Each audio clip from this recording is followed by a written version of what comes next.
America fame and fortune. This video is purely for entertainment and does not infringe on copyrights or laws. The rights to the novel and image belong to the original author. We do not claim ownership.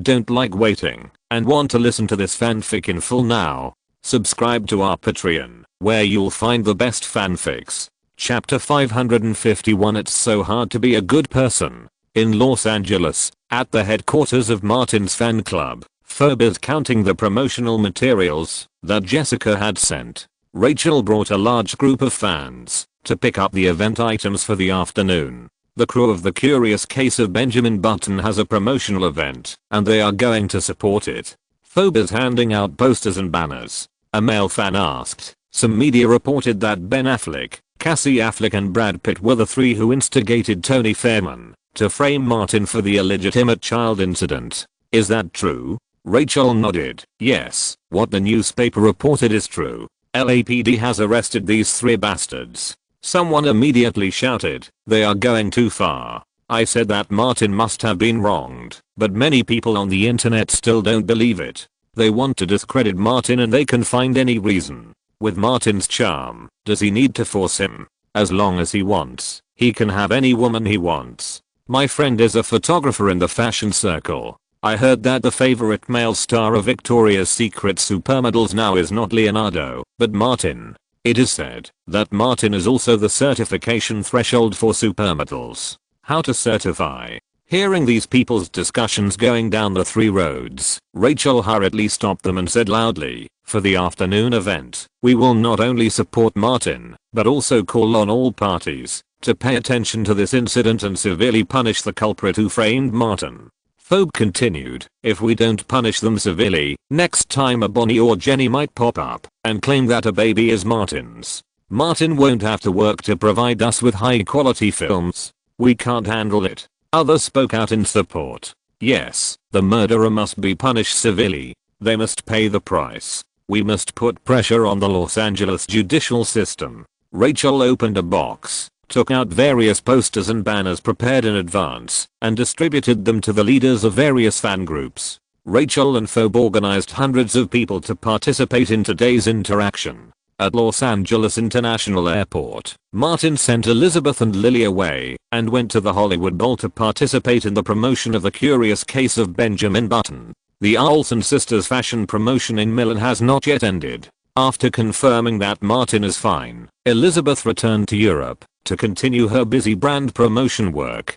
After all, she is the third largest individual shareholder of the brand. Lily was going to visit Rome and Florence to study, and she went to Italy with him. When Martin arrived near the Hollywood Bowl, he saw that it was already crowded. The crowd wearing red t-shirts almost occupied the northern Highland Avenue in Hollywood. Seeing the black Cadillac Escalade, these people realized that Martin had arrived. Almost uniform voices rang out, "Martin! Martin!" All the red t-shirts shouted in unison, "Martin! Martin!" Martin did not dare to open the car window, so he asked Bruce to open the sunroof, stood up, waved to both sides, and smiled and nodded to express his gratitude to the supporters. The security personnel of the event organizer formed a human wall to block a road for the Escalade to drive into the back door of the theater. Near the door, Martin picked up the electronic megaphone that was always in the car and shouted loudly, "Thank you for your support." There was a loud response from outside.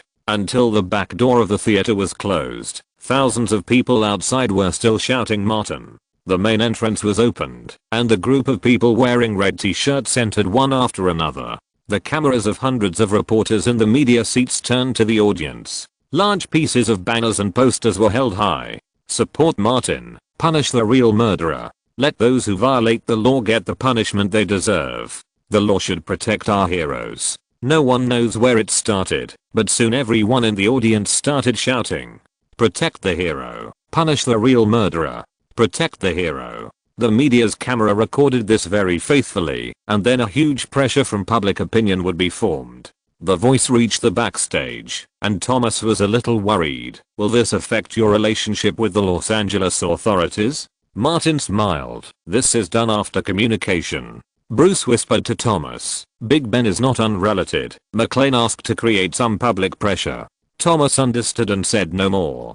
David Fincher came in at this time, hugged Martin, and said, "I was still a little worried. I'm so glad to see that you are okay." Martin laughed and said, "It's just a little trouble. He will hold on to this matter and deal with it with a tough attitude. As long as he is a little weak, similar troubles will definitely emerge in an endless stream. His subordinates don't have to do anything else. Just dealing with these will be annoying."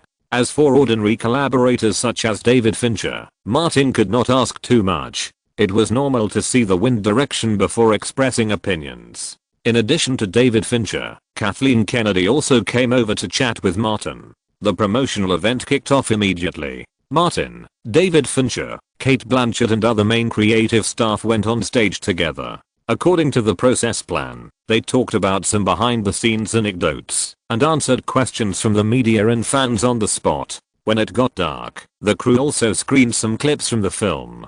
Compared with David Fincher's other works, The Curious Case of Benjamin Button is more sunny and positive. At the end of the event, David Fincher and Martin had a special chat. The two talked about their next collaborative work, Gone Girl.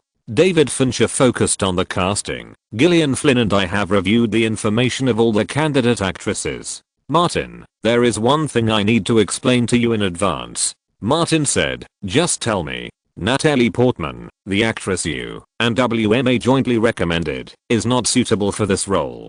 David Fincher spoke very directly and gave the reason. There is no problem with her acting skills, but her appearance does not match the magical Amy. Amy is described as a very beautiful girl in the original book, and she has a cold and fierce temperament after her disappearance. He was more straightforward. In short, Natalie Portman is not beautiful enough and her appearance is too ordinary. Martin agreed with his opinion. The recommendation was originally based on Ali's face. He said, "You and Gillian make the decision, and I will not interfere."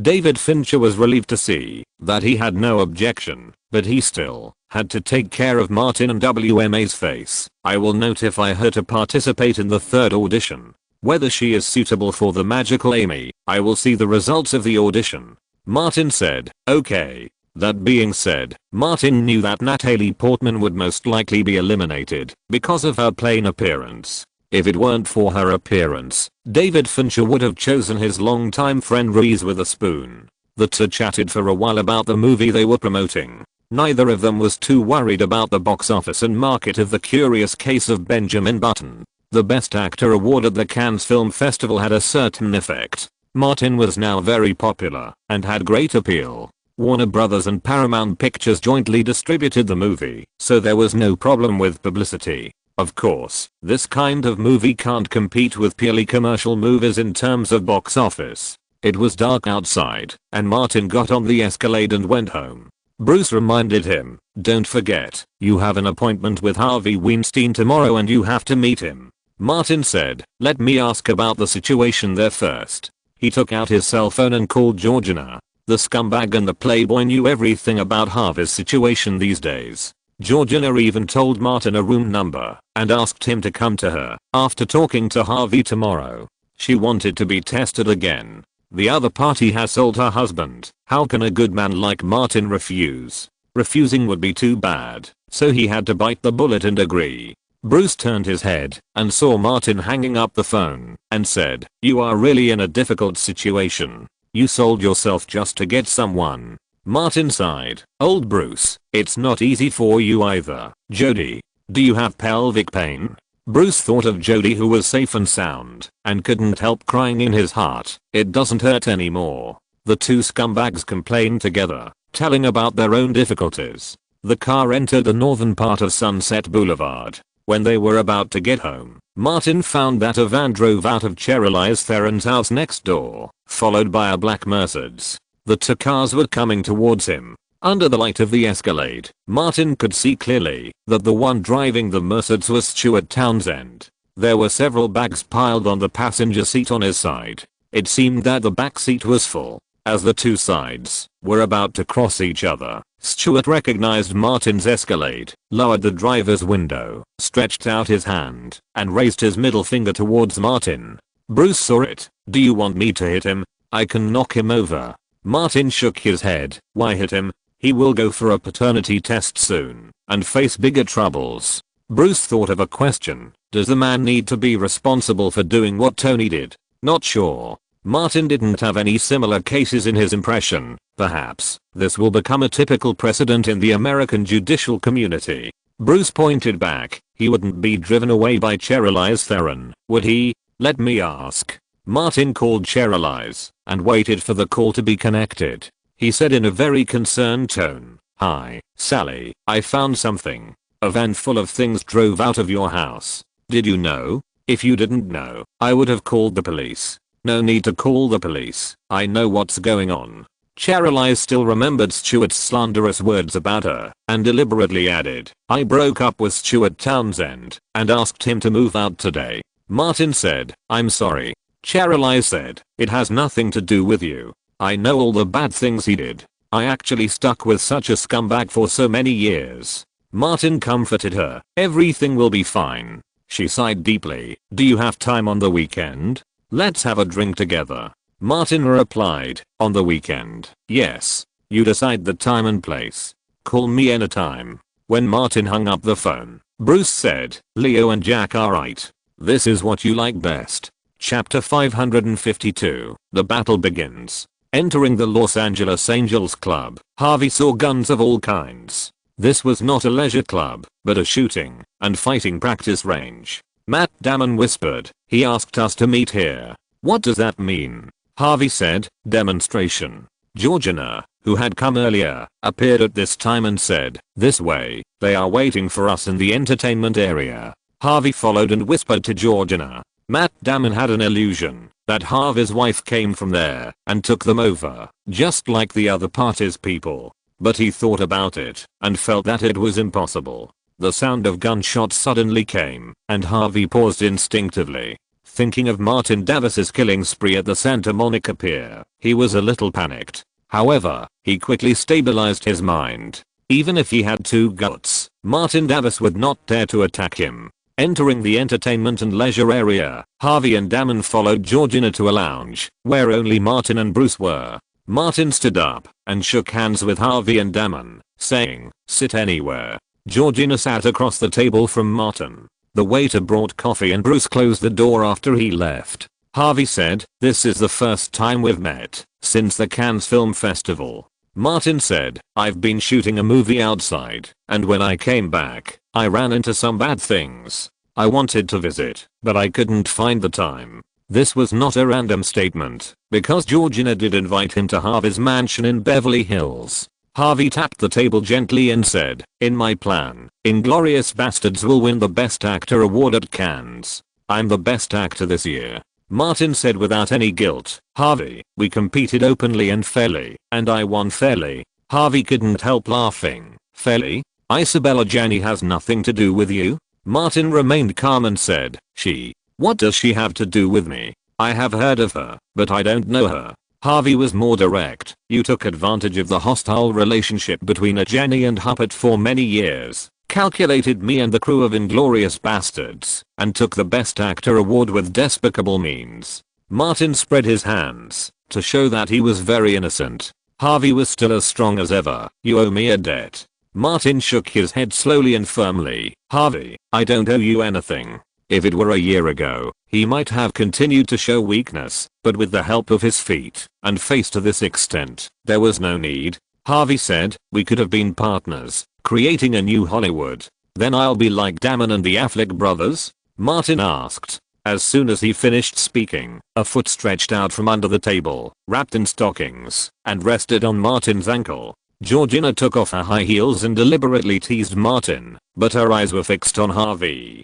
Mocking her husband's mortal enemy in front of her husband, Georgina felt a strange sense of excitement, and every cell and nerve in her body became excited. Harvey saw his wife looking at him, thinking that she cared about him, so he nodded slightly at her, and continued to say to Martin, "Some debts cannot be forgotten, just because you say you don't owe them." Martin was helpless. There should always be some reason in life. Harvey said, "In the past, many actors and stars asked me to reason with them, and in the end they all begged me not to reason. Stars like you who look glamorous and bright think that they can change the rules by going to the front line. In the past, many people had the same idea as you, but I tell you." He tapped his chest. The rules of this circle are made by people like me, and you stars can only survive according to the rules we make. A few years ago, there was nothing wrong with this statement. Georgina smiled at Harvey, as if to encourage him, but her feet under the table climbed up along Martin's trouser legs. Martin turned his head and glanced at her casually. Georgina did not restrain herself at all, and the strange stimulation became stronger. Harvey used his power to pressure others. Martin, people of your background simply don't understand that Weinstein Pictures represents more than just me. I know. Martin said. So, what do you want to say? In Harvey's eyes, Martin is not qualified to negotiate peacefully. Just like the previous strike of the Screen Actors Guild that was quelled before it broke out, Harvey was not only the first to put pressure on the Screen Actors Guild on behalf of the Producers Guild with a tough attitude, but also the last major member of the Producers Guild to reach an agreement with the Screen Actors Guild. Harvey is used to facing actors with a strong attitude. Even Matt Damon, a first-line star with similar fame and appeal to Martin, is still driven by him like a dog. With just one phone call, the other party has to clean up the mess he has done. I won't force you to do anything difficult. Harvey seemed to be very calm and said, the matter of Ben Affleck, Cassie Affleck and Brad Pitt ends here. I will let them apologize to you publicly and give you a large compensation. I guarantee that they will not return to Hollywood and do any work related to the film and television industry within 3 years. Martin lied with his eyes open. Actually, it doesn't matter to me personally, but Harvey, you got one thing wrong. The key is not what I do. The three of them broke the law. The Los Angeles judicial system is to uphold the dignity of the law. What the other party said was all bullshit to Martin, so he also responded with bullshit. As an honorary citizen of Los Angeles, I have the responsibility and obligation to uphold the laws and legal system of Los Angeles. Georgina almost couldn't help laughing. The two men around her were also rich and powerful and could help her career. But look at Harvey next to her, fat, ugly, and greasy. Look at Martin opposite, strong, handsome, and tough. Harvey's face darkened, and he warned Martin, you will make many people unhappy if you mess with people in the same circle like this. Martin said calmly, when they instigated a woman to frame me with something that didn't exist, were you unhappy? The cause of this matter is you. Matt Damon, a star with a simple face, said something that was not simple. You dare to say that what happened to Pitt and Ben before has nothing to do with you? Martin said, of course it has nothing to do with me. Facing this thick-skinned and black-hearted bastard, Matt Damon, although shameless, was still blocked, and his face turned pale. No matter what the two said, Martin stood still. Others messed with him, but he didn't mess with others. He would have been finished long ago, and there would be no today. Harvey and Martin were tit for tat, and Georgina's feet climbed higher and higher, wishing to end this conversation immediately and rush to the agreed hotel room to wait for Martin's next test. Matt Damon didn't care about Pitt, but he would not give up Ben. He said, Pitt will bear all the consequences. It has nothing to do with the Affleck brothers. What Harvey said counts. In addition to their compensation, I will give you another compensation. Martin was unmoved and didn't even respond. Harvey knew that there would be no result today. He began to think about whether to start from Atlanta and uncover Martin Davis's past. He knew it would be very difficult. That was Martin Davis's base camp. Kelly Gray, who had a close relationship with Martin Davis, was elected to the Georgia State Assembly. Matt Damon wanted to speak, but Harvey shook his head at him. Georgina wanted to take a closer look, but she could only retract her foot and pursed her lips with regret. Harvey stood up. Martin, you are very unwise. Matt Damon stood up and said nothing. Georgina stood beside Harvey with a look of a common hatred. Martin, you messed with the wrong person. Do you want to start a war with me? Martin looked at Georgina. It's you who wants to start a war. Harvey held his wife and said, no need. The three of them said goodbye and left together. After leaving the door, Harvey was somewhat heartwarming about his wife's support and whispered, you will be embarrassed by Kate if you do this. Georgina said, it's okay, I can handle it. She has seen it before. Harvey nodded, and the three of them left the Angel Club without stopping. When getting in the car, Georgina said, I'll go find Kate and quietly find out about Martin's background. Maybe I can help you. Harvey thought for a while and responded, you should be careful. Don't be too obvious. I guess Kate didn't participate in Martin's bad things. Don't worry, Georgina said with a smile. I will come back if there is no gain. Watching his wife get into another car, Harvey felt for the first time that his wife married him not purely for interest. The couple had been together for a long time and still had feelings. But Martin's matter made him a little depressed. He got in the car and said to the assistant on the passenger seat, "Call Nicole Kidman. Doesn't she want to make another attempt at the Oscars? Tell her to go to the Four Seasons Hotel. I want to have a good talk with her." Matt Damon was used to it and seemed not to hear it. He asked, "What should we do?" Harvey thought for a while and said, "I will start with the donkey party and put pressure on the LAPD through political channels to bail out the three of them first. The rest will take a long time to consider." Matt Damon said, "I will go to prepare the bail." Harvey said, "I will relax and vent first. My thoughts are a little confused now. Nicole Kidman will make me sober." Half an hour later, Harvey and Nicole Kidman entered the Four Seasons Hotel one after another. Almost at the same time, Martin and Georgina entered the Ritz-Carlton Hotel more than 10 minutes apart. Georgina declared war on Martin. As a man, of course, he had to fight. Martin entered the room that Georgina had opened. The extremely fierce battle began. It didn't take long for Georgina to admit defeat. Admitting defeat, Georgina told Martin all of Harvey's plans while floating in the sky. Just a reminder, Martin was still very conscientious. "You know, Harvey has done a lot of bad things. These things will eventually explode. If you are involved, it will affect your career." Georgina didn't care. "If that day comes, I can sell him off." The couple started to grumble. "Maybe because of sitting for a long time, ringworm appeared on my buttocks. I woke up at 6 in the morning because of the itch. I have to go to the hospital today. I can't sit still because of the itch." If you're listening to this novel on a channel other than Fanfic World, it means they downloaded and uploaded it without effort. We cordially invite you to visit our channel, Mundo Fanfic Novelos. There you'll find the original version of this story and you can explore many other novels of various genres. We're waiting for you to immerse yourself in a world of incredible novels. Chapter 553, False Accusation Becomes Fact. Los Angeles, in a very ordinary hotel. Jody checked in a room and took a woman upstairs. As soon as he opened the door, a woman came out of the opposite room.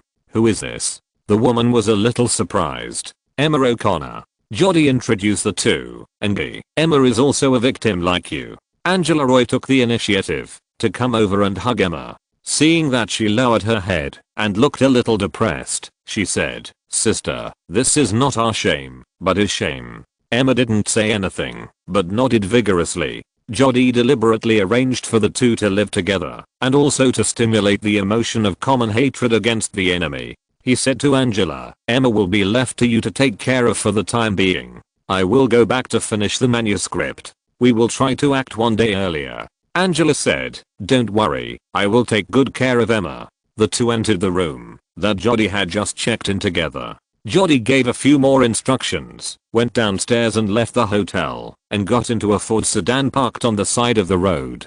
Bruce sat in the driver's seat and asked, "Have you arranged the people?" Jody pulled down the sun visor, opened the mirror to touch up her makeup, and said, "Given Angela Roy's personality, these two people being neighbors will definitely further arouse Emma O'Connor's fighting spirit. She is a little soft in character, and it is not easy for me to persuade her." Bruce said, "How can an easy thing win the Pulitzer Prize?" The Pulitzer Prize is indeed very tempting. Jody stared at Bruce, but old Bruce, you are more tempting. Bruce was quite helpless. "I'm talking to you about business." Jody emphasized, "I'm talking about business. For this report, I gambled my future and even my entire career. Isn't it right for you to give me a little return?" Bruce turned his head to look at Jody. Her face was quite beautiful, more outstanding than Kim and Chloe, but it didn't matter to him at all. Because Jody was the same in front and back. Bruce recalled the pain from the collision of bones, which was too much for him to bear. He could not help but said, "Eat more and gain weight, okay?" Jody was still puzzled. "Many women envy my good figure." Good figure? Bruce almost hit his head against the steering wheel. Jody held the gear lever with a weird hand shape. moved around, and said, "Let's go. Go to my place tonight. I will soon become your cannon fodder. You always have to let the cannon fodder have a good time before it's over." Bruce started the car and left without saying anything more. Soon, the car stopped in front of a single family house, and Jody dragged Bruce into the house like a bully. Bruce entered Jody's room with a fearless spirit, like a warrior who was about to be executed. Beverly Hills, Hilton Hotel. Stuart Townsend, who moved out of Cheryliz's house, temporarily lived here and rented a warehouse to store his luggage. He didn't have much money, and the secondary credit card of Cherylize Theron had been suspended. He didn't have money to stay in the executive suite, so he just booked an ordinary room. The cramped space and ordinary decoration made Stuart, who was used to a luxurious life, quite uncomfortable. "This woman is so heartless." Stuart kept cursing in his heart. "She cheated with Martin Davis, but she blamed me for everything. She just didn't want to give me a breakup fee." He thought about it. It was impossible for the two of them to get back together. How could he get a large sum of money from Cherylize? And Martin Davis, he had sex with his fiancée. How could he not give money? Martin was not easy to deal with, and Stuart couldn't think of a way for a while, so he could only start with Cherylize for the time being. He remembered the conditions Cherylize offered. For the sake of money, he even considered whether to go for a paternity test with that woman. As long as the child was not his, he would definitely get a sum of money from Cherylize. Just as he was thinking about it, his cell phone rang. Stuart picked up the phone. "This is Stuart Townsend. Who are you looking for?" The other side replied, "I'm Ms. Tony Feldman's attorney. Mr. Townsend, Tony wants to contact you for a paternity test. If you agree, we can make an appointment. If you don't agree, we will sue in court." Tony's case has been represented by a famous law firm, not because of how much money it can get, but because this case may bring a precedent in the US judicial system. Stuart said, "Wait, this has nothing to do with me. Why should I go with you to do a paternity test? Please tell me your address." I asked Ms. Theron, and she said you have broken up. The lawyer's time is precious, and he is very direct. "I will mail you a lawyer's letter later." Stuart hung up the phone directly. I don't know what method the lawyer used, but the next morning, a lawyer's letter was forwarded to his room through the hotel. Stuart took the lawyer's letter, carefully recalled the Oscar night, and checked the relevant news on the internet. His head was full of question marks. I became a father inexplicably? Where did this pot come from? Stuart thought of Martin again. Since becoming a neighbor with Martin, it seems that bad luck keeps coming, even losing his job. He looked at the ceiling, always feeling that Martin and Cherylize Theron were fooling around together. After receiving a phone call from Cherylize Theron, Martin walked into Cherylize's house again after many days of absence, because he had agreed to drink together on weekends. The house was still the same as before, and the flowers and plants in the courtyard had not changed. The only change was that there was no male owner here. Cherylize casually put on a black sweater and waited at the door of the villa. Seeing Martin coming with a bottle of wine, she turned and walked in, saying, "You brought wine. Are you afraid that I don't have enough wine here? It's not a good habit to come to the door empty-handed." Martin followed, his eyes sweeping over Cherylize's long legs and sky blue jeans. She was tall and had long legs. When she was a model, she had specially trained her body shape. Even the simplest clothes on her body were a perfect hanger. Cherylize led Martin into a small hall at the back of the villa, where several bottles of wine were prepared, including tequila, whiskey and brandy. There were nuts on the fruit plate on the table. Cherylize asked, "What kind of wine do you want?" Martin picked up the bottle and said, "Why not try what I brought?" "Okay." Cherylize took 2 glasses and put them on the table. Martin opened the wine, poured some for each, and sat on the sofa opposite Cherylize. Cherylize kicked off her wedge slippers, curled her legs on the sofa, stretched her graceful lines, picked up a glass of wine, and said, "This glass celebrates my singleness again." Martin clinked his glasses with hers. "Congratulations." Cherylize asked, "Have you noticed some of Townsend's things a long time ago?" "Some of them." Martin seemed very honest, "But you know, these kinds of things are not suitable for me to say. He was a shameless bastard. The press conference for the paternity test doesn't need to be like this. It's like this now." On the one hand, I want to clear my grievances on the spot and warn others not to mess around in the future. On the other hand, I also want to remind you.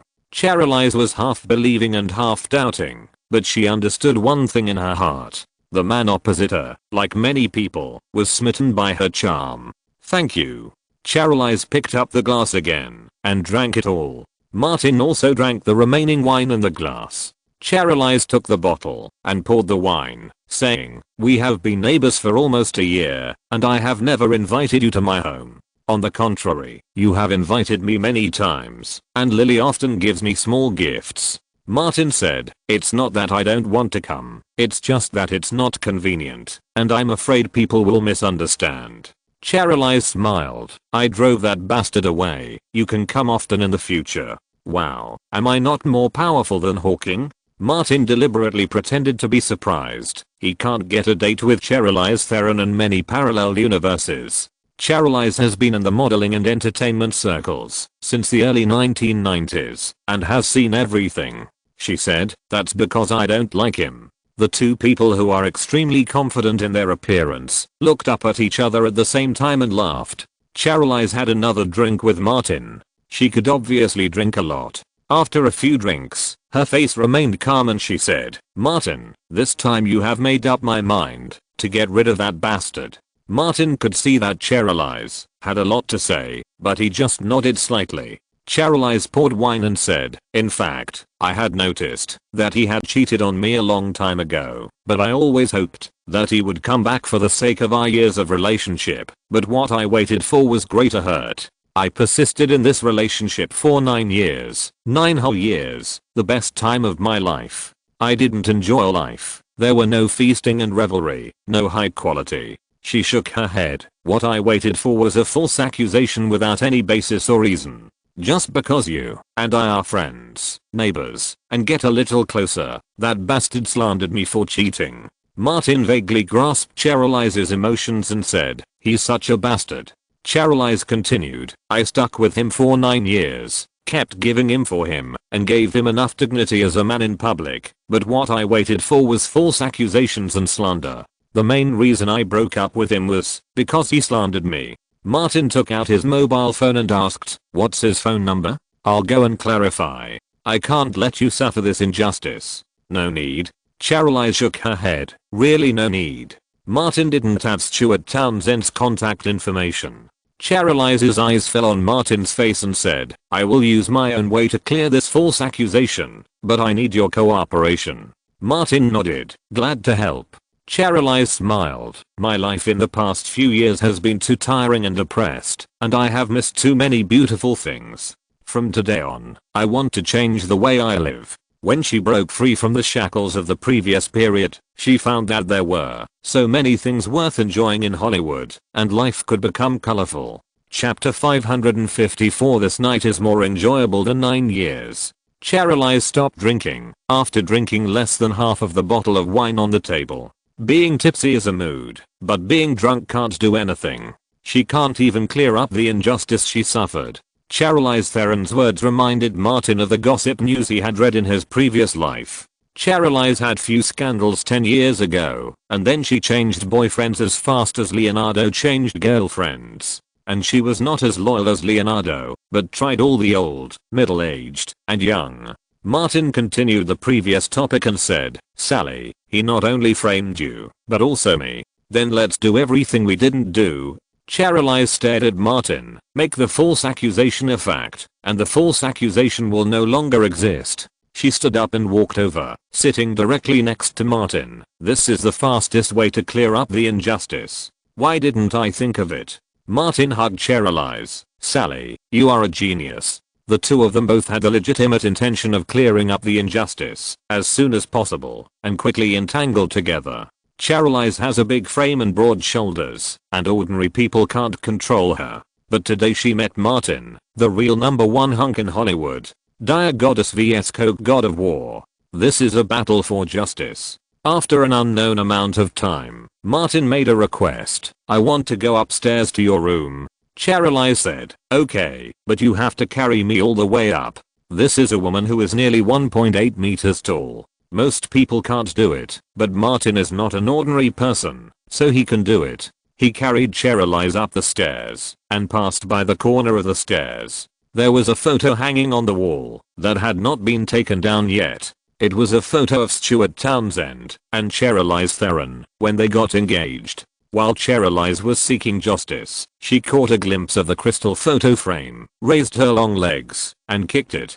With a bang, the photo frame fell off the wall and the frame broke. The two went upstairs and entered the master bedroom, and justice was constantly being served. Finally, all the slander, rumors, and gossip against the two were lifted. This handsome man and beautiful woman also had a deep understanding of each other. Martin praised, "Sally, I didn't expect that under your cold appearance. You are full of fiery passion. I have suffered for so many years, and I have to release the accumulated emotions." Cheryl's squinted her eyes, as if she had not yet come out of the action of upholding justice. It turns out that this thing can be so beautiful. No wonder women in the circle like to live a life of pleasure. Martin found that she had a tendency to turn 180 degrees, and reminded, "You won't go to extremes, will you?" Cheryl's opened her eyes and looked at Martin. "No, I'm not a person who likes blue glue. At least I won't do anything until I get tired of you." She suddenly became interested. "Should we rebuild the wall between our two houses and build an overpass so that it will be convenient for you to come to my side?" Martin thought about it and said, "That's fine. I'll pay for it, make it movable, and build it on your side. When needed, you can build the bridge over, and I can come over at any time." Cheryl's crawled over, propped up her chin with her hand, and looked at Martin. "I'm at the age with the most needs. Are you sure you can handle it?" Martin chuckled. "You should have connections with the fashion circle. Have you heard of the fashion supermodel group?" "I know." Cheryl's nodded. KK and Angela Lindwall founded a fashion industry mutual aid organization similar to a sisterhood. "I heard that the entry threshold is very high and requires special tests." Martin said directly, "I'm the special test." Cheryl's did not understand what he meant at first. "You are the test? You decide who can join?" "Then," she reacted, "the test you are talking about, like what we just did?" Martin was very frank. "It requires a leader level figure, plus no less than 3 formal members to be present." Cheryl's completely understood. "Can you handle it?" "Men at this time are the hardest mouthed." Martin said proudly, "No big deal." Cheryl's clicked her tongue. "It seems that the rumors about your gossip are not half of the truth." She tilted her head. "No wonder you are so good. It turns out you have practiced it." Martin was quite exhausted just now and pulled Cheryl's up. "I'm hungry. Let's go for a midnight snack." "I'm not going out." Cheryl's found clothes to put on. "I'll go downstairs and do it for you." Martin nodded. "You can't eat the food cooked by Cheryl's Theron in the parallel universe." Cheryl's smiled. "You will be able to eat it soon." The two went downstairs together. Passing by the corner of the stairs, they saw the photo frame on the ground. Cheryl's saw the photo frame on the ground and stepped on it a few times. With a crisp sound, the crystal photo frame broke into pieces. Martin said, "Why bother?" Cheryl's smiled. "It's over, and it's over forever. 9 years with Stuart is not as good as this night with Martin." After going downstairs, Cheryl's went to make supper. Martin sat on the sofa in the living room and turned on the TV. CNN was broadcasting the news. After watching for a while, 2 familiar faces appeared in the news. Standing in front and speaking loudly to the camera was Georgia Senator Erica, followed by Georgia Representative Kelly Gray. The theme of Erica's speech was to further protect the rights of women, especially the legal rights of women in the workplace. It involved workplace assault and harassment, etc. This was Erica's political stance. Martin could still remember the scene of her holding a pink kettle and shouting for freedom. Kelly Gray seemed to have persuaded Erica. Martin knew that Erica was on this path. It was normal for her to make such a statement. She could either attack or defend. If the situation was not right, she would withdraw. If there was a profit, she would immediately attack. Martin took out his cell phone and sent a text message to Kelly Gray. The other side replied quickly, with only one sentence: "Everything went well." Cheryl's shouted in the restaurant at this time, "Martin, come and eat." Martin turned off the TV and went over. Seeing the porcelain plate on the table, he deliberately twitched his nose and said, "It smells very good." Charlize invited, "Try it." Martin tasted it and nodded, "It tastes very good." Charlize sat opposite and took the wine bottle and poured a glass of wine for each person. She continued the previous topic and asked curiously, "How many people in the supermodel group have been tested by you?" Martin thought of the names one by one and simply said, "There are too many people. It's troublesome to talk about it." Charlize was stunned. "The famous ones?" Martin said, "Some. There are some types I don't like, such as Gisele Bündchen." He would not say anything nonsense about black people. "I understand." Charlize Theron understood, because of Leonardo. The two ate and soon talked about things between men and women and movies. Martin asked, "I remember you had a movie released last month. The Burning Clean, the one that participated in the Cannes Film Festival." Charlize shrugged. "The commercial response was average, and the word of mouth was not very good. There is not much hope of gaining anything in the award season." She was a little helpless and a little self-deprecating. "I'm enjoying the Oscar curse. The more you made me happy just now, the more depressed the curse has made me. Since the influx, I have messed up every movie I starred in. Maybe in 2 years, I can only play supporting roles." Martin said, "As long as you can keep the dire endorsement, you will not be easily forgotten. By the way, there is something I have always forgotten to tell you." Charlize seemed to remember it now. "I participated in the audition for Gone Girl and have entered the 3rd round." Martin said directly, "I promised David Fincher not to interfere with his casting. He changed the subject, but I can vote for you." Charlize said, "I just need to ensure a fair chance of competition. David wants a cool girl with a delicate and beautiful appearance, but a dark and terrible heart, and a madman who tortures the male protagonist through marriage."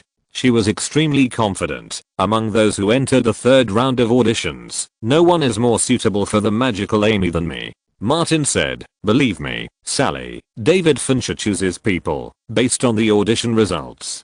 Charlize knew that Martin was also the key and said, "I have witnessed how terrible marriage can be, and I have seen with my own eyes the tragic degree of the battlefield between husband and wife, because I'm a survivor of a cruel marriage war. I will go to the crew for the 3rd audition." Martin put down his knife and fork, wiped his mouth, and said, "Those things are all in the past. Don't think about it anymore. Don't you want to experience the happiness of feasting and revelry?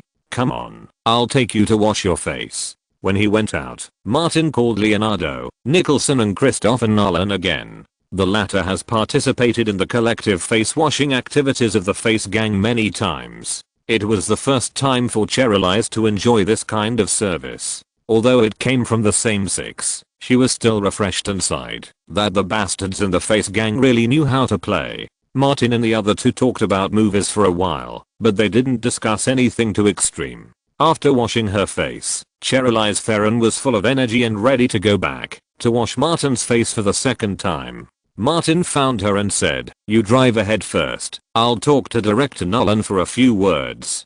Charlize came over and kissed him. "I'll go home and wait for you first." Martin nodded, "Okay." Seeing Charlize's car driving out of the backyard door of the club, Nicholson asked Leonardo, "I remember Charlize Theron has a fiancé. The one Martin fucked a few days ago, Stuart Townsend." Leonardo repeated the old words, "I'm right. Martin just likes other people's wives or fiancés."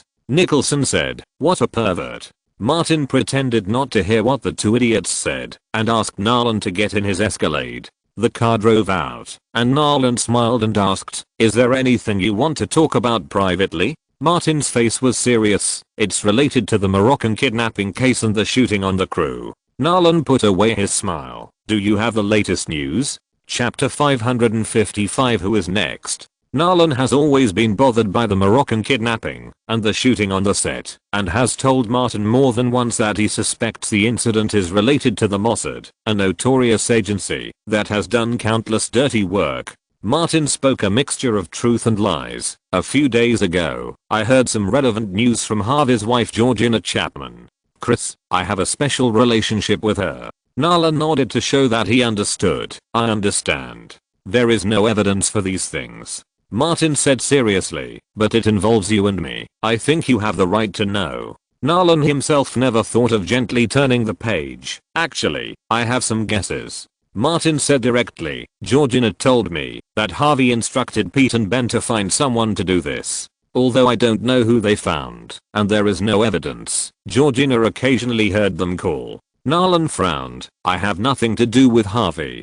So I apologize to you first. Harvey may be targeting me in part. Martin mentioned the illegitimate child incident some time ago. The paternity test that framed me, the person behind the person, was Ben and Pete. They are core members of the Foot Gang. They have been very close to Harvey in recent years, especially Ben, who has wiped Harvey's ass dozens of times. Narlan had heard about Ben and Harvey, and combined with Martin's words, he asked, the other part is targeting me? Martin continued, it's just possible that Harvey is a Jew and has close ties with some Jewish forces in North America. Narlan has been under great pressure since the kidnapping incident and had to bow his head in compromise. But for a director like him who has great ambitions and attaches great importance to autonomy, the greater the pressure he is subjected to, the stronger his potential desire for resistance is. Narlan originally believed that this was done by the Jews, and the more he thought about it, the more he thought so. It is not impossible that they want to teach me a profound lesson through Harvey. After all, these people have done too many crazy things. They have even got rid of many UN officials who support them, let alone a small director like me who has offended them. Martin sighed. Maybe we too are unlucky. Narlan said, it's not that we are unlucky, it's that they are too much. Their greed is endless. Isn't Harvey a typical representative of them? Martin nodded. Anyway, be careful of Harvey in the future. Narlan replied, I'll pay attention. He got out of Martin's car, feeling a little annoyed. Harvey secretly messed with him. How should he get back? Narlan lingered by his car for a while, took out his cell phone, and called Berrymere, saying directly, our $160 million project may have been tampered with by Harvey Weinstein. Berrymere asked, you mean the last shooting? Narlan had a tendency in his mind, but he also had his own analysis. The bullet in Tom Hardy's gun was replaced silently. I can only think of one explanation. Someone inside the crew did it. The person who did this would not take such a big risk for no reason. He must have been influenced and instructed by someone. He paused slightly and said, that person must be very experienced in the circle and extremely powerful. He also dislikes me, Martin, and even Warner. The conflict between Harvey and Warner is not 1 or 2 years old. The copyright of The Hobbit has caused new hatreds between the two sides. Berrymere said, indeed, Harvey fits what you said. The success of The Dark Knight gave Narlan the capital, and he said, Warner Brothers said they would fully support me. Berrymere was silent for a moment, and said, don't worry, you will see it soon. Narlan hung up the phone, got in the car and went home, and found a note left by Emma Thomas. When he got home, Emma was going to Europe, and would be back in a few days. Narlan threw the note away, went into the film room at home, and got busy again. The success of the film was the key to his being valued by Warner. In the car back to Beverly Hills, Leonardo looked at Martin and said, old man, fortunately Jack and I are both firm non-marriagists, otherwise we would have kicked you out of the car long ago. Nicholson shook his head. I was a jerk when I was young, but compared to the bad things you did, I'm simply a morally perfect person. Martin spread his hands. I said I was forced. Do you believe it? What awaited him were 2 middle fingers raised high. Nicholson said, if you have any shame, you won't say such things. Leonardo fully agreed. Have you found your next target? Whose wife or fiancé? Jack and I will make some preparations so that we can help you hold up the banners. Martin thought about it very seriously and said firmly, there shouldn't be any more in the future. No one will believe that. Leonardo snorted coldly. Who else in the Foot Gang has a wife? Quentin, that scoundrel, is not married or engaged. Robert Rodriguez seems to be the same. Matt Damon. He asked Nicholson, is Damon married? Nicholson thought for a moment and said, it seems so.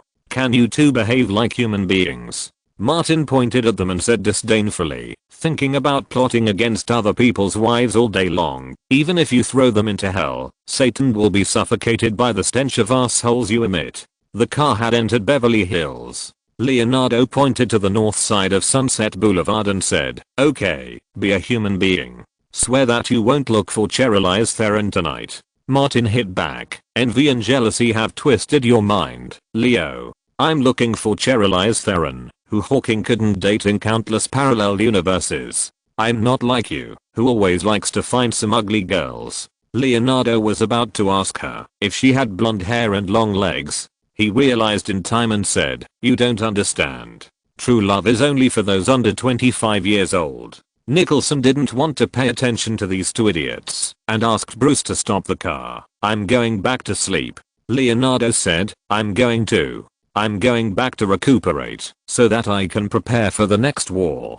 After the two got out of the car one after another, Bruce drove into the community. As soon as the car arrived at the east door of Charlize's house, a small door opened automatically. In the golden autumn season, the yellow grass turned into flax, interspersed with a red path, waiting for Martin to explore. Bruce said before Martin got out of the car, "I'm going to Jodda's place in a while." Thinking of the great sacrifice that Bruce had made for this, Martin said, "Useless strength, don't break any bones." Bruce's face turned black. Jodie is catching up on the news, editing and organizing the video she shot. These news cannot be leaked in advance. She can't handle it alone. I went to help. Martin gave Bruce a thumbs up. A manager who can't edit is not a good bodyguard. Bruce waved and drove away. Martin entered Charlize's house and soon stepped onto the narrow path. Not long after, Bruce entered Jodda's house. The two went into the editing room and began to edit a lot of materials including photos, videos, and interview records of the parties involved into a video news. According to the plan, the first version of the video news will be controlled within 15 minutes. Times have changed. If the news is too long, the people in front of the computer may click it and close it directly when they see the length. In this regard, Jodie is experienced and has a keen sense of news. She knows which ones to choose. Bruce has a better overall view and knows what can be further developed. There is too much information about Harvey Weinstein's coercion. Just the information they have collected is piled up like a small mountain. After cutting off a few minutes, Jodie went to make 2 cups of strong coffee. Bruce asked, "Don't you have tea?" "No." Jodie was surprised. "Do you like black tea?" Bruce simply explained, "I'm used to drinking it with Martin." Jodie said, "I will buy some in the future and always have it for you." Bruce was a little flustered by this, and he waved his hand quickly. "No need to be so troublesome." Jodie stared at him with an inexplicable smile on her lips. Bruce thought of the two sisters Kim and Chloe, and felt that he had to make it clear to Jodie, "We are friends and partners, and there is no emotional factor involved." Scumbag. Worse than Martin Davis.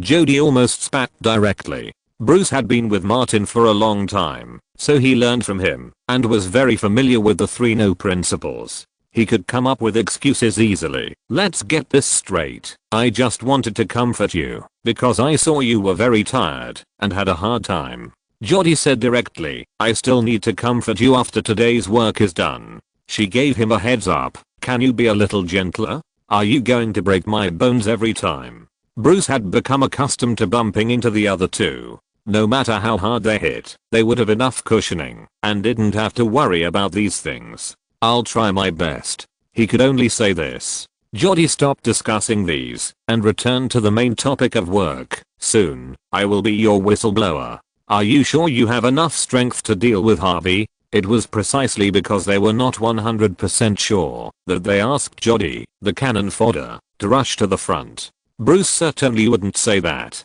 Instead, he said, "Go ahead boldly. We'll be there to support you at any time. Once you need us, no less than 5 powerful forces will rush forward to support you."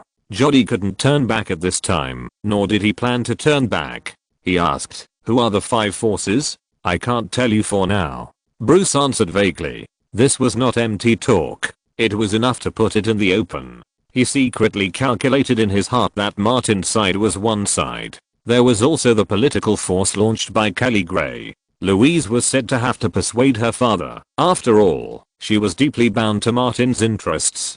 Pacific Pictures now mainly cooperated with Martin on film projects. There was no need to say much about Warner Brothers. Berrymeer, Alan Horn and Daniel would never let Harvey go if the opportunity was right. Then there were Leonardo and Nicholson. They also said that Harvey was not an ordinary person, and they were ordinary people. There were many others. Chapter 556 Super News. Burbank, Davis Film Studio. Many employees found that their boss, Martin Davis, who rarely shows up, came to the office early this morning and asked someone to connect the conference call system. Martin lowered the newly installed screen in the office, connected the computer to the projector, and projected the homepage of the TMZ website onto the screen. A new hot search news ranking section was added to the prominent position of the homepage. Many news on the hot search list are closely related to Martin. The news video of paternity testing topped the list, and the second place was the scene of Ben Affleck and Brad Pitt being arrested by the LAPD and taken to the police car.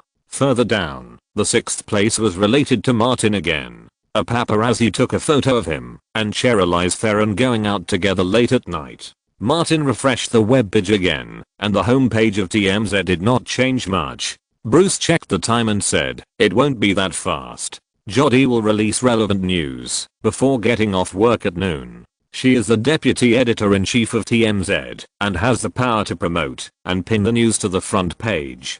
Currently, only the editor-in-chief and the boss Harvey Levin can withdraw her news. The deputy editors-in-chief do not have such power." Martin nodded. "You mean if something unexpected happens and TMZ can't bear the pressure, the news will stay there for a longer time?" Bruce further said, "Every noon, Harvey Levin will go home to have lunch with his children and wife, and the editor-in-chief will go to a nearby hotel for lunch break and will not stay in the company." Martin asked, "Is Ivan ready?" Bruce said, "Ready." He added, "Jessica and Emily took people to Washington and London respectively last night." Martin is a very down-to-earth person. He took out a card and gave it to Bruce. "This is an anonymous card that I asked someone to apply for. If something serious happens, give it to Jodie immediately to shut her up and let her settle in Hong Kong. If that doesn't work, please go to a city adjacent to Hong Kong. I gave her a down payment." Bruce took the call without further ado.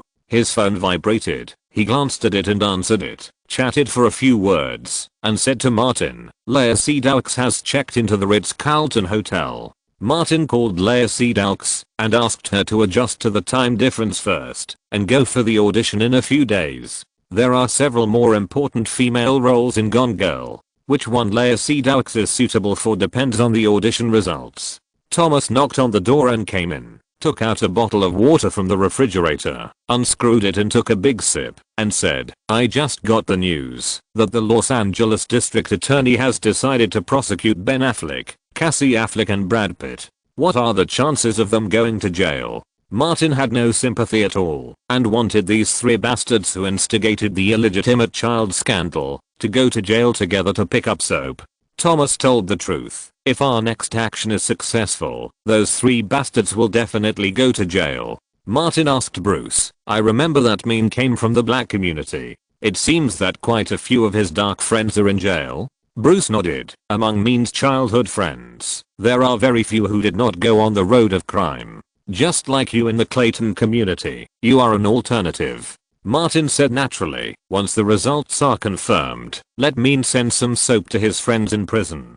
Thomas thought to himself, Brad Pitt might as well stay in the Sacred Valley to make movies. Martin asked again, "What's the situation with Tony Feldman?" "She has reached a plea agreement with the police and the district attorney and will become a witness to accuse Ben and Pete." Thomas knew what Martin was concerned about. Tony's lawyer has officially filed a civil lawsuit against Stuart Townsend, requesting a paternity test. Bruce interrupted, "The child is probably Townsend's." Martin nodded. "Let them fight each other and find a way to promote this test." According to Charlize Theron, if the child is not Townsend's, she promised to give the other party a considerable amount of compensation. Martin was very considerate of his friend and felt that people like Townsend would be inspired to strive and have a spirit only if they left the house empty-handed. This has nothing to do with anything else. It just makes Townsend work hard in an upright way. Thomas added, "After experiencing this bizarre incident, most of Elsa and the others are preparing to leave Los Angeles and return to their hometowns to find a stable job and life." Martin reminded, "Remember to hand over the compensation I promised to them." Bruce replied, I have already handed it over to them. There was a knock on the door, and Martin said, come in. Louise, who was wearing a dark professional suit, pushed the door open and walked in. After sitting down, she pushed her black-rimmed glasses and said, Kelly said that the most important thing is to create public opinion. Once public opinion is created, everything will be easy. Martin said, I have made a lot of arrangements, worried that the Jews will suppress it. Louise smiled and said, the Jews are also divided into many forces. Take Hollywood for example. A group of people headed by Spielberg look down on Harvey Weinstein at all. They will only applaud when Harvey is finished. Martin understood what she meant. Love won the soldiers, and it was done by smearing the whole city. It is said that Spielberg was very annoyed at that time. There are many Jews who look down on Harvey, such as me. Louise's mother is also Jewish. I persuaded my father, who is an old billionaire and a senior supporter of the California Donkey Party. Martin regretted it very much. I should have relied on you, and then just laid down. Louise remembered that Martin had said these words half-jokingly more than once, but she felt it was inappropriate. By the time she thought it was appropriate, Martin had become a complete playboy. Regret? Louise did have some, but not much. Martin asked, did your father agree? Louise said, his only daughter was bullied by a disgusting bastard. If things go wrong, the company will go bankrupt, and she will become a pauper. Will he not support me? Martin praised, every daughter is a princess in the eyes of her father. Louise went to get a bottle of water. Remember what Sophia said when she had a conflict with Harvey Weinstein in Atlanta, and when you first came to Los Angeles? At that time, we discussed how to deal with this fat man, and we had to be cautious. I didn't expect to face him head on this year. Martin said, it's a pity that Sophia can only be used to scare people. When Bruce heard this name, his butt automatically pressed against the wall and said, she only knows how to force things and make the situation out of control. Louise was curious. I wonder what Harvey is doing. Martin said casually, maybe he was fooling around with some woman and was caught cheating. Bruce looked at Martin in surprise, thinking, shouldn't it be the other way around? At the Four Seasons Hotel in Beverly Hills, Georgina entered the lobby with her assistant. The assistant felt a little guilty. Boss, can we just go up like this? Georgina said, Ruth, you followed me from the UK. Don't you understand one thing? The one who pays your salary is me, not that cheating bastard. The assistant stopped thinking about it and followed Georgina into the elevator and took the elevator upstairs. Harvey has a long-term private room here and often invites actors to the hotel to discuss scripts and roles, especially actresses. Georgina received news that Harvey has been discussing plays with a famous actress at the Four Seasons Hotel recently and came here specifically to catch him cheating. In the past, even if Georgina heard such rumors, she didn't care much because she never married Harvey as a person, but what he could bring. Now, Harvey's value has been greatly reduced in her side.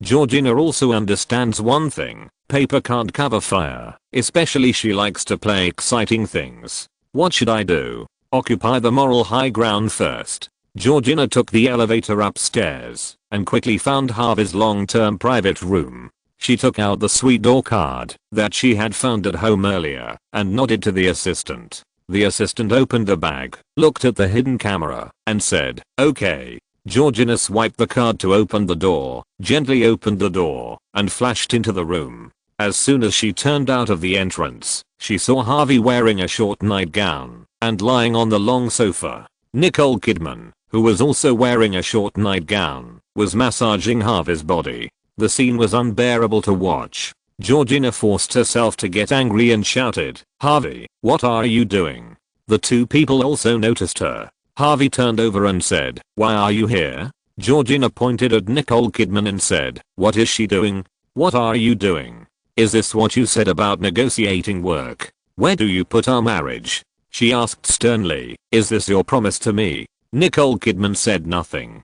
With her status, it would be easy for her to reject Harvey, but her career has not been smooth in recent years. She wants to win another Oscar, so when Harvey said there was a project about the Princess of Monaco, she just thought about it for a while and took the initiative to come to her door. Harvey said, honey, calm down. Georgina deliberately came to make trouble today and made a lot of noise. Harvey was annoyed by the noise and shouted, "You know it, this is Hollywood. Everyone will cheat." Georgina sneered, "You betrayed me and found a weird reason for yourself. We are done." Harvey had a headache and quickly said something nice. Not long after, Georgina rushed out of the room with her assistant. The sun turned to the south, and it was almost noon. TMZ got off work in the morning, and many people left their posts to go out for dinner. The assistant gently knocked on the door of the deputy editor-in-chief's cubicle, pushed the door open and asked, "Boss, aren't you going out for dinner?"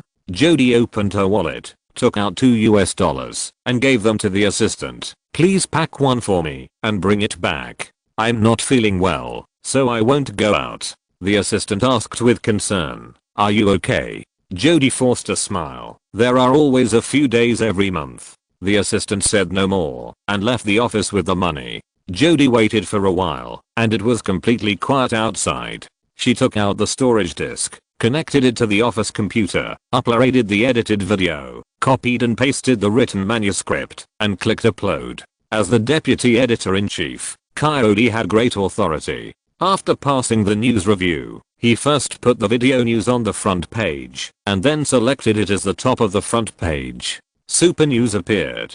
Chapter 557 Shocking. It was almost noon, and the takeaway Thomas ordered was delivered to Martin's office. After the delivery man left, Martin refreshed the TMZ page again, and saw the news he had been waiting for. Louise said, "Got it." Everyone put down what they were doing and turned their eyes to the projection screen. The headline of the TMZ homepage was extremely eye-catching. Sexual predator Harvey Weinstein, the horrific rise and fall of the god of the movie industry. In order to shock people, Jody directly pushed Harvey to the position of the god of the movie industry. The higher you praise him, the more shocking it is. Martin clicked on the video. For him, the content was far less attractive than the title, because he knew that these were just the tip of the iceberg. The video began to play. The first thing that appeared was the video and audio secretly recorded by Anna Frank from San Diego. Harvey Weinstein's person and voice were clearly identifiable. Then came the interview videos of 3 consecutive victims, during which they also showed photos taken when they worked with Harvey and the signed contracts. These people described in detail how they were forced by Harvey, and all of this happened in Harvey's long-term private room at the Four Seasons Hotel. Louise saw all this for the first time and couldn't help saying, with Harvey's power, it would be easy for him to get a woman, but he chose the most uncivilized way. Martin continued, "People always have special fetishes, such as Leo's loyalty." Louise laughed, "And you?" "There were so many people," so she teased, and got back to the point. "There are so many victims, and there will be more than 1 or 2 who secretly recorded the video and audio. If public opinion really rises, they may stand up." Martin said, "Jody has already blown the whistle, and it's time to support her. She can't be left alone." Bruce picked up the conference phone and called Emily and Jessica at the same time, saying, "You guys get started." The other side responded at the same time, "I'll do it right away." Bruce took out an old Nokia phone and dialed Ivan's number. "Next." "Understood." Ivan replied in the shortest possible way. At the same time, Louise walked to the window, dialed the number on her phone, and called Kelly Gray, who was accompanying Senator Erica in Washington. The other party was well prepared and just said "I know" and hung up the phone. Martin called Daniel, an executive of Warner Brothers, and said, "Hey, old man, there's news about your rock enemy on the internet." "Mon ami." Daniel was confused at first, but then he realized, "You mean that damn Harvey? He is the distribution producer of the Lord of the Rings trilogy. Like Barry Meir and Alan Horn, he was criticized over and over again by Harvey Weinstein." Martin said, "Look at the top news on the front page of TMZ, and you'll find a surprise." Daniel was in his office and immediately opened the computer browser and logged into TMZ. The news headline on the top of the front page was eye-catching enough. He said, "I'll enjoy it." Martin hung up the phone. Daniel watched the video carefully, shaking his head as he watched. There have always been rumors about Harvey in the circle, and some people even called the police, but because of evidence and money, nothing happened in the end. Unexpectedly, this guy got more and more serious. Not only did he not restrain himself, but he became bolder. Come to think of it, after doing something shameful and easily solving it, this person will definitely not stop there, but will continue madly, because there is no punishment. Again and again, until it is out of control. Daniel left the office, and went upstairs to find Berrymere. When Berrymere read the news, he thought for a moment, someone wants to deal with Harvey, the bastard. Daniel didn't say much, just replied, obviously. I also want Harvey to be finished. He still holds on to the copyright of The Hobbit and the subsequent copyright share of the Lord of the Rings trilogy, which makes people disgusted. Berrymere did not act rashly. Wait and see the situation. We either don't move, or we must make sure that bastard can never turn over. Daniel agreed. Peter Jackson proposed the idea of a new trilogy. His appetite is too big. We can't make concessions. Berrymere nodded. This may be an opportunity to completely resolve the copyright. In a slightly old office in New York, several people wearing Bluetooth headsets are busy sitting in front of their computers. At a nearby computer, Emily loudly issued orders, upload all the videos to all websites according to the determined division of labor, immediately. When the people heard her voice, they quickly got busy, skillfully entering the back end of some popular forums or movie websites, unsealing the sealed materials prepared in advance, and publishing them. One of them even posted the video of Harvey forcing himself that Anne Frank secretly filmed on YouTube. Emily also had some subordinates who were responsible for increasing the popularity of the video. They had used these too many times in movie promotion and marketing, and they knew the rules of YouTube very well. It didn't take long for the video to be on the list of social hot news and appear in a prominent position on the homepage of YouTube. YouTube is now the largest video website in North America, with a huge number of users and a far higher number of people online at the same time. As soon as the video was listed, it was clicked by countless people, and the popularity soared. In a temporary office in London, Jessica urged her talents who were proficient in French, German, Spanish, Italian and other foreign languages, hurry up, upload all the relevant videos to the hottest forums, videos and news websites in European countries, and proceed as planned.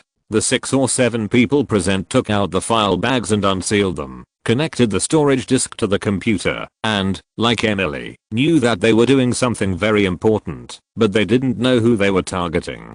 Only then did they see the name of Harvey Weinstein. The studio paid them enough, and they signed a confidentiality agreement. These people had doubts in their hearts, but they didn't ask any more questions. According to Jessica's deployment during the meeting, they posted the relevant video materials and press releases on the websites they were responsible for. The next step was to increase the popularity of the links they had done, which was not difficult for Emily's team at all. In a short period of time, the videos and news of Harvey's invasion rushed to the hot news rankings in both Europe and the United States. At the same time, in an old community in downtown Los Angeles, in a dilapidated rental house, Ivan hung up the phone call with Bruce and opened the mailbox page, where the email was already ready to be sent. He checked it again and chose to send to all. The emails contained important videos and pictures that Jody had specially edited, which were different from the news reported by TMZ. They all clearly proved that Harvey was involved in crimes such as coercion. After sending the first batch, Ivan quickly sent the second batch, and then the third batch. It didn't take long for him to send the emails 5 times. The recipients were all email addresses of hundreds of European and American media that Ivan had carefully collected. Ivan, a freelance paparazzi, had telephone numbers and news delivery email addresses for contact with many media. Unlike the email accounts for ordinary people, the owners of these accounts would check them frequently and even set up special reminder functions to get the most valuable news from the huge number of paparazzi in a timely manner. Ivan sent hundreds of emails to the group, turned off his laptop, disassembled it into different parts, carefully cleaned the room he rented under a fake identity, and went out with his only bag on his back. The community was large and old, with many scavengers. He smashed the parts and threw them into different trash cans. Ivan put on the hood of his sportswear, went to a nearby community, drove a broken car, and left. On the way, he also abandoned the car. In Washington, D.C., Hillary's office, the assistant knocked on the door and reminded, "Madam, Hillary, who was resting with her eyes closed, opened her eyes and asked, "Is it time?" "Yes." The assistant whispered, "You should change your clothes and go to attend Senator Erica's private party." Hillary changed into a slightly more casual dress, asked the assistant to call a car, and left the office with the assistant and special guards to go to a club on the east side of Washington. Recently, Senator Erica from Georgia has been very active in the Democratic Party, and the plan she proposed to protect the rights of women in the workplace has attracted much attention. Hillary is also very interested in this. Women's support is her base, and the position in the Oval Office is also her future goal. In terms of women's rights, Erica and Hillary talked once. There were some differences between the two sides, but the general direction was the same. Soon, Hillary came to the club and met Erica. The two had an extremely heated discussion on their respective propositions and advocated women's rights, as well as the women's rights movement that is now booming. Erica specifically talked about the #MeToo movement. Hillary said, "I have read the information about Me Too. They seem to have 3 opinion leaders, Angelina Jolie, Jennifer Aniston and Meryl Streep. Because of their relationship with Hollywood, they are very popular." Some time ago, when Erica came to Los Angeles, Martin introduced Jolie and Aniston to Erica, and the two sides had a good chat. Erica said, "Hollywood's publicity has a great effect. If used well, it will be a great help to our cause." Hillary also has influence in Hollywood. When competing with Guan He for candidates last year, she also attracted many Hollywood stars to help. She said, "This propaganda position is indeed very important." Erica also said, "The women's movement in Hollywood is booming. In recent years, the voice has become louder and louder. In particular, the Me Too organization has become a force that cannot be ignored. I will introduce Jolie and Aniston to you, if there is a chance." Hillary smiled and said, "I know them, but I'm not very familiar with them." Erica found an opportunity to introduce Kelly Gray. The topic and proposition of women's rights has long become mainstream. The 3 people discussed behind closed doors. It may be, because they are all women, that this aspect is particularly speculative. Hillary is also trying to win over Erica to prepare for the future. Chapter 558 Domestic Violence. New York Times Building. Sharon Waxman, with her work badge stuck on her collar, waited for the file to be downloaded from her email, copied it to a USB flash drive, hurriedly left the office cubicle, and knocked on the door of Deputy Editor-in-Chief Jonathan Landman's office. Jonathan saw someone coming in, took off his glasses, pinched his brows, and asked, "What's the matter?" "Boss, I just received an anonymous email from a paparazzi." Sharon put the USB flash drive on the desk. "It contains very sensitive news materials." Jonathan took the USB flash drive, plugged it into the computer, clicked on the video, watched it for less than 10 seconds. His face became extremely serious, and asked, "Where did these come from?" Sharon told the truth. "Someone anonymously sent it to my news mailbox just 10 minutes ago." Jonathan realized the news value of it, brushed his gray hair with one hand, and seemed to be unable to make a decision. Sharon wanted to report it. "This is big news, enough to shock the whole United States." Jonathan did not answer immediately. After careful consideration, he said, "Harvey Weinstein is our important advertiser. He spends more than 7 figures on advertising on the Times media every year." Sharon understood what her boss meant. Although the New York Times is one of the 3 largest newspapers in the United States, it is not easy to make money. With an annual advertising fee of 7 figures, he is a truly big client. Jonathan unplugged the USB drive, locked it in the drawer, and said, "Harvey Weinstein is not an elected official, and has no reporting value. This matter ends here." At this point, he thought more. "You find a way to find the person who provided these, talk to him, and get all the original news materials back." Sharon had no choice but to do it. Not far from here, in the editorial office of the New Yorker, Bryn sat at his desk, waiting for his boss Tina to watch the video materials she had just received. The more Tina looked at it, the bigger her eyes widened, and the better her mood became. Later, she even couldn't help laughing. Bryn is familiar with his boss's style, and knows that this news will definitely be published. He can't help but type a copy, so that he can finish it as soon as possible. Tina's eyes left the monitor, and said to Bryn, "Where did you find it?" Someone sent it to the mailbox anonymously. Bryn asked carefully, Editor-in-Chief, do you want to publish it? Tina waved her hand and said, publish it. Of course, publish it, and send it to our website as quickly as possible. Bryn asked, how far should it go? Send the original version. Tina is a woman who has had a particularly hard time getting to the top. The video resonates with her. But the key is another thing. Harvey Weinstein still owes us $260,000 in advertising fees for promoting the two films Chicago and The Hours. We have no choice but to pay a high fee and hire lawyers to sue him and Weinstein Pictures. Bryn understood. Boss, I know what to do. Tina is not Jewish, and she did not hesitate at all. Get him. Make Harvey Weinstein look bad.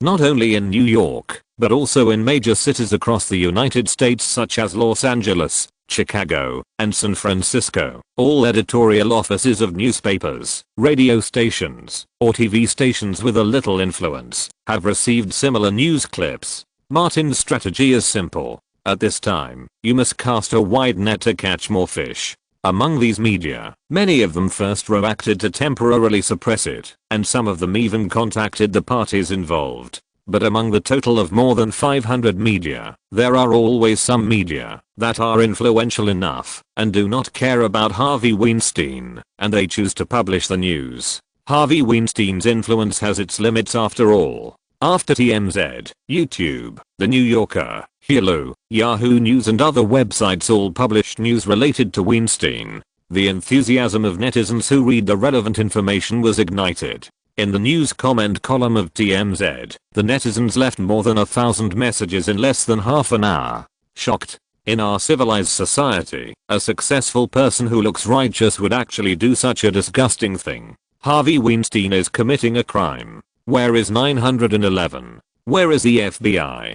There is a rapist here. Watch out. Wait for a follow-up. If this matter remains silent, America will be finished. In addition to TMZ and other first-tier large websites, the uploaded video quickly attracted attention on hundreds of second-tier websites in Europe and the United States. The flames of public opinion have been ignited. In a mansion in Beverly Hills, a couple started arguing again. Georgina looked at her husband Harvey coldly and asked sternly, besides Nicole Kidman, there are others, right?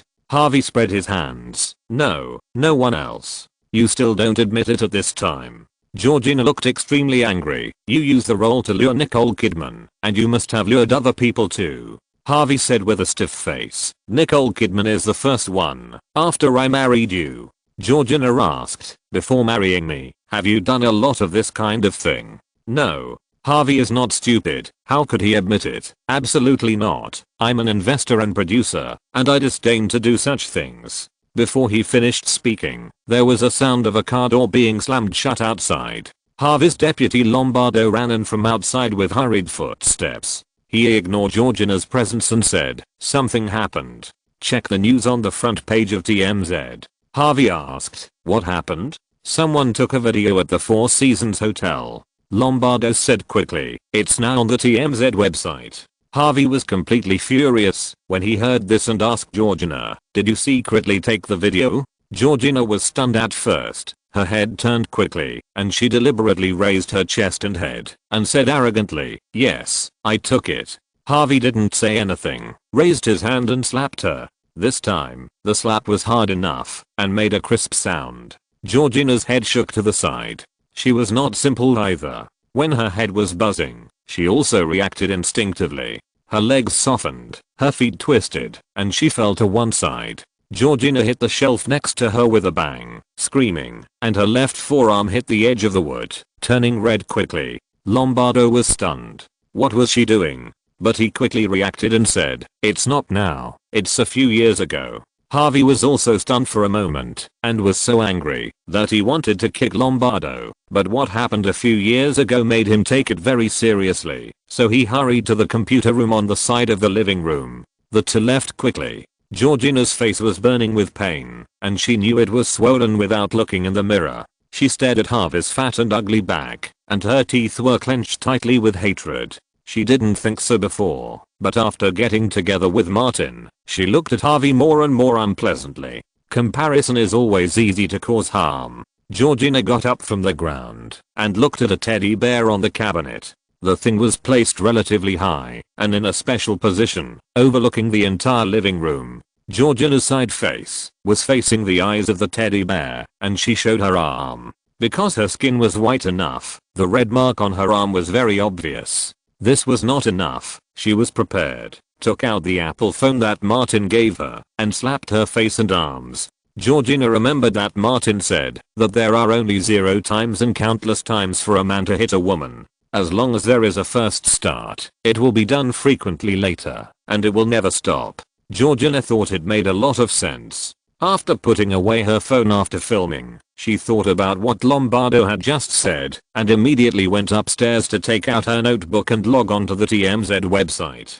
As soon as the webpage was refreshed, she saw the shocking news headline. Georgina clicked it, and the video inside made her a little dazed. Although she had heard some rumors about Harvey, she always thought it was a deal between two parties like Nicole Kidman, and the young actress in the video was completely forced. She shouted to refuse, but was pressed down by Harvey. Although she was scheming and had extremely complicated thoughts about marrying Harvey and cheating with Martin, Georgina thought she was a good woman and despised Harvey's behavior. Harvey, this bastard, betrayed her, and in this way. Georgina scrolled down the video and saw those comments. She felt that the identity of Harvey Weinstein's wife was too shameful, and her face was burning. Not only was it the slap from Harvey, but also psychologically. Georgina was a normal woman, and she felt sick and wanted to vomit. She didn't even want to have any contact with Harvey for a moment. She thought about it and switched to several websites in succession. She found that most of them had Harvey's video news and many victims. Georgina touched her swollen and painful face, picked up her phone and dialed 911, crying and saying, "Save me. Save me quickly. I have suffered terrible domestic violence. I'm about to be beaten to death." Downstairs, Harvey smelled something wrong. After watching the TMZ video, he immediately took out his phone and called TMZ's owner Harvey Levine. As soon as the call was connected, he said, "Are you TMZ going to go to war with me?" Levin was having dinner with his children at home. He stood up and left the restaurant and asked, "Harvey, what do you mean?" Harvey said, "Your website has put news about me on the front page headline. Don't say you don't know. Wait a moment, I'll find out first." Levin hung up the phone, went to the study to check the computer, and immediately dialed Jody's number. "You published the news. Why did you publish such news? Do you know how serious the consequences are?" Jody replied, "Boss, you gave me the power to publish news. I still remember when you found me and asked me to work at TMZ. You said that you wanted to make a news website that dared to disclose any black material. You told me that no matter who was involved, I must have the courage to disclose the truth." She had already prepared to leave. "It was because of your support, boss, that I persisted when I was reporting on the news about Pitt and Ben Affleck despite such serious personal threats." Levin said, "It's different this time. Pitt and Ben are just stars." Jody reminded him, "Boss, the person who provided me with the news not only gave it to us, but also to other media." Levin opened several websites in succession and found that it was true. His thoughts immediately changed. He was no longer the only one who had to bear the pressure. What was he afraid of? He said, "Jody, you continue to dig deeper, but you are not allowed to publish it without my consent. Wait until you have collected enough information." Jody replied, "I understand, boss." Levin had just hung up when Harvey called again, but he did not answer. After the ringing sound ended, he turned off his phone. Neither refused nor cooperated. Levin returned to the restaurant and said to his wife, "We haven't gone on vacation for a long time. Why don't we go on a self-driving tour?" His wife smiled. "Really? That's great." Harvey couldn't get through to Levin, and he cursed a few words starting with F. Lombardo answered a call. His face became even uglier, and he said to Harvey, "Boss, there is more than one website." Harvey quickly changed to several websites, and nearly half of them had news about him. "What should I do?" Lombardo asked. "Don't panic. Stay calm." Harvey picked up his phone and called Quentin, Matt Damon and Robert Rodriguez, asking them to help him put pressure on the media. Then, he called some media executives in person. but not many calls were made, and the police lights flashed at the gate. Upstairs, Georgina took out the copied storage disk and gave it to her trusted assistant, saying, "Give it to Martin later, and tell him that, if he can't contact me by 8 o'clock in the evening, find a way to save me quickly." The assistant wrote it down, picked up the storage disk, and stuffed it into his career line. Chapter 559 Lost Contact. What? Domestic violence? Almost beat someone to death.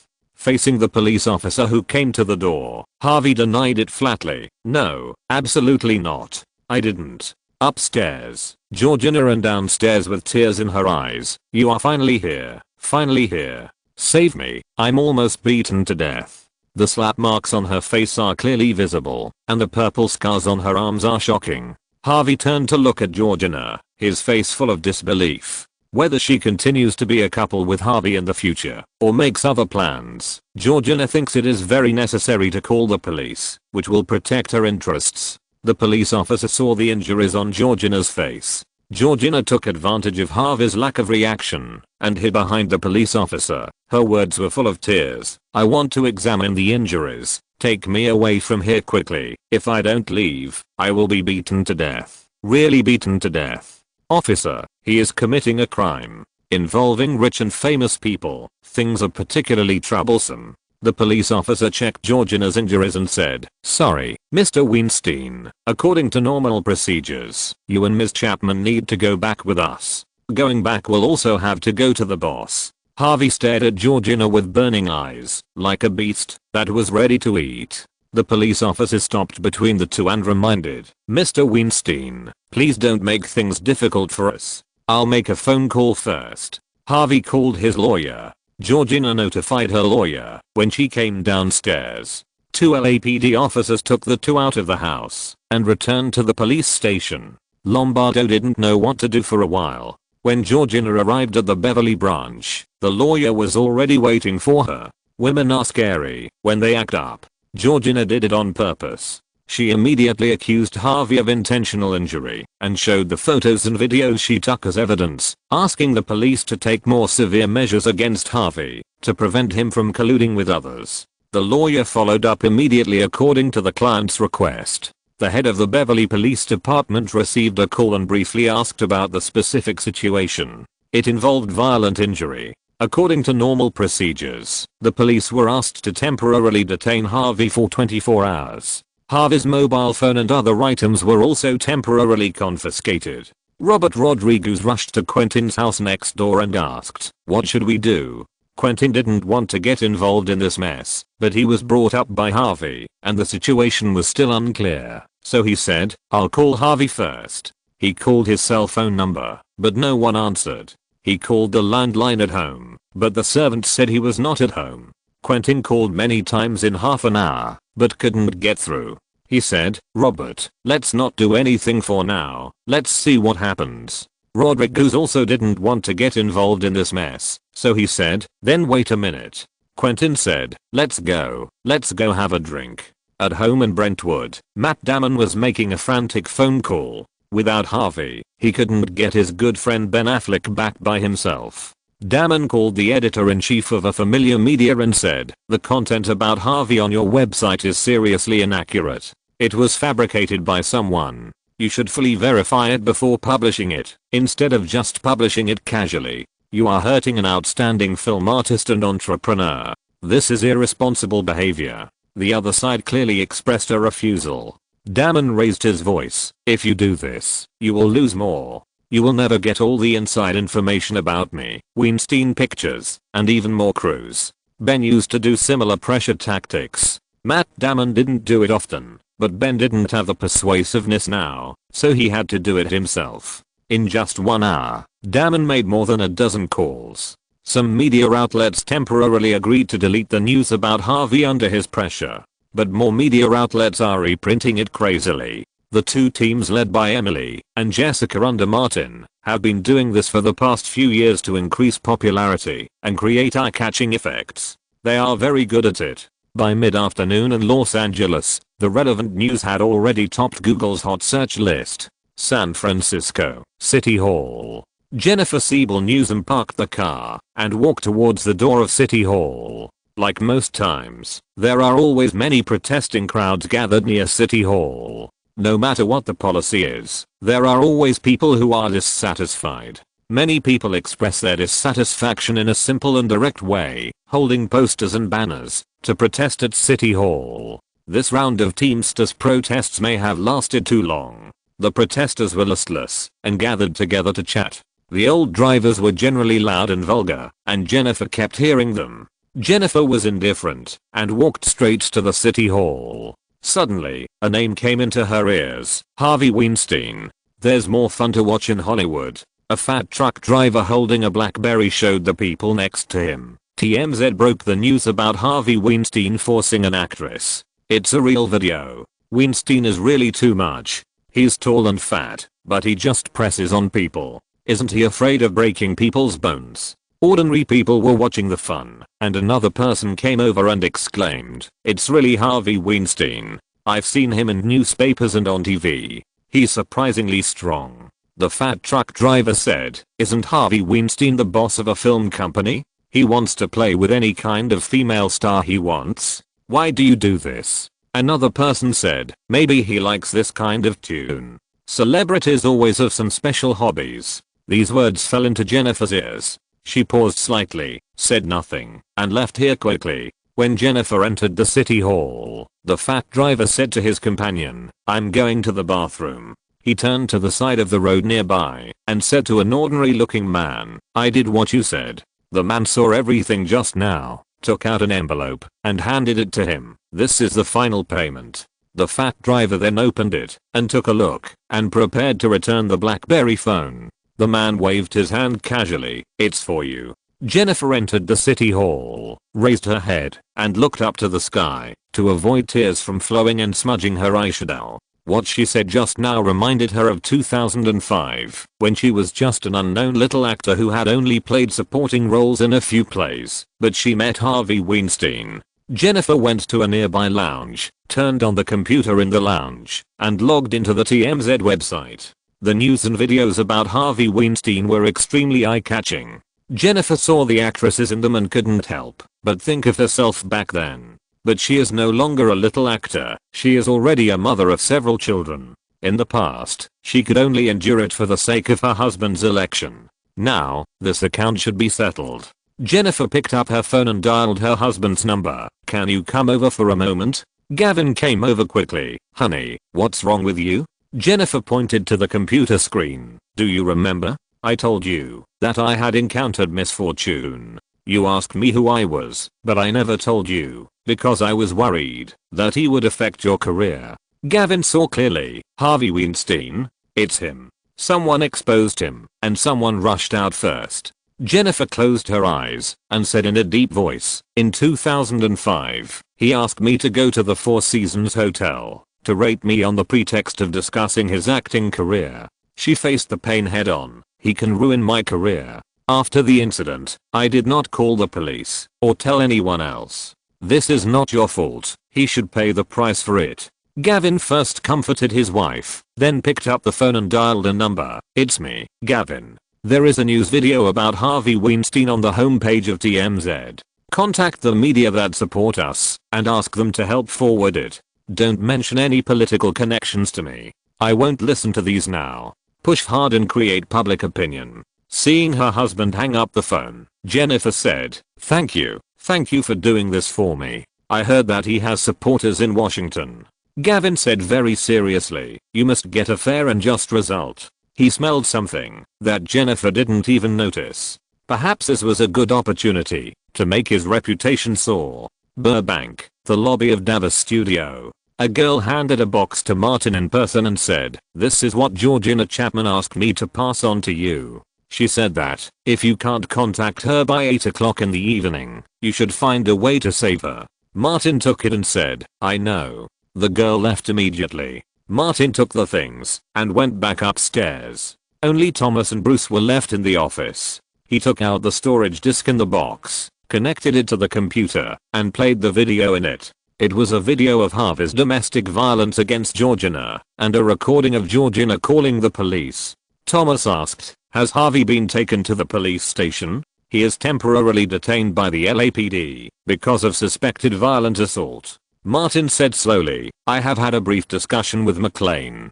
The LAPD will detain Harvey for no more than 24 hours, so that he, a core member of the Foot Gang, will be temporarily out of contact. Moreover, this is a domestic violence matter between a couple, and it is not easy for others to intervene rashly. Bruce added, some TV news will definitely follow up tonight. Warner TV and Fox News have confirmed that they will report it. Once public opinion is formed, most newspapers in the United States will report it tomorrow. Thomas reminded, you forgot that there is another core figure in Weinstein Pictures, Harvey's brother, Bob Weinstein. Martin said, brothers may not be united. In Washington, after finishing the chat with Erica and Kelly Gray, Hillary took a car directly home. She was very satisfied with the results of this interview. In the car, the assistant sitting in the passenger seat reminded her, Madam, something happened today. Many online media are reporting wildly about Harvey Weinstein and the actress. Isn't this normal in Hollywood? Hillary didn't care. The political circle is more colorful than Hollywood. The assistant handed over the phone. He forced the actress. Hillary took the phone, clicked play, and her face became extremely ugly. Harvey's actions were completely contrary to what she insisted on. In fact, it was not a big deal. Politicians say one thing and do another. The problem is that Harvey was exposed. Hillary thought about it and couldn't give up so quickly. She said, call him. The assistant called the mobile phone, landline, and office phone in succession. Just like when she first got the news, no one answered.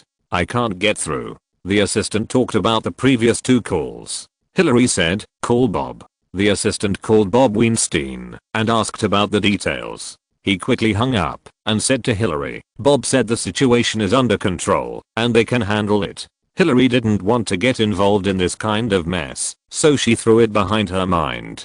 New York, Weinstein Films. Bob sat in his brother Harvey's office and put down his phone. On the TV opposite, Warner TV News Channel was reporting on Harvey's affairs. The Weinstein's younger brother, Harvey's shadow, opened a phone book with a list of the board of directors of Weinstein Films. He could join several allies to convene a board meeting. Bob still closed the phone book. It was a bit early now, so he could wait. He took out 2 mobile phones and turned them off. After leaving the company, he did not go home, but went to the apartment in the Upper East Side alone. After entering, he unplugged the landline phone line. Like Harvey, Bob was also temporarily out of touch. Please vote for me! Exclamation mark. If you're listening to this novel on a channel other than Fanfic World, it means they downloaded and uploaded it without effort. We cordially invite you to visit our channel, Mundo Fanfic Novelos. There you'll find the original version of this story and you can explore many other novels of various genres. We're waiting for you to immerse yourself in a world of incredible novels.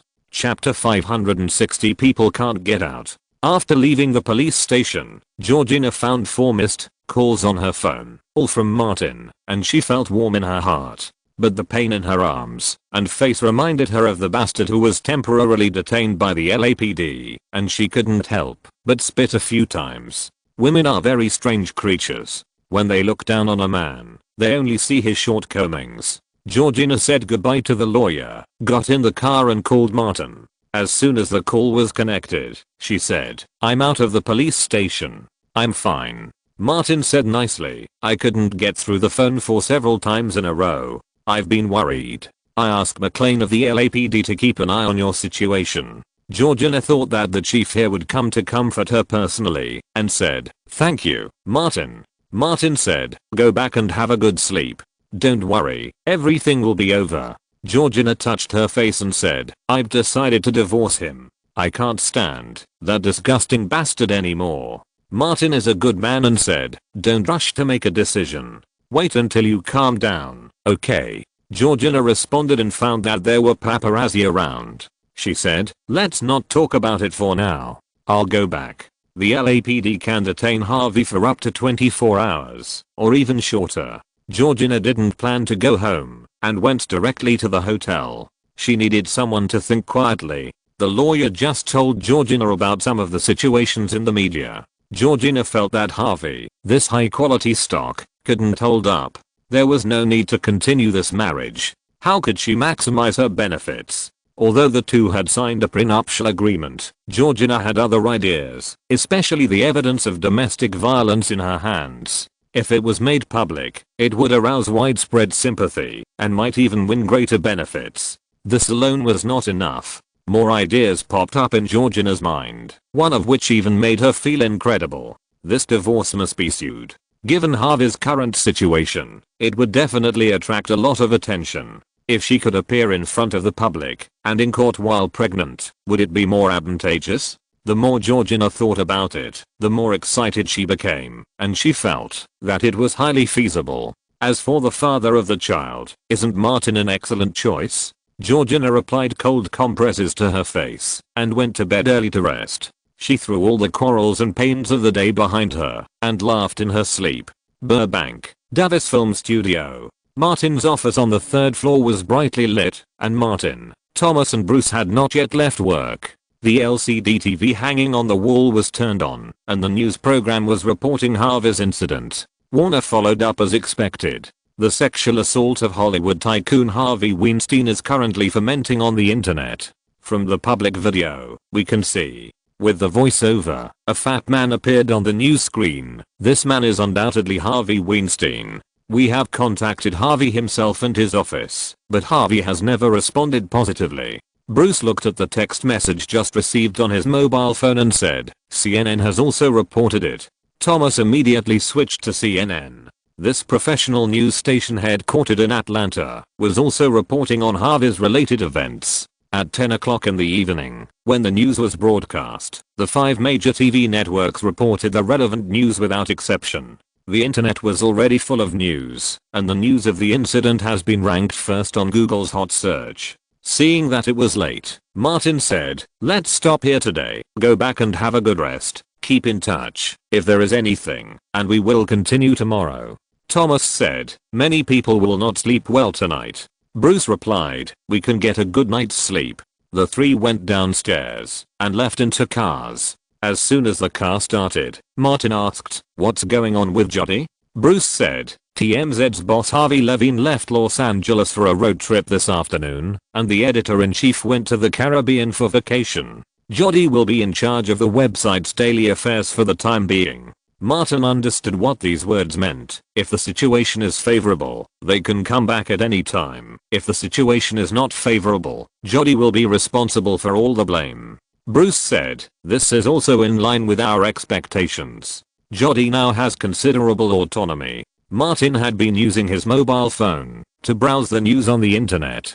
After reading for a while, he said, "If nothing unexpected happens, Harvey will be able to leave the police station tomorrow morning. Let Jody mobilize the victims to go to the Beverly police station to report the crime tonight." The place where they were assaulted was the Four Seasons Hotel in Beverly Hills. Bruce nodded. In this way, the LAPD will have a legitimate reason and excuse to detain him for a while tomorrow. As the boss and core of the Foot Gang, he is not outside to preside over the overall situation, and we have more room to play. Martin made a few calls, and after the call, he said, "According to Keller's News, Hillary seems to be fine." Bruce asked, "What about New York? Is there no movement from Bob Weinstein?" "Not yet." Martin remembered clearly that this brother of Harvey was really super close to Harvey. In the detention room of the police station, Harvey walked back and forth in the empty room, his eyes showing anxiety. With the development of things to this point, he could certainly see that someone wanted to get him. How far have the news on the internet developed? Trapped here, he knew nothing. And his wife Georgina, Harvey suspected that she had ulterior motives. Georgina caught him and Nicole Kidman talking about work in the hotel. They had been calm for 2 days, but she quarreled with him today. Was she trying to deliberately anger him? Even without Lombardo, she might have used other ways to stimulate him to take action. This woman. The door was opened from the outside, and Harvey's lawyer entered the detention room accompanied by 2 police officers. After the police left, Harvey asked, "Do you have a cell phone?" The lawyer shook his head. "I don't know why, but they are very strict with the rules this time. You are not allowed to contact anyone during the detention. If you have anything to say, just tell me. Someone wants to get me." Harvey was completely sure. What's the situation with the media? The lawyer had learned a little bit and said, it's very bad. The 5 major TV networks reported your news. You should be prepared for the worst. Harvey lowered his voice. Call Bob and tell him to contact Washington as soon as possible. Someone will protect me. His voice was even lower. Tell him that there is a bank safe key in the drawer of my office. Take it quickly and hide it well. I'll call Bob when I get out. The lawyer wrote down everything. Harvey said a few more things, and after the lawyer remembered them one by one, he asked, when can I get out? The lawyer said, I'm going through the bail procedures, but the earliest will be tomorrow morning.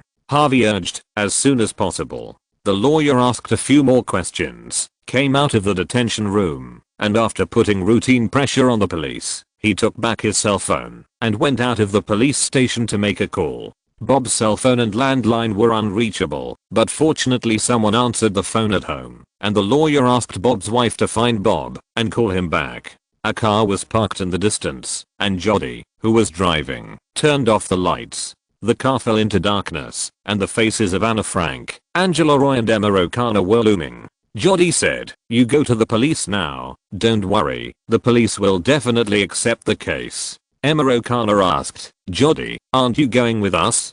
I won't show up. Jody encouraged them. I found someone more suitable to go with you, the female lawyer you met. She patted the arms of the 3 girls one by one. There is one thing I haven't told you yet. Lawyer Camille has served the victims of the 2 cases of Pitt's Nanny Gate and Ben Affleck's Teaching Gate and helped them get justice. All the victims were compensated, and the perpetrators also received the punishment they deserved. The 3 of them had all heard of the 2 cases, and they felt more confident. Jody opened the car door. Go ahead, I'll support you from behind. The 3 got out of the car, and the door of a BMW car in front opened. Lawyer Camille waved to them. Anna Frank, who was the most in need of money, walked over first, and the other 2 followed. Lawyer Camille hugged them one by one, said a few words of comfort and support, and took them into the police station. Jody had already taken out the DV and filmed the whole process of them entering the police station. She went to Century City nearby, entered a coffee shop, turned on the computer to borrow the internet, logged onto the website to upload the video, and then wrote a concise news. The 3 victims suspected of being forced by Harvey Weinstein entered the police station tonight and officially reported to the police to accuse the Hollywood movie god. Jody moved the news to the front page headline and put it side by side with Harvey's previous news. She believed that Harvey's news could definitely be made into a series. If Harvey fell, she could even plan a documentary alone.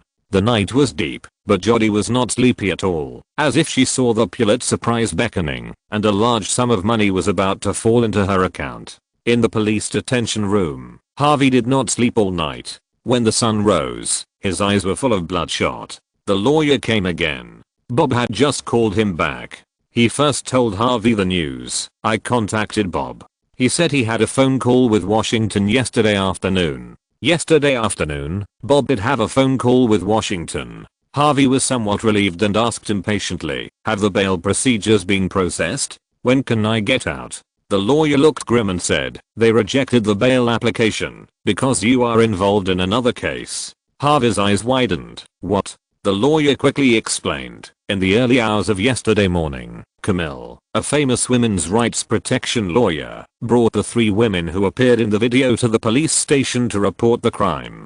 2 of them provided solid evidence. You were detained for less than 24 hours yesterday. The police are applying for an extension of detention. Harvey was inexplicably panicked and suddenly felt fear. This is a conspiracy. Someone is targeting me. The lawyer couldn't break the prison because a new case was started and the LAPD had solid evidence. There was no problem with the procedure. Chapter 561 The brother who handed me the knife. Early in the morning, Aniston was in her villa in Beverly Hills. Because they were not far away, Martin came quietly and had breakfast together. Julie also came, and she came earlier and faster than him. When Martin walked into the restaurant, the table was piled with newspapers, and there was a laptop next to it, playing news about Harvey Weinstein. Aniston looked up at Martin and said, please sit down and wait for us. Julie said, let's read through the main newspapers today first.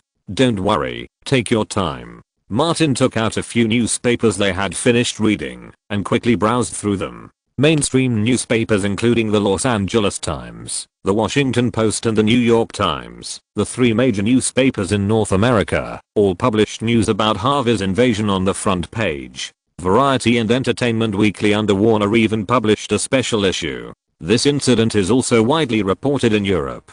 Aniston obviously did some research. The European media will not give Harvey face. Julie said, no matter how influential Harvey is, there will be dozens or hundreds of media outlets reporting on his case among so many media outlets across the United States, not to mention that he has lost contact. She looked at Martin and asked, you wouldn't throw him into the Pacific Ocean, would you? How is that possible? Martin is an upright man who abides by the law. He committed domestic violence yesterday and beat his wife Georgina Chapman, who called the police. The LAPD temporarily detained him on the grounds of violent injury. Aniston asked, will he be released today? Martin shook his head, no. In the early hours of yesterday morning, the three victims, accompanied by feminist lawyer Camille, went to the police station to report the incident. Currently, the LAPD has legitimate reasons to refuse Harvey's bail. Tell the truth.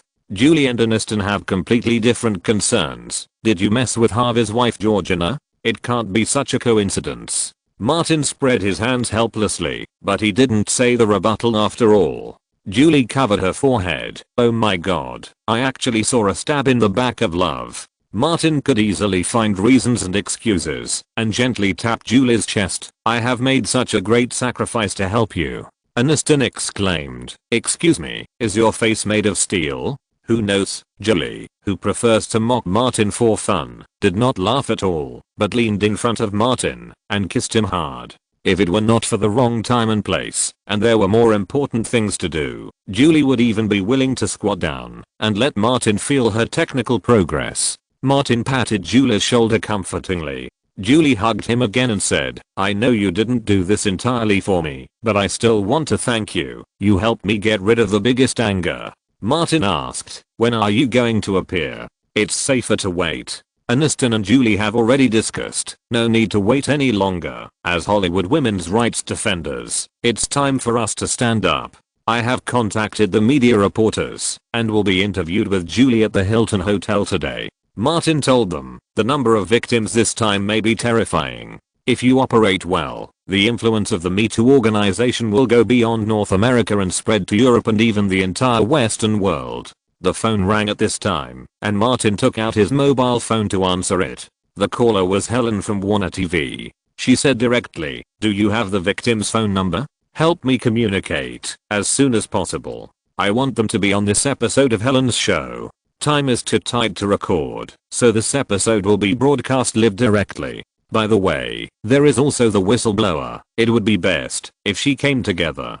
Martin asked, does the TV station have any objection? Helen revealed some information appropriately. The senior management asked us to report the Harvey Weinstein incident with all our strength. You talk to old Bush. Martin came out of the restaurant and handed the phone to Bruce. Just after the call here, Daniel called again. Barry Meir invited Martin to the Warner building to discuss the upcoming film cooperation. Martin had breakfast at Aniston's place, talked about some things by the way, and then went to Burbank. As expected, in addition to the film cooperation, Barry Meir and Daniel talked to Martin about Harvey. Both sides hated this guy. Daniel mentioned that in his more than 30-year career, Harvey had cheated too many people in business, in addition to North America, throughout Europe and Asia. Martin knew a lot, forcing foreign producers and directors to sell films, imprisoning people, and even cheating classmates on the other side of the Pacific. The Jewish style is vividly reflected in the Weinstein brothers. For example, backstabbing. In New York, Bob Weinstein received another call from Los Angeles. After the call was connected, he said first, lawyer, your first priority now is to bail Harvey out. I will handle the other aspects. Tell me when you see Harvey. I'm working with Washington to suppress this incident. Okay, leave it to me. The lawyer understood the relationship between the Weinstein brothers. Bob was Harvey's shadow and the most reliable person behind Harvey. Bob came to the company and went to Harvey's office first. He found the key to the bank safe at the place Harvey said. He is Harvey's most trusted brother and he recognized which bank it belonged to at a glance. Bob returned to his office on the other side. People called to inquire about Harvey's situation one after another. He gave all carefully prepared speeches. We already have countermeasures. Please be patient and this matter will be properly handled. Then, he left the company, drove to the bank, and opened Harvey's bank safe. There weren't many things in it. Some videotapes for cameras, storage disks, etc. Bob took them to the apartment and looked through them one by one. They were all things Harvey had filmed, from the late 1980s to last year, a total of more than a dozen. Obviously, the targets were all carefully selected by Harvey. Bob had done similar things, but they were all consensual. He understood this mentality and took them out from time to time to appreciate them, which would give him an indescribable sense of satisfaction. There are too many people in the circle who take selfies of this kind of videos, and the Weinstein brothers have the same hobby in this regard. Bob asked someone to send some equipment over to transfer the videos on the tapes to the computer. While waiting for the transfer, he lit a cigarette, went to the balcony, looked at Central Park not far away, and carefully thought about the pros and cons. From yesterday to now, Bob has been following the development of the incident. Maybe he will never encounter such a good opportunity again. Others say that he is Harvey's shadow. Only a ghost wants to be someone's shadow. Bob had been patient for many years, and the opportunity he had been waiting for finally came. He knew very well that, if he couldn't deal with Harvey, he would be in danger. He thought of TMZ, the first to expose Harvey, and the name of the whistleblower was Jody in the news. With Bob's ability, it was not difficult to get Jody's email and phone number. He sorted out the video, summarized and sorted out the part of Harvey that was forced, but did not involve sensitive people, and sent it out. Later, on the way back to the company, Bob found a public phone to contact Jody. The good brother was afraid that his dear brother would die slowly. Jody was about to go to meet Helen, but he didn't expect to receive such a big gift suddenly. He called Bruce to his home and watched the newly received video together. These were all ironclad evidence to correct Harvey. Jody asked, "Did you do it?" Bruce heard something Martin said. "I can probably guess who did it, but it's not important. Now we have a greater advantage." He reminded Jody, "If you want to win the Pulitzer Prize, the identity of the whistleblower is very important. I suggest you go on Warner's Helen Show and prove that you are the whistleblower through the Helen Show." Jody is a journalist. I think so too. The three victims had long agreed to come forward to accuse Harvey. Jody's interview with Helen was more like discussing the program process and how to create a sensational effect. Before Helen's show, CNN broadcast interview videos of Julie and Aniston.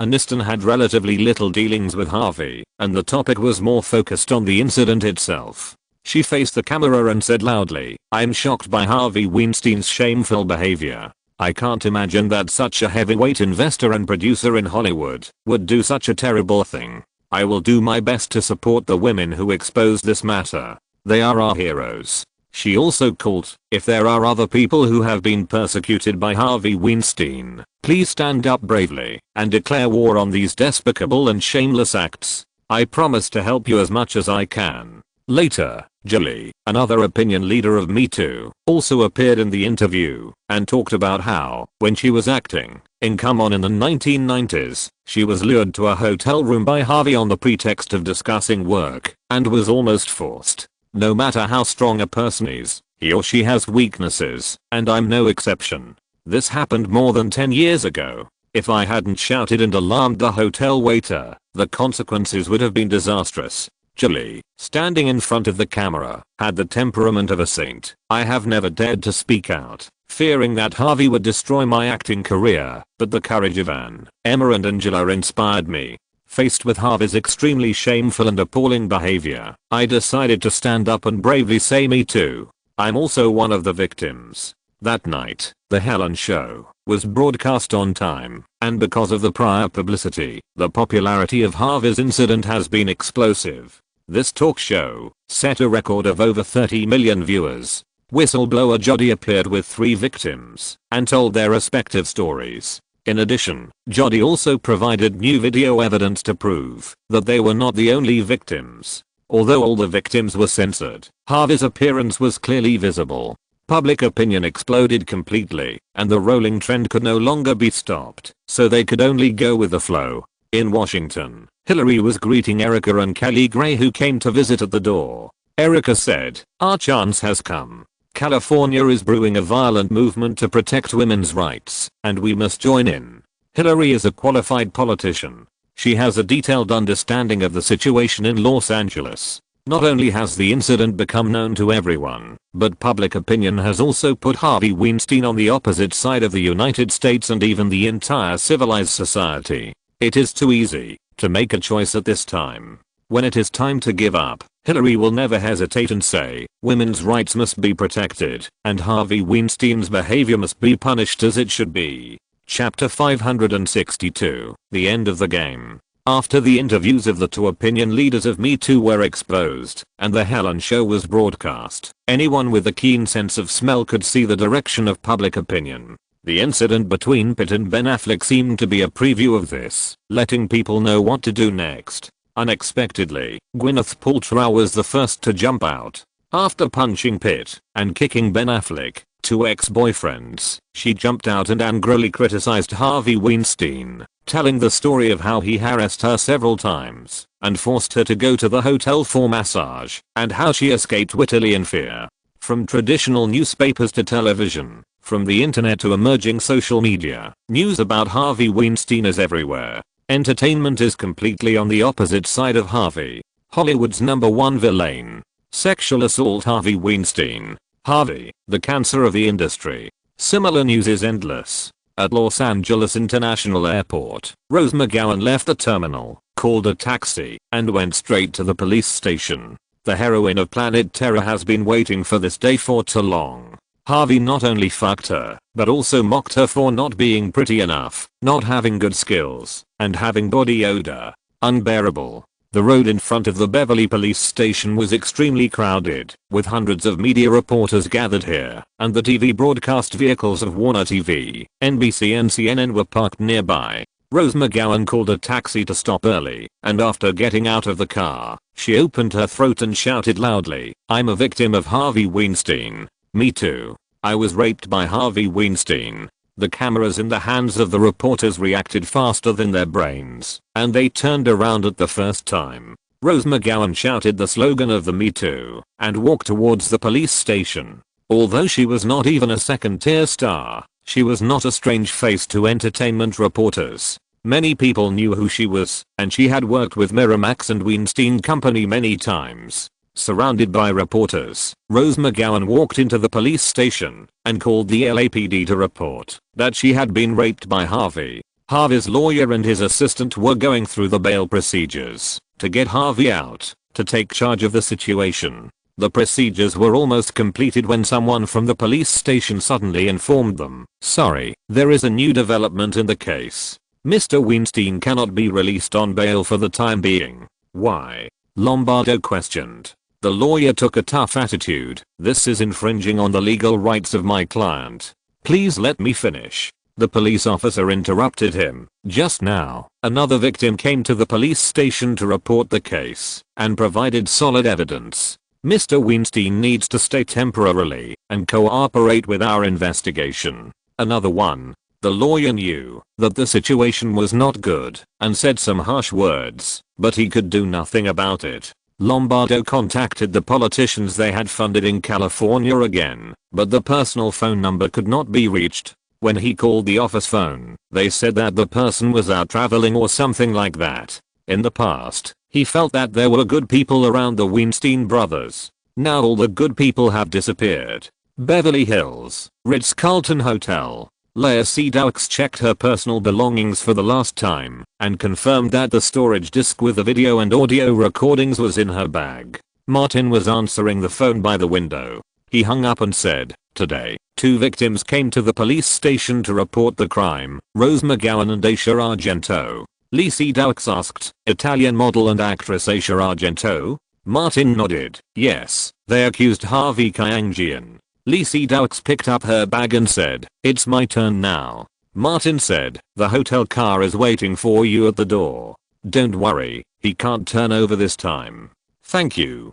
Lacey Dowks came over and kissed Martin and said sincerely, "You gave me a chance to wash away the humiliation." Martin encouraged, "It's your courage that led you to this path.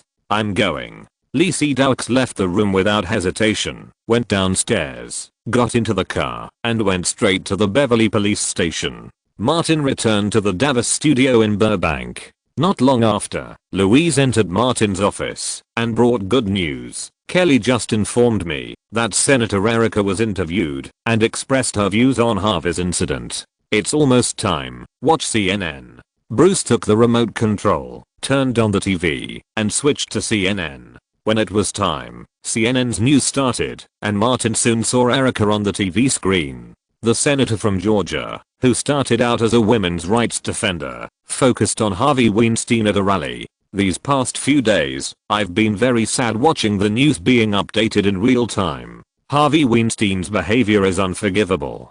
The way he treats those vulnerable and talented young women is unacceptable in any setting. Zero tolerance should be adopted for this despicable behavior that insults women's personality anywhere in the world and in any workplace." Erica seemed particularly excited, and she almost took out her pink kettle and took a big sip on the spot. "I call on the federal and California judicial systems to thoroughly investigate this matter." Hillary also spoke up and publicly denounced Harvey Weinstein's behavior. At the same time, a press conference was held in front of San Francisco City Hall, and Mayor Gavin attended with his wife Jennifer Siebel. In front of dozens of reporters, Jennifer recounted the incident of being raped by Harvey in 2005 and announced that she had called the Los Angeles police. In addition to providing the little evidence she had kept, she would fully cooperate with the Los Angeles police's investigation. She shouted out the #METOO and called on other victims to take the initiative to speak out and say #METOO. "I know that it is a terrible thing to bravely stand up against sexual abuse and oppression, but we must unite and let everyone remember our voices. This is the power of women, and it is our power."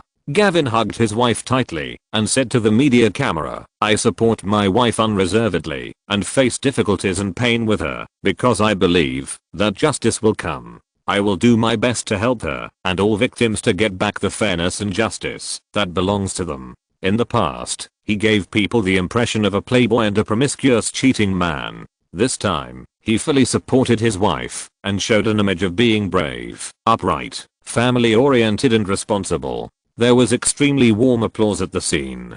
Gavin did not just talk, he had already mobilized his own political and media resources. This is no longer a simple case, but is developing into a social movement sweeping across the United States. Gavin, Erica and Hillary, political creatures with a keen sense of smell, know very well that they can gain political benefits from it. They all joined in. The wall has fallen, and there is no need to push it anymore. What remains is to throw the ruins into the cliff and smash them into pieces. The lawyer found that it was too difficult to apply for bail for Harvey. Victims kept coming to the police station to report the case. According to the procedure, LAPD needed Harvey to assist in the investigation. Because the video and audio sent by Bob to Los Angeles corresponded to some victims who reported the case, the police applied for an arrest warrant as quickly as possible. The whole Hollywood, the whole Los Angeles, and even the entire American entertainment industry were in chaos. The reporters were excited. While digging deep into Harvey's case, they also found a news expansion direction that could attract the public's attention. Interview Harvey's former close friends and let them express their opinions on the matter. This kind of thing is so interesting that it will definitely attract the crowd. As a result, paparazzi appeared in front of the homes and workplaces of Quentin, Robert Rodriguez, Matt Damon, George Clooney, Nicole Kidman, Judi Dench and Meryl Streep. Meryl, who had close ties with Nicholson, was the first to betray. The performing artist who had publicly shouted Harvey, "My God," not only publicly stated that she had cut ties with Harvey, angrily denounced Harvey's shameless behavior, but also called for severe punishment for him. Judi Dench, who had Harvey's name tattooed on her butt, washed off the tattoo as if nothing had happened, saying that she had no knowledge of Harvey's evil deeds, would never work with him again, and fully supported Me Too, etc. Members of the Foot Gang, such as Quentin, Rodriguez and Matt Damon, left the Foot Gang with almost no resistance. However, these people claimed that they did not know what Harvey had done. In contrast, Charlize Theron's words in the interview were much more sincere. "I'm not surprised at all by what Harvey did, because he harassed me, and this trend has been around in Hollywood for a long time." She specifically mentioned, "I also reminded some actresses later to be careful when working with him. If he invites you to the Four Seasons Hotel, it is best not to go." In just a few days, Hollywood stars have stood in line, and without exception, they stood on the opposite side of Harvey Weinstein, because the number of victims who reported to the Los Angeles police has exceeded 50. Among them are actors with a certain degree of fame such as Asia Argento and Rose McGowan, Erica and Hilary's statements and promotion. Gavin and Jennifer's press conference even announced Harvey's death sentence politically. However, these are nothing. The most jaw-dropping thing happened. Weinstein Films held a press conference after a board meeting, and the spokesperson announced the board's resolution. In view of Harvey Weinstein's actions, the board of directors unanimously decided to remove Harvey from the board of directors and relieve him of all his positions in Weinstein Pictures. Bob Weinstein became the new chairman and CEO of Weinstein Pictures. When this news was conveyed to Harvey, who was still in custody because of the continuous emergence of victims through the lawyer's mouth, the movie tycoon who had been dominating Hollywood for 20 years seemed to have aged 30 years. How could he do this? How could he do this? Bob's betrayal was 10,000 times more severe than Georgina's betrayal. He was in a trance. Why did Bob do this? Why? No one could answer him, and even the lawyer thought that Harvey was doomed. Chapter 563. The dust settles. The black tea poured from the white porcelain teapot was steaming. Martin poured a full cup for Leonardo and only half a cup for Nicholson. The latter brought milk and sugar cubes, added them to the teacup, and said while stirring, "The foot gang is too weak and can't withstand a single blow. I haven't even made a move yet, but relying on my little brother Martin, they have already been beaten to a pulp." Leonardo looked at Nicholson and said, "Sure enough, our face gang has a tradition of being shameless." Martin said, "You are the ones who are shameless, and it has nothing to do with me." Before the two bastards could speak, he turned the subject to Harvey. "Are you enjoying eating melons recently?" "Very interesting," Leonardo said deliberately. "Look, what I told you was right, wasn't it? Whether you've been dating for a few months, or just for one night, there's nothing wrong with being nice to women, right?" Martin gave him a thumbs up. Leonardo, who never fails. Leonardo's tail stood up. "I focus on loyalty and true love. Don't be disgusting, you two." Nicholson took a sip of black tea, felt that there was not enough sugar, and added another piece, saying, "It's fun to eat melons and watch the fun, but the participation is too weak." Martin was well prepared. "There is one thing, Jack, only you can do it. Leo and I don't have this ability." Nicholson laughed. "What is it?" Martin said, "Let the foot gang completely disintegrate in Hollywood." Leonardo asked, "It will be difficult for Harvey to turn over, right?" "It's difficult to turn over, but it's not impossible. Martin will not take it lightly, so we will put pressure on him one by one and completely crush him." He flicked the white porcelain teacup lightly. "Public opinion and industry associations will have an impact on the judiciary." Nicholson guessed, "You mean, let the Hollywood Authority make a statement on the Harvey incident?" Martin smiled and said, "Jack, you are one of the old white men." Nicholson found that this matter really belonged to him. He had been waiting to make trouble. Now he can finally show his skills. He drank the black tea in the cup. "I will go to talk to the Warren Beatty couple and Sydney Ganners now." Leonardo asked, "What can I do?" Martin said, "As the second in command of the Face Gang, you just need to publicly draw a line with Harvey." Leonardo nodded. "We three will advance and retreat together, no doubt about it." After sending the two bastards away, Martin called Thomas again and asked, "What did Ali say?" Thomas replied, "WMA will issue a statement today." Martin said, "As long as the first one is out, the rest will follow naturally." That afternoon, WMA held a press conference, and Ali announced on behalf of the agency that WMA would not cooperate with any crew involved in Harvey Weinstein in the future. The next day, agencies such as CAA and Utah followed up and issued similar statements. On the same day, Leonardo's press spokesperson issued a statement on his behalf that Leonardo would not cooperate with any project involving Harvey Weinstein. Jolly and Aniston followed suit. Hollywood once again drew a line with Harvey. Old friends, we are all people who are about to see God with half of our faces. What is the most important thing left in this world? At Warren Beatty's private party, Nicholson faced a group of old white men similar to him and said, reputation. We have been so careful about our reputation for more than 10 years. Why should we have anything to do with a rapist? Beatty's wife, Annette Bening, said, Harvey harassed me. If I wasn't smart, maybe he would have succeeded. Hey, honey. Warren Beatty asked, why haven't I ever heard you say that? Annette Bening said, at that time, I was just one of your many running buddies, and you were just one of my many running buddies, and we weren't married yet. Warren Beatty shrugged and said, associating with rapists really lowers our standards. This love saint claimed to have had relationships with more than 1,000 women, but admitted that he had never forced any of them. Nicholson said, we old guys have all come from the most absurd era. Even so, have we done such tasteless things as Harvey? Among the old white men present, even if some of them have done it, they will not admit it. One by one, they were righteous. I'm ashamed to be with a rapist. These things are too tasteless. He seriously lowered the style of the Oscars and the Academy. Soon, most people's eyes fell on Sidney Ganis. The current president of the Academy knew that Harvey had angered the public. Many of the people present had daughters in their teens and 20s. They could accept their daughters to have sex with others for roles, but they could not accept being investigated by others. Now, no one thinks that Harvey does not have such courage. French actress and granddaughter of Pathé Pictures chairman Léa Seydoux, Jolly, daughter of Jon Voight, and Gwyneth, daughter of the Paltrows and Spielberg's goddaughter, are all victims. Sidney Ganis said, I will convene the Academy Board of Directors. In the quiet room, it seemed that there were two bags hanging under Harvey's eyes, dark and thick. The lawyer talked about the latest situation. Your wife Georgina filed for divorce with the court. On the grounds that the common property of the couple is unclear, she temporarily applied to freeze your multiple bank accounts and fixed assets. Bitch. Harvey felt upset. What could be more painful than being betrayed by the person closest to you?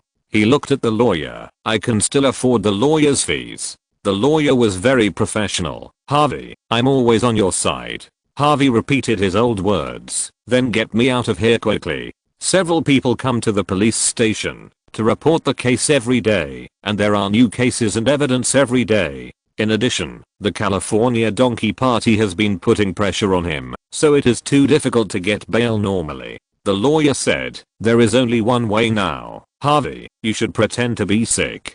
Harvey's face was full of pain, and he said, I didn't do those things at all. They all came to me on their own initiative. I asked them to come to the hotel room, and they came on their own initiative. Isn't the meaning very clear? The lawyer pressed down with both hands. Harvey, calm down. Bob and Georgina's betrayal made him really unable to bear it, and Harvey finally exploded. I forced them? What a joke. It's just a small matter of putting it in and taking it out. The lawyer didn't know what to say. Harvey continued, and they took the initiative to put it in. Every time I took it out, and then they put it in again. I took it out from the beginning to the end. The lawyer stopped talking and let Harvey vent freely. After so much frustration, venting it out might be a little better. After 10 minutes, the lawyer came out. Harvey's face was flushed, and he was emotional. When he was pressed out by two PDs, he suddenly breathed rapidly, covered his head with one hand, and covered his heart with the other hand, and slowly fell to the ground. He was too heavy to fall down too quickly, fearing that pretending to be sick would turn into a real illness. Just as Harvey was sent to the hospital for examination, the Board of Governors of the Academy of Motion Picture Arts and Sciences convened a press conference at the Ritz-Carlton Hotel. Sidney Ganis announced on behalf of the Academy, the Academy Board of Governors voted to immediately revoke Harvey Weinstein's membership in the Academy. This is the first time in the nearly 100-year history of the establishment of the Film Academy. The Los Angeles prosecutor's office later announced that a special office would be established for the Harvey Weinstein case, to be responsible for this case. Not only in Los Angeles, at least 20 victims have reported to the police in New York. So far, more than 80 victims have been exposed in the Harvey Weinstein case. The whole United States was shocked, and the whole world was watching. The Me Too organization brought by Julie and Aniston made a special trip to Washington to join Erica and others and applied for a massive related march. At the White House's regular press conference, Hay also specifically answered reporters' questions on this matter, saying that the dignity of the law must be upheld and women's rights must be protected. On the Hollywood Walk of Fame in Los Angeles, people have gathered every day recently, holding up posters and banners demanding severe punishment for Harvey Weinstein.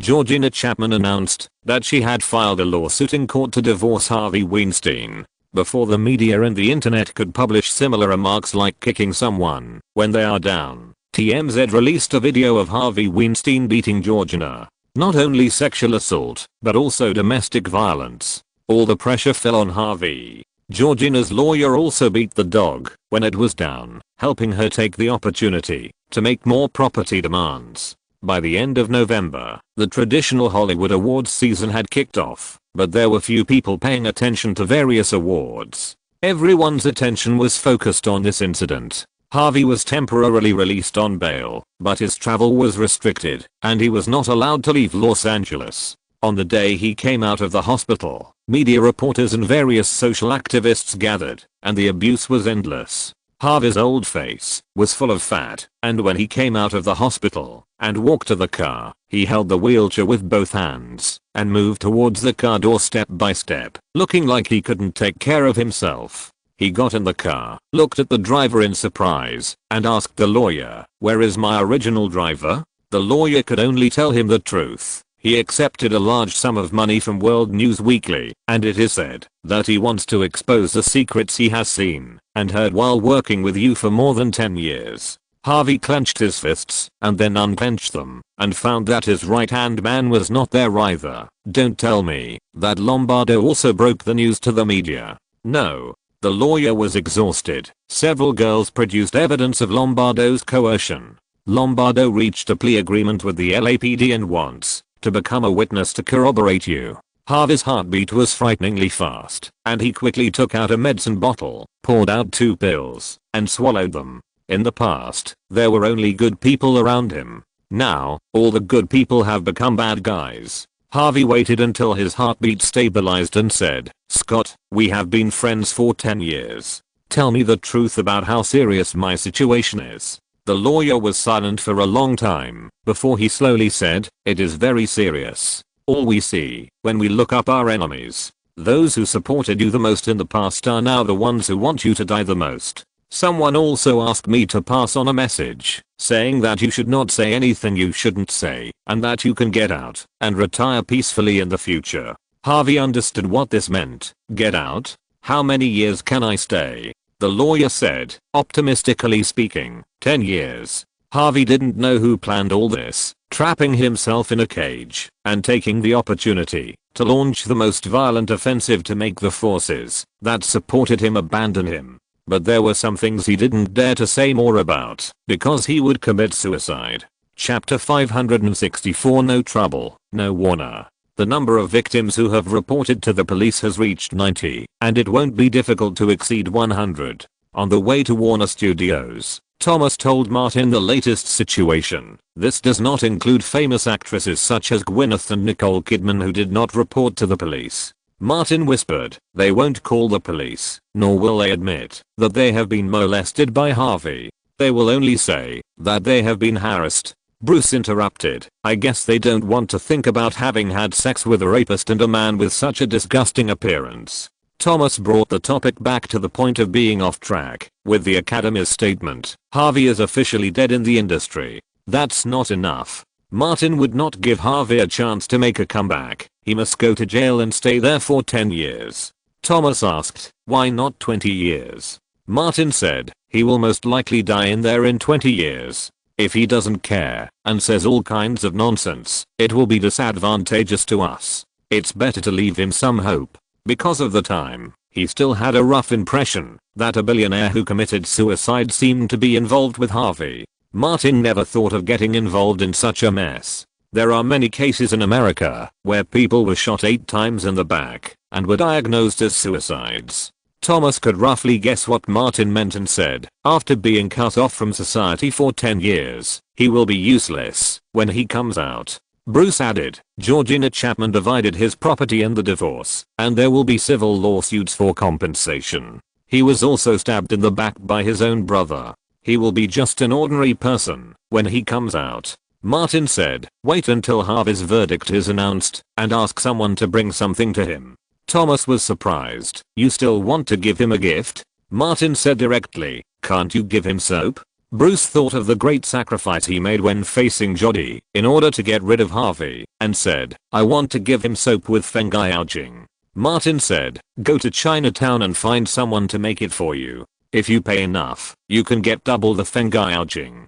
Thomas said at this time, Brad Pitt and the Affleck brothers are about to go to court. Martin nodded slightly and asked Bruce, when will Meme be back? He and Isabel Huppert have finished filming and are on vacation in the Caribbean. Bruce has been in contact with Mene more often. She will come to Los Angeles in December. I heard from Mene that Huppert seems to be staying in Los Angeles for a while to see how the Oscars season works. Martin said, Elizabeth will be back in a few days. Let her hold a party to welcome Huppert to Los Angeles. After all, she is the one Mene brought back. Arriving at Warner Studios, Thomas went to the Warner building while Martin and Bruce entered the Gone Girl studio.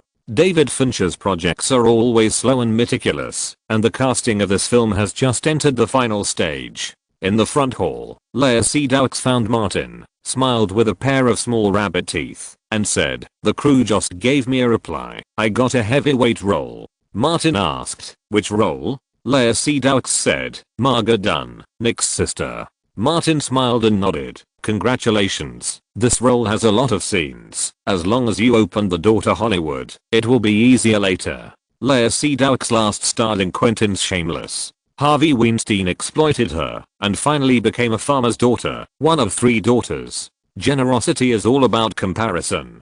Compared with Harvey, Martin is really too generous. Lea Seydoux asked softly, shall we find a place to have a good chat tonight? I'm afraid not tonight. I have things to do tonight. Martin made an appointment with Cheryl yesterday to go to her house for a drink tonight, so he could only decline Lea Seydoux. He thought for a moment and said, well, wait for my call tomorrow.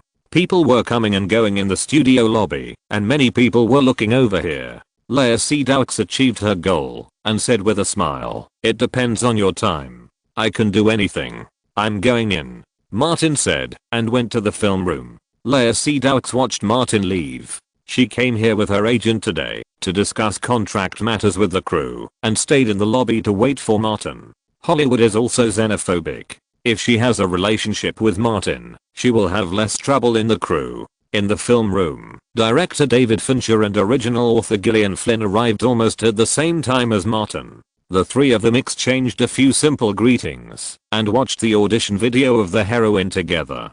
Because Martin had been focusing on Harvey these days, he did not participate in the crew's 3rd audition. There were only 4 actresses who participated in the 3rd round of auditions: Natalie Portman, Emily Blunt, Charlize Theron and Scarlett Johansson. The combination of Martin and David Fincher made the project attractive enough. After watching the audition videos one by one, Martin asked Gillian Flynn, you are the author of the original novel. Who is the most suitable for the role of Amy in your original novel? Gillian Flynn watched the 3rd audition with her own eyes. Without any hesitation, she said directly, Charlize Theron and Scarlett Johansson are both good, but Scarlett Johansson is too short. Martin looked at David Fincher. David Fincher's opinion was consistent with Gillian Flynn. Charlize Theron is the most suitable. Martin nodded and said, then let's choose Charlize Theron. The 3 of them had the same opinion and there was nothing to say. David Fincher called a production manager and asked him to call Charlize's agent. With the selection of the heroine confirmed, the preparations for Gone Girl were almost complete. Martin asked, when will we officially start shooting?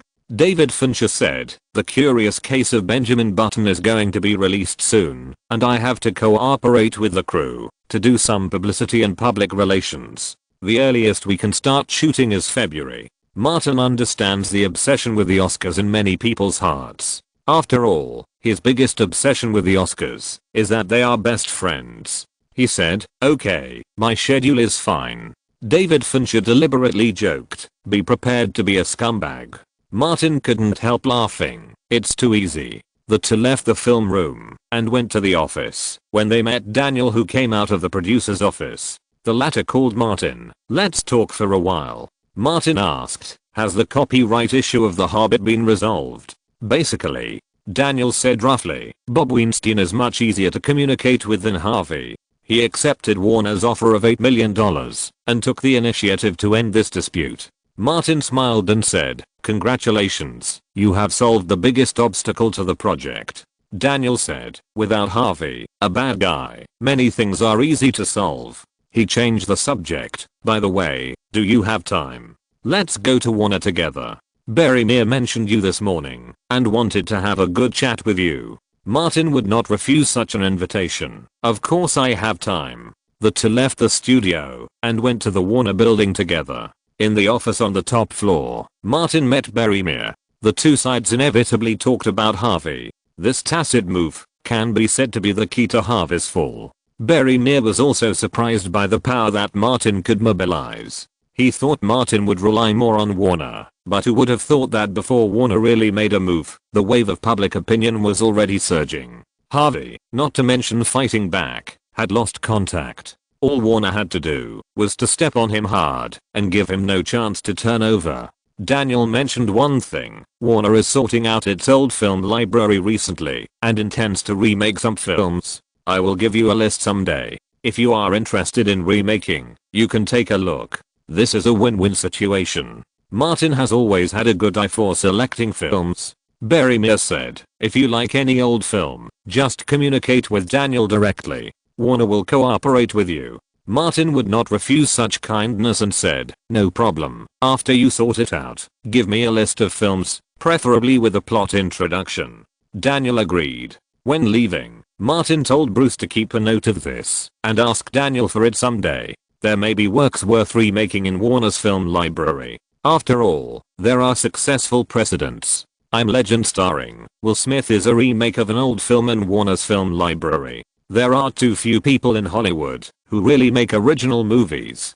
Directors like Christopher Nolan will only become fewer and fewer in the future. Martin returned to Beverly Hills and received a call from Louise on the way. "I just got a piece of gossip about Warner from my father. It is currently only circulated in a very small circle," Louise said quickly, "because it involves my cooperation with Warner. My father called me specifically." Martin's Davis studio is also cooperating with Warner and asked, "What news? Warner can't be going to declare bankruptcy, right?" Louise said, "Someone inside Time Warner wants to adjust the management of Warner Brothers." Martin understood what she meant. Barry Meir and Alan Horn are going to step down. It may involve fierce personnel struggles within large companies. The news that Louise's father received was also vague. "Let's not get involved and wait and see." Martin did not have the capital to interfere in Warner's internal affairs and said, "I'll listen to you and see what happens." Warner Brothers is currently ranked first in Hollywood in terms of performance.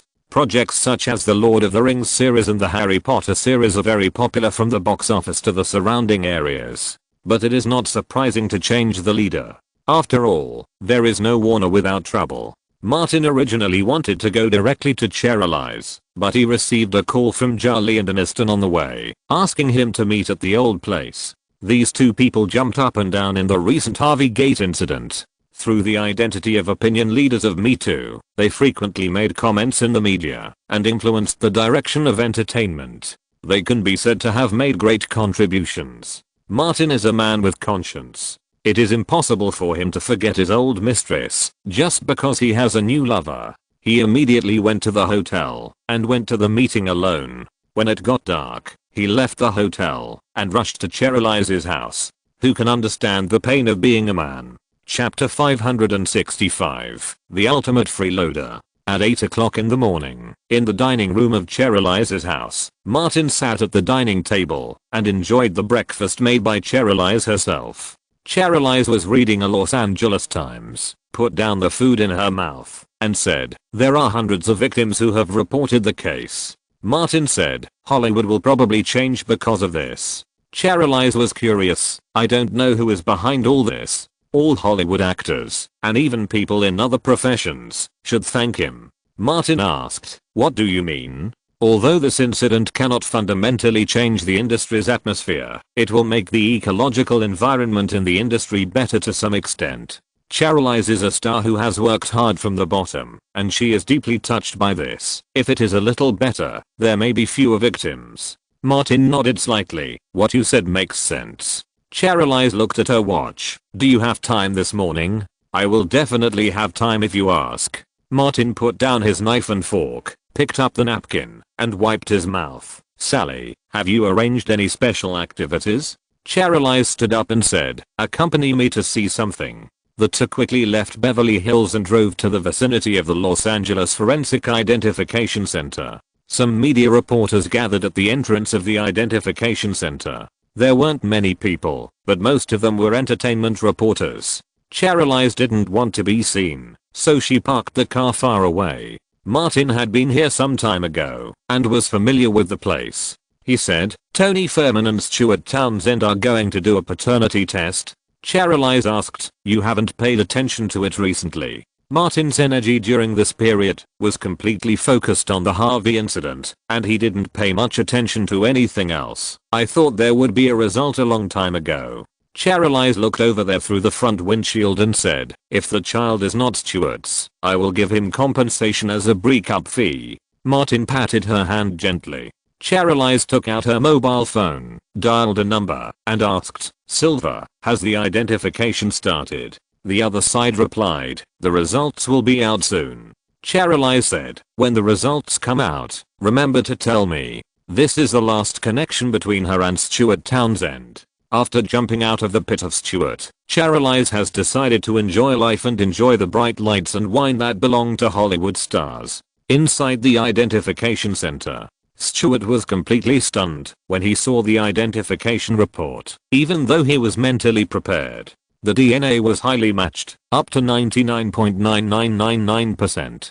Stuart put down the report in his hand and looked to the other side. Tony Feldman was holding the child and had just read the identification report. She walked towards Stuart step by step, wanting to lift the child in her arms for Stuart to see. Stuart was dumbfounded. He had a son inexplicably, and in such a weird way. This son, from a medical and biological point of view, was indeed his. Stuart was in a dilemma. Should he recognize him or not? Tony came over at this time and said, look, this is your son, a child belonging to both of us. Stuart's face was extremely ugly. Tony said again, we are the child's parents. We belong to one family. Stuart, take us home. In her eyes, the other party was also a Hollywood star, although not as good as Martin Davis, but also a rich man. Stuart came to his senses and asked, go home? Back to which home? Back to your home. Tony said as a matter of course, back to our home.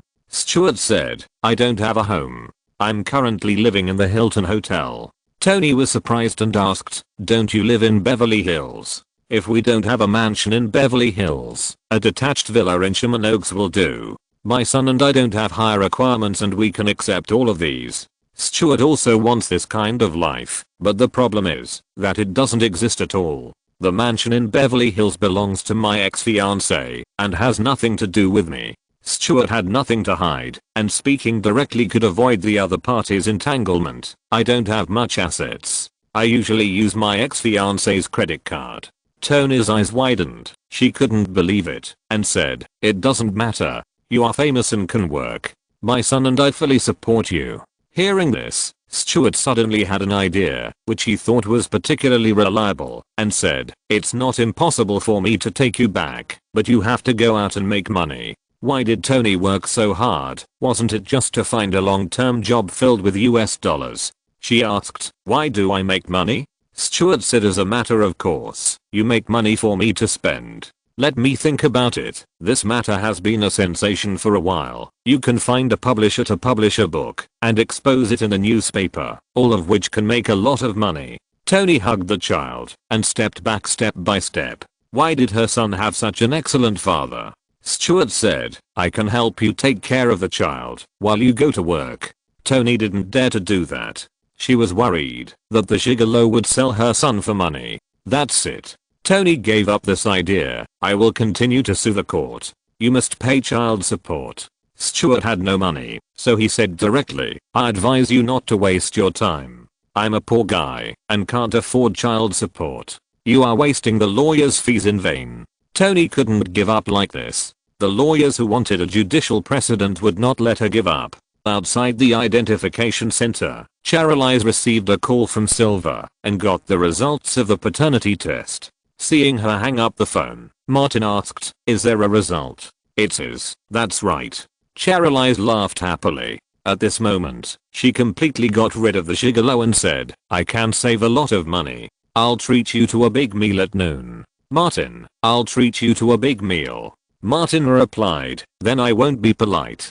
Charlize stretched out her long legs and said, let's go. Let's find a place to celebrate. Martin had to meet with Leia Sedaux in the afternoon, but he couldn't give in at this moment. He had to cheer for Charlize. The applause had to be loud and the oil had to overflow. Italy, Rome, Leonardo da Vinci International Airport. Lily and Elizabeth Olsen entered the VIP room and sat into adjacent seats. They were preparing to return to Los Angeles. Lily flipped through an English newspaper with news about Harvey Weinstein. The US Department of Justice said that it would continue to pay attention to the progress of the Harvey Weinstein case. Both the LAPD and the NYPD also said that they would actively communicate on the case. Elizabeth was quite interested and asked in a low voice, did Martin do this? Lily knew Martin better than she did. It must be him. Look, the billionaire who spoke out is called Mal. If nothing unexpected happens, he is the father of Louise Mal. There are also 2 opinion leaders in the front of Me Too. Why are they so active? She said calmly, this Erica, I knew her when I was in Atlanta. She has a close relationship with Kelly Gray. The pink kettle made by Martin made Erica a lot of capital at the time. Not to mention Harvey was detained by LAPD. Martin is an honorary citizen of Los Angeles. He has been getting closer and closer with McClane over the years. McClane is regarded by many as the next director of LAPD. Elizabeth automatically ignored those names, like a naive person who knew nothing. As you said, the hand hidden at the back is indeed Martin, but I rarely see this side of Martin. In front of the naive person, Lily was like a heartless silly girl, because Martin gave you all the sunniest and kindest side of him. Elizabeth smiled sweetly. It seems to be the case. She reached out and shook Lily's hand. Martin is using this method to protect us and to hold up a peaceful sky for us. Lily thought of her development in the past few years, which was as smooth as it could be, and said, that's right, without what he did, I wouldn't be like this now. Maybe I'm still a pauper in the slums. Lily has seen many beautiful girls in the slums and dares not imagine what happened to them. Elizabeth still had a sweet smile on her face and chatted with Lily. Over the past year or so, she not only managed Martin's housework in an orderly manner, but also took time out during her recent time in Italy to find out a lot about Martin's past from Lily, especially about his ex-girlfriends. Elizabeth found some common points and summarized a few points. For example, Martin was different from Leonardo. He rarely took the initiative to break up with his female companions, and of course he would not make promises to the other party. And she also heard Lily talk about the 3 no principles that Martin promoted when he was in Atlanta. Combined with these summaries, Elizabeth had a bottom line in her heart. As long as she didn't cry, make a fuss, or take the initiative to break up, Martin would never take the initiative to leave. She was still young and had plenty of time.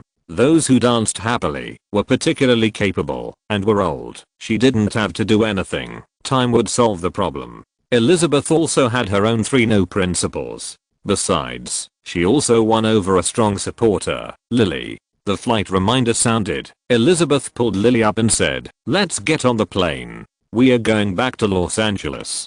There are still many things to do when we get back. Lily said, it's the award season and the new year again. I guess Martin will hold a lot of parties. Elizabeth pointed to her bag and said, I talked to Martin yesterday. I've made a list for the time being. When we get on the plane, we'll discuss it together. After all, that's your home too. Lily smiled and said, I've never organized a party, so it's a good opportunity for me to learn from you.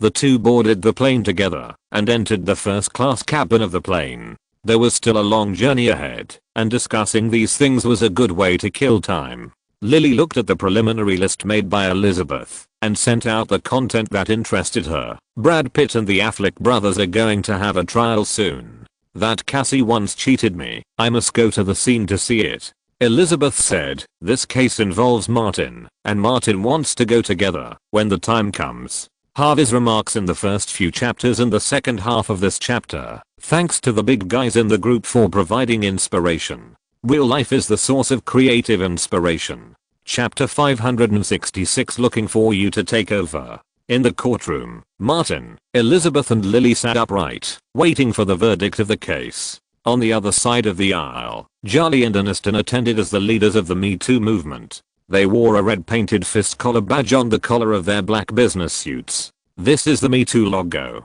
Nearby, Jennifer Garner was waiting anxiously with several children. The three people in the dock may have felt something. Pitt and Ben Affleck looked back and saw their ex-wives. The most ruthless are ex-wives and ex-girlfriends. Charlie and Aniston smiled and nodded slightly to Pitt. Pitt seemed to have lost all his energy and spirit. He did not have any extreme reaction. He turned around with his head down, hoping that his sentence would be shorter, so that he could have some appeal after he was released, so that he could go to the Sacred Valley to make money by filming. Ben Affleck's eyes turned from Jennifer Garner to Martin, and resentment and anger appeared on his tense face. He turned his head back and lowered his head to hide the fierceness in his eyes. Even if he is found guilty, he will be released sooner or later. Ben has made up his mind not to let Martin Davis and his family go. There are many ways to retaliate, and at least 5 flashed through his mind at this moment, such as selling Lily to Tijuana, Mexico, catching Elizabeth and sending her to. Thinking of this, Ben gave up automatically. By the time he gets out, Elizabeth Olsen will probably have become countless ex-girlfriends. Cassie glanced at her brother and felt that he was thinking about something not very good. But in this kind of situation, she couldn't ask. Compared with these two people, Pete is much more honest. He has suffered painful blows again and again, and he has become depressed. An ex-wife and an ex-girlfriend tortured him so much that he couldn't even survive in the Sacred Valley. Bruce moved a little closer to Martin and said, Ben hates us very much. Understand. Martin is a good person, so he can understand, but understanding does not mean doing nothing. He asked, is Mean back? Bruce nodded. I ask Mean, and he does have a lot of friends from his youth in jail. Martin lowered his voice so that Elizabeth wouldn't hear. Tell him to find someone to go, not go in person. Bruce replied, I understand. Elizabeth glanced at Martin and saw Martin and Bruce whispering to each other and knew that they were discussing something secret, but she ignored it and pretended not to see anything.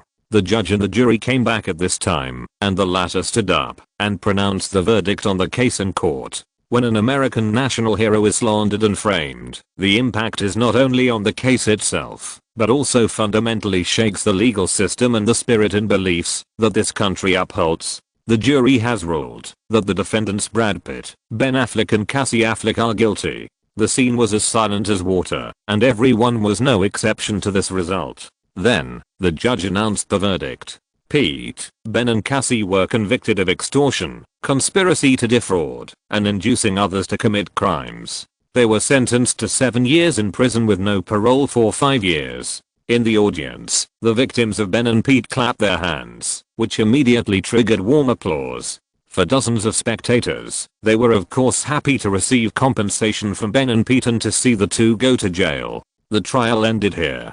Pete, Ben and Cassie were taken away and will soon be transferred to the state prison to serve their sentences. Martin stood up and walked out with Elizabeth. Bruce and Lily followed from behind. As soon as he went out, a large group of reporters surrounded Martin and asked questions. Martin, can you tell me what you think about the trial? Is this the result you want? Do you think they got the punishment they deserved? Martin paused for a moment and said, this trial has demonstrated the dignity of the law and brought me fairness and justice. There is no point in saying such nonsense. Martin just replied and got into the car with a heavy face and left. The Escalade drove towards Beverly Hills. In the passenger seat, Lily said, and that bastard Harvey Weinstein. Elizabeth asked, he shouldn't be able to enter the trial process for a while, right? Martin roughly said, there are too many victims. The The trial is expected to be in March or April next year. Lily continued, there are so many messed up things. She asked Martin, are you going back to Atlanta for Christmas? Martin nodded, we'll go back to Atlanta for Christmas. Elizabeth didn't want to go to Atlanta and said directly, I'm going to stay in Los Angeles with my parents and sisters for Christmas, and I can't go with you. Martin smiled, it's okay. Back home, Martin and Bruce went out shopping again to prepare for the party in the evening. Men had brought Isabel Huppert to Los Angeles, and Elizabeth prepared a welcome party for Huppert. At the party, Leonardo brought his new girlfriend, a Russian supermodel named Enviritsna, who just walked the Victoria's Secret show this year. Of course, golden brown hair and long legs are a must. Leonardo specially found Martin to chat with him alone. Shutter Island will be released in February next year. He handed Martin an invitation. Don't forget to attend my premiere. Martin said, I will definitely be there. Leonardo looked back at his new girlfriend, who was sitting among Elizabeth, Lorraine Nicholson and other female relatives, and said, you were very busy some time ago. I didn't tell you that I went to Russia last month and attended a fashion circle party. Martin guessed, it must be exciting. Leonardo nodded vigorously, more than exciting. The Russian fashion circle is simply a treasure trove. The supermodels there are tall and long-legged, with outstanding looks and great bodies. I don't even want to come back. Martin had seen too many rumors about Maumeni in his previous life, and had also seen some Maumeni working hard across the border in Hengdian. He said, but after they are over 30, their bodies often become very scary. 30 years old? Why should I wait until I'm 30? Leonardo insisted on his principles. Everyone breaks up at the age of 25, and then finds someone younger. Isn't it better? Martin was unable to refute, and said, it's my fault, I spoke out of turn. Leonardo never forgets his brothers. When are you free? Let's go to Russia together. Go to Russia? Martin shook his head firmly. I'd better not go. If I get detained, I won't even have a place to cry. Leonardo slapped his forehead. Look at me. I almost forgot your glorious history. You have captured and killed many Russian spies. He said, when I have time, I will organize a group in Paris or London, invite some Russian and Ukrainian supermodels and actresses, and then call that old bastard Jack to have a party together. Martin nodded, no problem. He remembered something. I remember there was a Saint Girl group or something. They were singing. Leonardo said, Saint Girl group, I know them. The company they are in has always wanted to enter the English-speaking market. Martin said, when you are organized, just tell me the time and place. I will pay for it this time. A person of my class will never be as shameless as Jack, who goes to a party with only a gun. Leonardo looked at him, and they both laughed. Nicholson came over from the other side and said before he got close, my intuition tells me that you are saying bad things about me again. No, your intuition is never reliable. Of course the two bastards denied it. Nicholson was a little worried and said, there is something that has been bothering me recently. Martin's eyes widened. No way, Jack, you got Jennifer Lawrence pregnant? I didn't. Nicholson wanted to kick Martin a few times. Don't talk nonsense. Leonardo said, what else could be bothering you? Nicholson was worried that the two bastards would talk nonsense again, and quickly said, after Harvey's affair was exposed, Meryl Streep phoned me and told me that she was going to divorce. Leonardo, why? Martin went a step further. Why did she find you? Nicholson was still frightened. She came to me and said she wanted a divorce. What else could it be for? Leonardo nodded, looking for you to take over. Martin patted Nicholson on the shoulder and said, as a good brother, boss, I will prepare a wedding gift for you. Nicholson didn't want to get married. Shut up. Martin and Leonardo were all gloating and laughed as if they saw Nicholson trapped in the cage of marriage. Min followed Bruce into a lounge. Bruce took out something he had prepared in advance and handed it over. This is for you. Min opened the bag and took a look. He found that it was full of soap. He quickly stepped back. Old Bruce, we are brothers and good friends.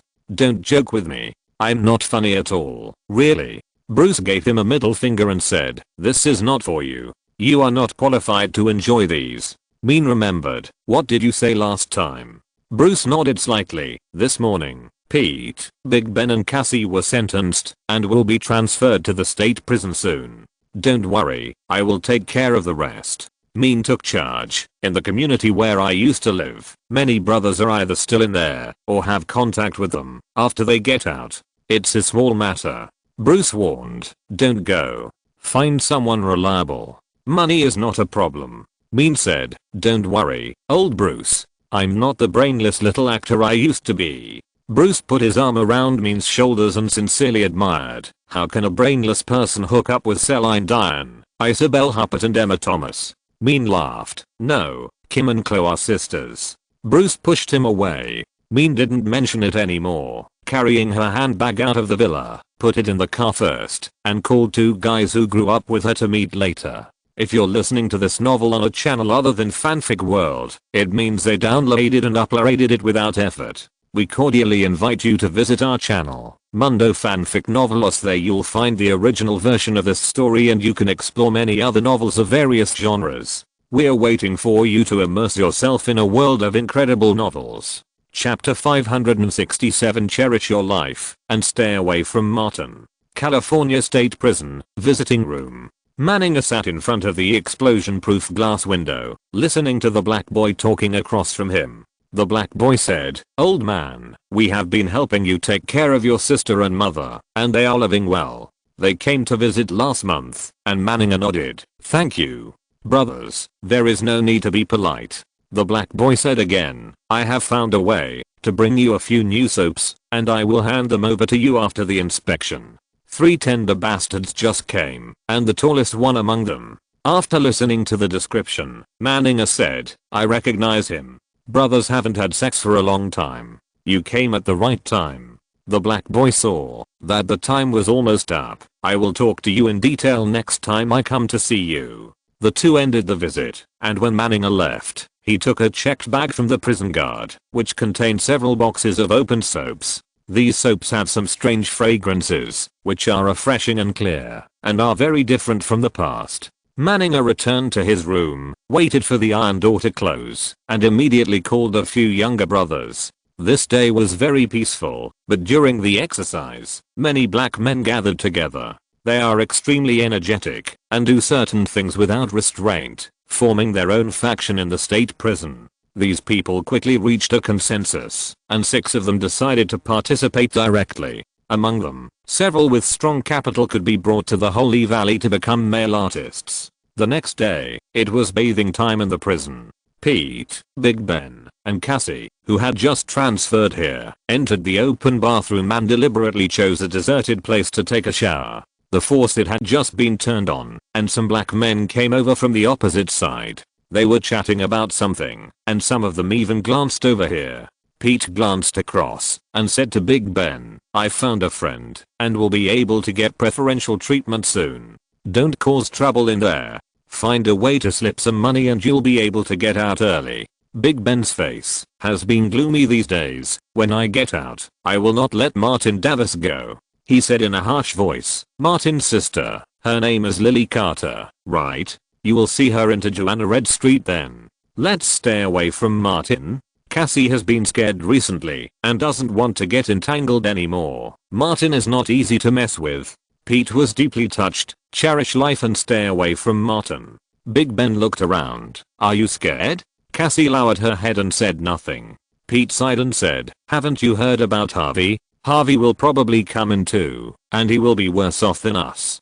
Big Ben didn't give up so easily. I still have Damon. Damon will help me outside. I have to get out early and quietly return all that Martin Davis has imposed on us, so that he will live in pain for the rest of his life. Pete stopped talking. His mind gradually became active, and he began to think about himself. If he reported Big Ben, would he be able to reduce his sentence? With such a thought, he could no longer suppress it. With a snap, it seemed as if something fell nearby. Pete turned his head to see a piece of soap with a strange fragrance fell beside Big Ben's feet. Big Ben also saw it. The fragrance penetrated his nose, and it was more refreshing than the traditional project of the Foot Gang. He looked in the direction where the soap fell and happened to see a strong man like a black iron tower. The man grinned with 2 rows of white teeth, looking very friendly. Hey, help pick up the soap. Big Ben ignored him and made way for the soap. The Black Iron Tower strode over, picked up the soap, but did not leave. Big Ben looked at him in surprise. Black Iron Tower raised his hand, holding the foamy soap in his hand. With a little force, the soap flew out from between his fingers, hit Big Ben's chest, and fell to the ground again. Big Ben was tall and strong, not easy to mess with, and he also had a bad temper. Apologize to me and leave here. Black Iron Tower laughed. Help me pick up the soap.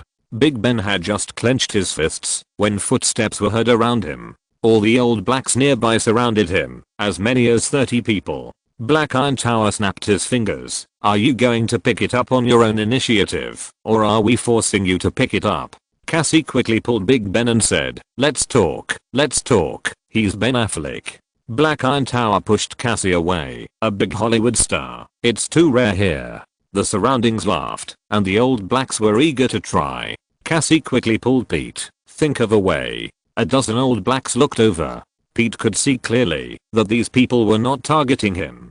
He quickly looked around and found that the patrolling guards seemed to have a tacit understanding and went to patrol other places at the same time. Obviously, this matter was arranged by someone, being calculated by others one after another, losing their wealth and future. Their reputation could not scare these black men.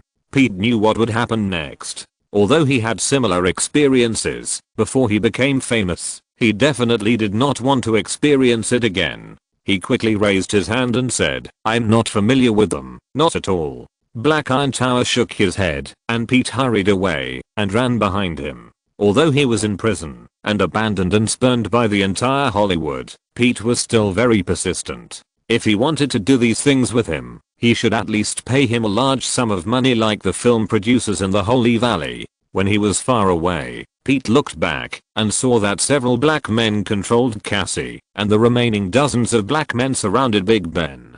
Some of them held soap with a strange fragrance in their hands. Not long after, Big Ben's cry came out. The sound was very strange, and Pete couldn't tell for a moment whether it was a scream. The terrible incident recorded by the California state prison as the Menninger massacre broke out. On this day, a grand premiere was being held at the Hollywood El Capitan Theater. The Curious Case of Benjamin Button premiered in North America. In order to cooperate with the public relations promotion of the award season, this film, which had its world premiere at the Cannes Film Festival, was not actually released until the North American award season officially began. Warner Brothers and Paramount Pictures invited many celebrities to come to support, especially Christopher Nolan's appearance, which caused a great sensation. This star director has a huge number of fans in the United States and even the world. They support Nolan unconditionally. Even today, they still use IMDb as a position to fight to the death with fans of The Godfather and The Shawshank Redemption.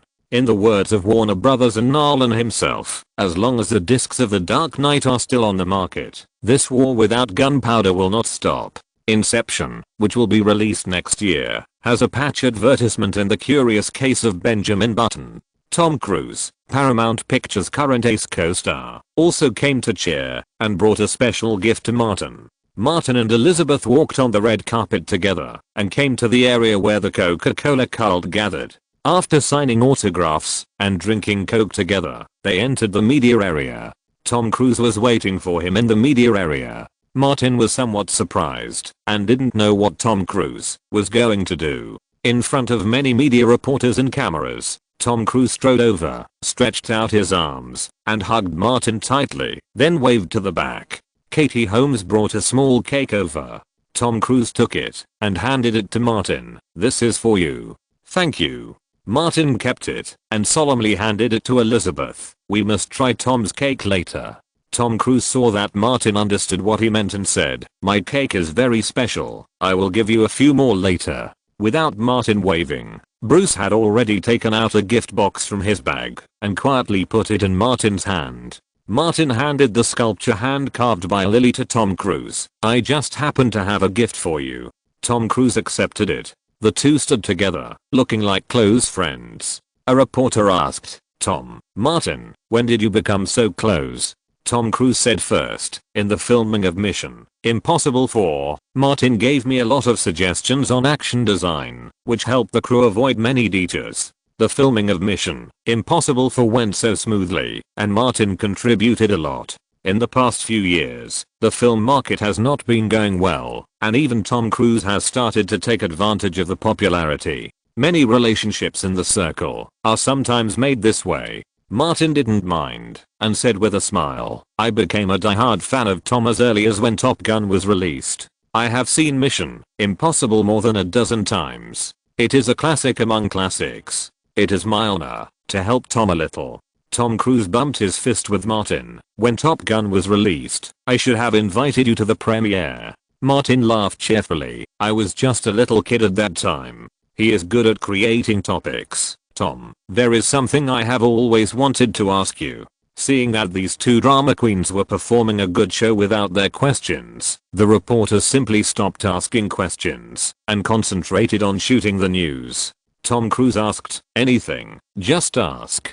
Now the sequel to Mission Impossible has started filming. I've been waiting for several years and finally it's here." Martin asked, "When will there be a next Top Gun?" Tom Cruise reacted very quickly and immediately realized that this was also a very good topic for hype. He said, "Soon, we are making preliminary plans." He vowed, "Martin, I promise you that you will be able to see the second Top Gun in a few years."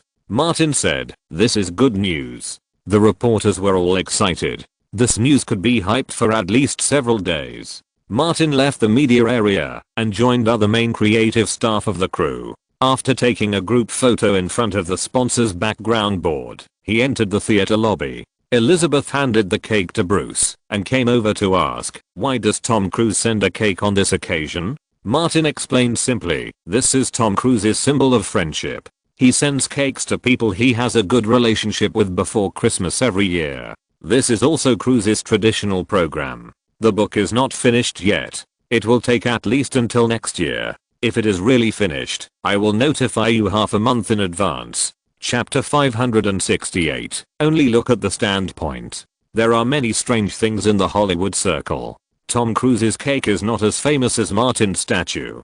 Martin himself has not paid attention to it, and Elizabeth has not pointed it out. There are many guests today, and the premiere arrangement is not directly in the screening room. Martin and Elizabeth went into the VIP room together. Louise asked Elizabeth to talk about an advertisement that Pacific Pictures has just received. Martin found Daniel. The two have worked together for several years and have a good relationship. He asked directly, "I heard that there will be personnel changes in Warner Brothers. You are well informed." Daniel said roughly, "Around the new year, a new CEO will take office. Before long, Barry may step down as chairman, and the new CEO may take on both positions." Martin has been working with Warner for a long time and is very concerned about this. "Who is about to take office?" Daniel signaled with his eyes, "He is coming." Martin found a strange face walking in front of the left. The man looked to be in his 50s, with a lot of white hair mixed in his black hair, a typical East Asian face. Martin made a quick distinction and was basically sure that this was a Japanese, but he had never dealt with him before. The man stopped more than 2 meters in front of Martin. Daniel introduced him at the right time. "This is Kevin Tsujihara from Time Warner, who used to be a senior executive at Warner Brothers." He introduced Martin again. "This is Martin Davis, our national hero." Kevin Tsujihara did not move, but smiled at Martin. Martin stepped forward and shook hands with him. "It's nice to meet you, Mr. Tsujihara." Kevin Tsujihara said, "I often hear your name in New York, and the real person is even better than I heard." Martin was greeting Kevin Tsujihara on the surface, but his head was searching his memory, and gradually he had some impression. It seemed that he had seen Kevin Tsujihara's name in the Warner Brothers news after 2010 in his previous life. After chatting for a few sentences, Kevin Tsujihara said with a smile, "I could have met you a few years earlier, but it's not too late now. I'm very impressed by the several works you have collaborated on with Warner." Martin was still very polite. "I hope we will have the opportunity to cooperate in the future." Kevin Tsujihara nodded and found an excuse to go somewhere else. After the people walked away, Daniel said, "I will ask my subordinates to quickly pass the list of old film libraries to you. While Barry Meir and Alan Horn are still here, if there are any that you like and want to remake, hurry up and go through the procedures." Martin smelled something strange. Does the new person in office have any opinions about me? I can't tell for the time being.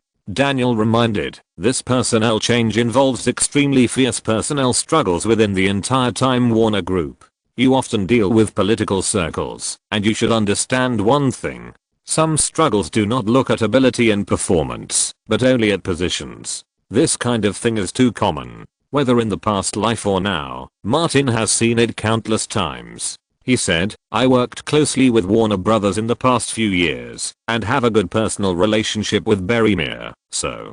Daniel said, you are naturally on the opposite side of Kevin Tsujihara. He came to power after a fierce personnel struggle. He must prove his ability to the head office's board of directors and shareholders, and show new performance. Martin frowned slightly. These things are a headache. Daniel said, there is no way. Where there are people, there are fights. Our place is nothing. The fights within Disney a few years ago were more exciting. I hope everything goes well. Martin would pay attention to Kevin Tsujihara, but Daniel could not trust him completely when it came to the internal fights within Warner Brothers. For such things, it is best to watch the fire from the other side of the river. Martin then paid attention to Kevin Tsujihara. Apart from being a little arrogant, he did not find anything else for the time being. Director, come here. He is here. A 15 or 16-year-old girl came out of the crowd. As she walked, she greeted the fat man behind her. My teacher is in front. Peter Jackson said, no wonder you performed so well. It turns out you found a good teacher. Saoirse Ronan smiled and narrowed her eyes. My teacher taught me a lot. For example, how to scare wild mandarin ducks, how to make people pee their pants, and how to deal with unfriendly villains. Although there was no verbal instruction, Saoirse felt that she had learned a lot through media reports. She came to Martin, stood up and bowed slightly. Teacher. Martin said, you have grown up. You don't have to take the jokes you made when you were a child seriously. Saoirse insisted, no, you will always be my teacher. Martin didn't waste time talking to her. He walked towards the fat man who was walking over and shook hands. Hello, Peter. He said sincerely, the Lord of the Rings trilogy is my favorite series of movies, no doubt about it. Peter Jackson took the opportunity to say, you should know that I'm going to shoot the Hobbit trilogy. How about you play a role? Martin deliberately asked, you don't want me to play an orc, do you? How is that possible? Peter Jackson said, except for the fixed characters in the Lord of the Rings trilogy, you can choose any other role. Martin smiled. It's okay to make a cameo, but forget about playing the main role. It's difficult to adjust the schedule. Peter Jackson didn't force it, chatted a few words and left. Saoirse stayed and said, I want to settle down in Los Angeles. How could Martin make a decision for someone like this? He said directly, you should ask your father and mother. If they agree, won't everything be okay? Saoirse was a smart girl, but you are my teacher. Martin couldn't help laughing. I haven't taught you anything. You taught me a lot. Saoirse blinked. Teach me how to survive in the circle, and how to deal with people. Martin saw Elizabeth coming back and said, let's talk another day. I have something else to do. When Saoirse was working on the set of The Curious Case of Benjamin Button, she was familiar with Elizabeth, who also played Daisy. She went over and held Elizabeth's hand and started chatting.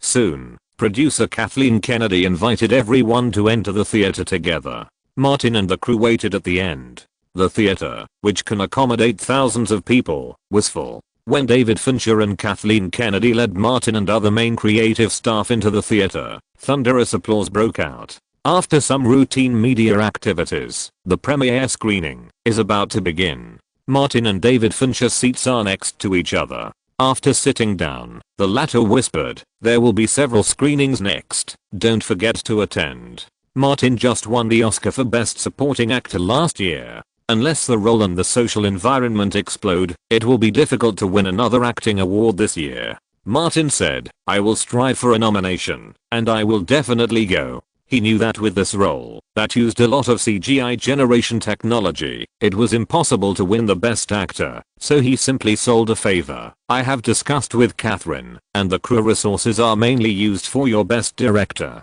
David Fincher was not very confident. It's difficult to win the award. Martin said nicely, we will try our best. In fact, He also felt that David Fincher's chances of winning the award were not high, and part of the problem was his own. In July this year, The Hurt Locker was released in North America, directed by James Cameron's ex-wife Catherine Bigelow. If Martin remembered correctly, this was the first female Best Director in the history of the Oscars. The situation facing other directors now is more severe than Martin's previous life. Because this year, Me Too is very popular. The Harvey Weinstein incident has led to the flourishing of the women's movement, and one after another, female stars and female celebrities have become Me Too supporters. Jolly and Aniston, leaders of Me Too, are planning an event to call on Me Too supporters to wear the Me Too fist logo at this year's Oscars. At present, many people have responded, such as the Face Gang led by Martin, Leonardo and Nicholson. In this situation, The Hurt Locker is of good quality and politically correct. Catherine Bigelow is definitely the first favorite. David Fincher probably also saw the current situation. As we all know, the Oscars are similar to the Nobel Prize. The awards are not only based on results, but also on buttocks. The big screen lit up, and Martin and David Fincher stopped talking and watched the premiere. This film has been screened many times at the Cannes Film Festival, and Martin also won the Cannes Best Actor award for it. The reputation has been lifted as early as the first half of the year. As of now, the IMDb score is as high as 8.6 points, the Rotten Tomatoes freshness is 88%, and the MTC comprehensive score is 78 points. Good word of mouth.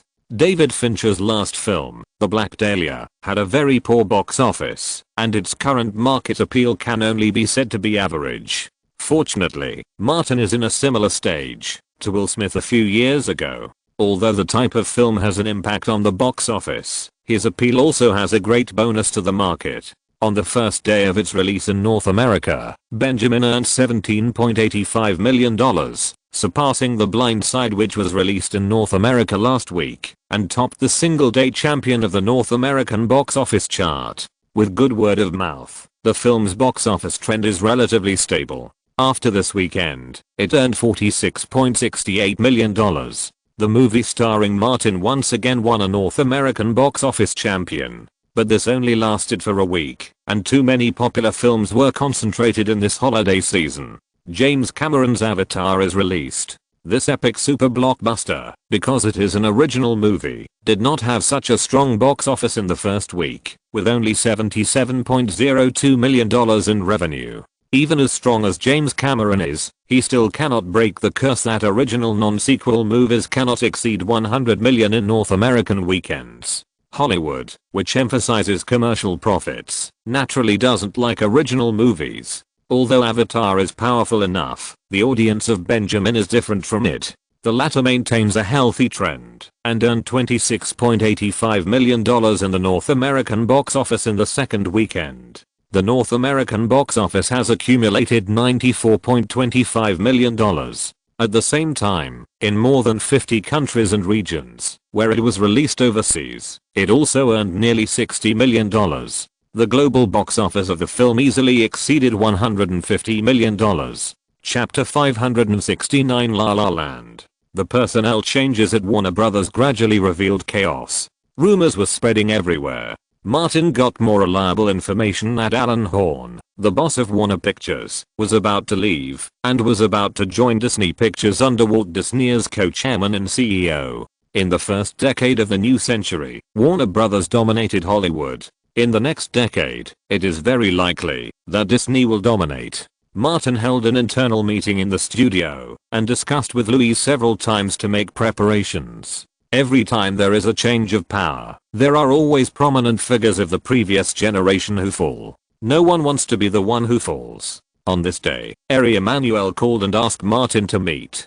Because Martin was in the Gone Girl studio at Warner Studios, he rushed over directly. The two agreed to meet at a cold drink shop. When Martin rushed over, Ari had already arrived. In addition to him, there was another person, Mark Wahlberg. Martin did not feel embarrassed at all. After all, the person who took Mark Wahlberg's role in The Departed was Matt Damon, who had nothing to do with him. Wahlberg took the initiative to step forward and shake hands with Martin. "I'm new to WMA. Please give me more advice in the future." Martin shook hands with him. "You're welcome." Wahlberg was straightforward. Actually, we have something in common. We both don't like Matt Damon's gang. Martin was slightly stunned. Then he understood what was going on and laughed. This is a good common point. The two sat down, and Wahlberg took the initiative to say, I have heard a little about the Foot Gang and the Face Gang. I hate the Foot Gang. When I auditioned for The Departed, the crew originally decided that I would play the role of Ding Jenon, but under the operation of the Foot Gang, it was finally snatched away by Matt Damon. Martin remained calm. The Foot Gang is really a bunch of assholes. Wahlberg was obviously trying to please Martin. It's a pity that Matt Damon, that asshole, didn't go in with Harvey. I've heard from many media friends that there were many victims and media who wanted to expose them, but were repeatedly pressured by Matt Damon and Ben Affleck, and finally had to compromise. Martin said, these are just moral issues, not legal ones. Some time ago, he focused his main attention on Harvey Weinstein and ignored others. After all, Harvey was the core of the Foot Gang, and it would be easy to deal with the others if he was eliminated. Wahlberg said, I won't let Damon go. He will definitely be greatly affected in the future. Seeing that Wahlberg was licking endlessly, Ali interrupted him and said to Martin, old friend, I've been annoyed by Natalie Portman recently. She complains to me all day long. Martin knew what he was talking about. David Fincher and the original author Gillian Flynn all chose Charlize Theron in the last audition, and I had no choice. Ali said, I understand. She is still not good enough. I will stop Natalie when I go back and not let her bother you. Enough of the foreshadowing. He suddenly changed the subject. Mark read Marcus's autobiography Lone Survivor and saw the script here. He is very interested in Marcus' prototype role. Wahlberg immediately followed up and said, I have played many soldier roles, edgier, Three Kings, and Sniper. I have undergone long-term military and firearms training, which gives me more advantages than other actors. Originally, he also found Saoirse Ronan, who played his daughter in The Lovely Bones, and wanted her to help. But Saoirse Ronan was more slippery than a fish. She said a lot of nonsense, but didn't come to see her teacher. Ali looked at Martin and said, give Mark a chance. He's great. Martin thought about it, and thought Mark Wahlberg should be able to play the role. He simply took out his mobile phone and called Marcus and producer Akiva Goldsman in front of them and recommended Mark Wahlberg. The rest was easy. They asked Mark Wahlberg to prepare for the audition with Macup. Upon hearing this, Mark Wahlberg simply went to the nearby studio of Lone Survivor. Ali stayed to drink tea with Martin. Martin said, you've been very active recently. Did you just recruit him? Ali said simply, it's been a while. He has a wide range of roles and is very promising in business. He can play serious roles as well as shitty and fart roles. He put Wahlberg aside and said, the person I want to recruit the most is Christopher Nolan. Martin had introduced the two people, and that was all he could do. He would not get too involved. He asked, has Nolan's attitude changed? Ali said, not yet, but CAA's forcing Nolan has created a huge crack. As long as I persist, the crack will expand and collapse the whole wall. Martin smiled and said, I wish you can dig down the whole wall soon. Yes. Ali finished a cup of tea and said goodbye. Behind the counter of the cold drink shop, Maya had been observing Martin, waiting for the two to leave. Seeing that Martin was also about to leave, she quickly picked up her bag and went over. Martin had already seen Maya and greeted her. Long time no see. Maya said carefully, Martin, can I take a few minutes to chat with you? Martin knew Maya when he was still a child actor. There was no urgent matter at the moment, so he pointed to the chair opposite. Sit down and chat. He asked, I remember you left here to concentrate on your career in Hollywood. Maya smiled embarrassedly. I can't help it. Life forced Sebastian to concentrate on creation, but the works he wrote were too classical and did not conform to the current trend. He also lost his job in the smokehouse. I can only find a way to make more money. Martin nodded slightly. These two people are just a microcosm of the tens of thousands of low-level actors and staff in Hollywood. In the whole Hollywood, there may be hundreds of thousands or millions of practitioners, but only a few of the few can make it. I may not have a natural talent for acting. Maya was quite helpless. I got a role with lines, but it still didn't change my situation. My acting career didn't improve at all. Martin knew that this was the case for most actors. Many times, hard work doesn't necessarily lead to equal rewards. I've had similar experiences, but I was just luckier than you. Maya nodded and said, Martin, do you remember what I mentioned last time? I want to try to write a script. I've been using my spare time to create, but I feel that the stories I write are terrible, and I overturn them again and again. Martin asked, have you written a suitable story? Maya opened the bag she brought, took out a manuscript, and handed it to Martin. I can't write a fantasy story, so I simply adapted a script, based on my experience with Sebastian. Now I've written the beginning. Can you help me take a look? Martin took it, and found that it was a handwritten manuscript. He kindly reminded, next time, keep the original manuscript and only provide a photocopy. If someone takes your manuscript away, you will lose if you sue. Maya was not even a formal screenwriter, and she was not well prepared for these. She nodded quickly, I remember. Martin quickly browsed through the script. The heroine in the story was indeed very similar to Maya, and it could even be said that she was similar to many low-level actresses in Hollywood. As for the hero, the Sebastian that Martin had seen was a pianist who played music in the smokehouse, and he didn't know much about the others. The heroine was set to be an actress and playwright at the bottom of Hollywood. She worked part-time as a waitress at Warner Studios. She often had to take leave to audition, but she had never received any important roles, and could only support herself by part-time. The hero was naturally a pianist who played in a restaurant. His ideas were too old-fashioned, and he had always insisted on jazz. The two met because of a traffic jam, and later resonated with each other as Hollywood downtrodden people, and came together to encourage each other in their careers. Martin was very familiar with the last scene of the manuscript. The hero and heroine visited the Griffith Observatory at night, and confirmed their relationship as lovers. There was nothing after that. Obviously, the script was not yet completed, and even for the completed parts, Martin, a layman in writing, could see that there were many problems in scene design and transition. Maya was a novice, and it was normal for problems to occur. Martin asked, is it not finished yet? Maya said directly, I was writing, and suddenly I lost confidence, and Sebastian and I had a disagreement about the script. She elaborated, Sebastian read the script and thought that adding jazz and other musical element to it would be more appropriate to design it as a musical genre, but musicals have long been out of fashion, and I think romantic comedies are better. Martin nodded slightly, the story is not bad.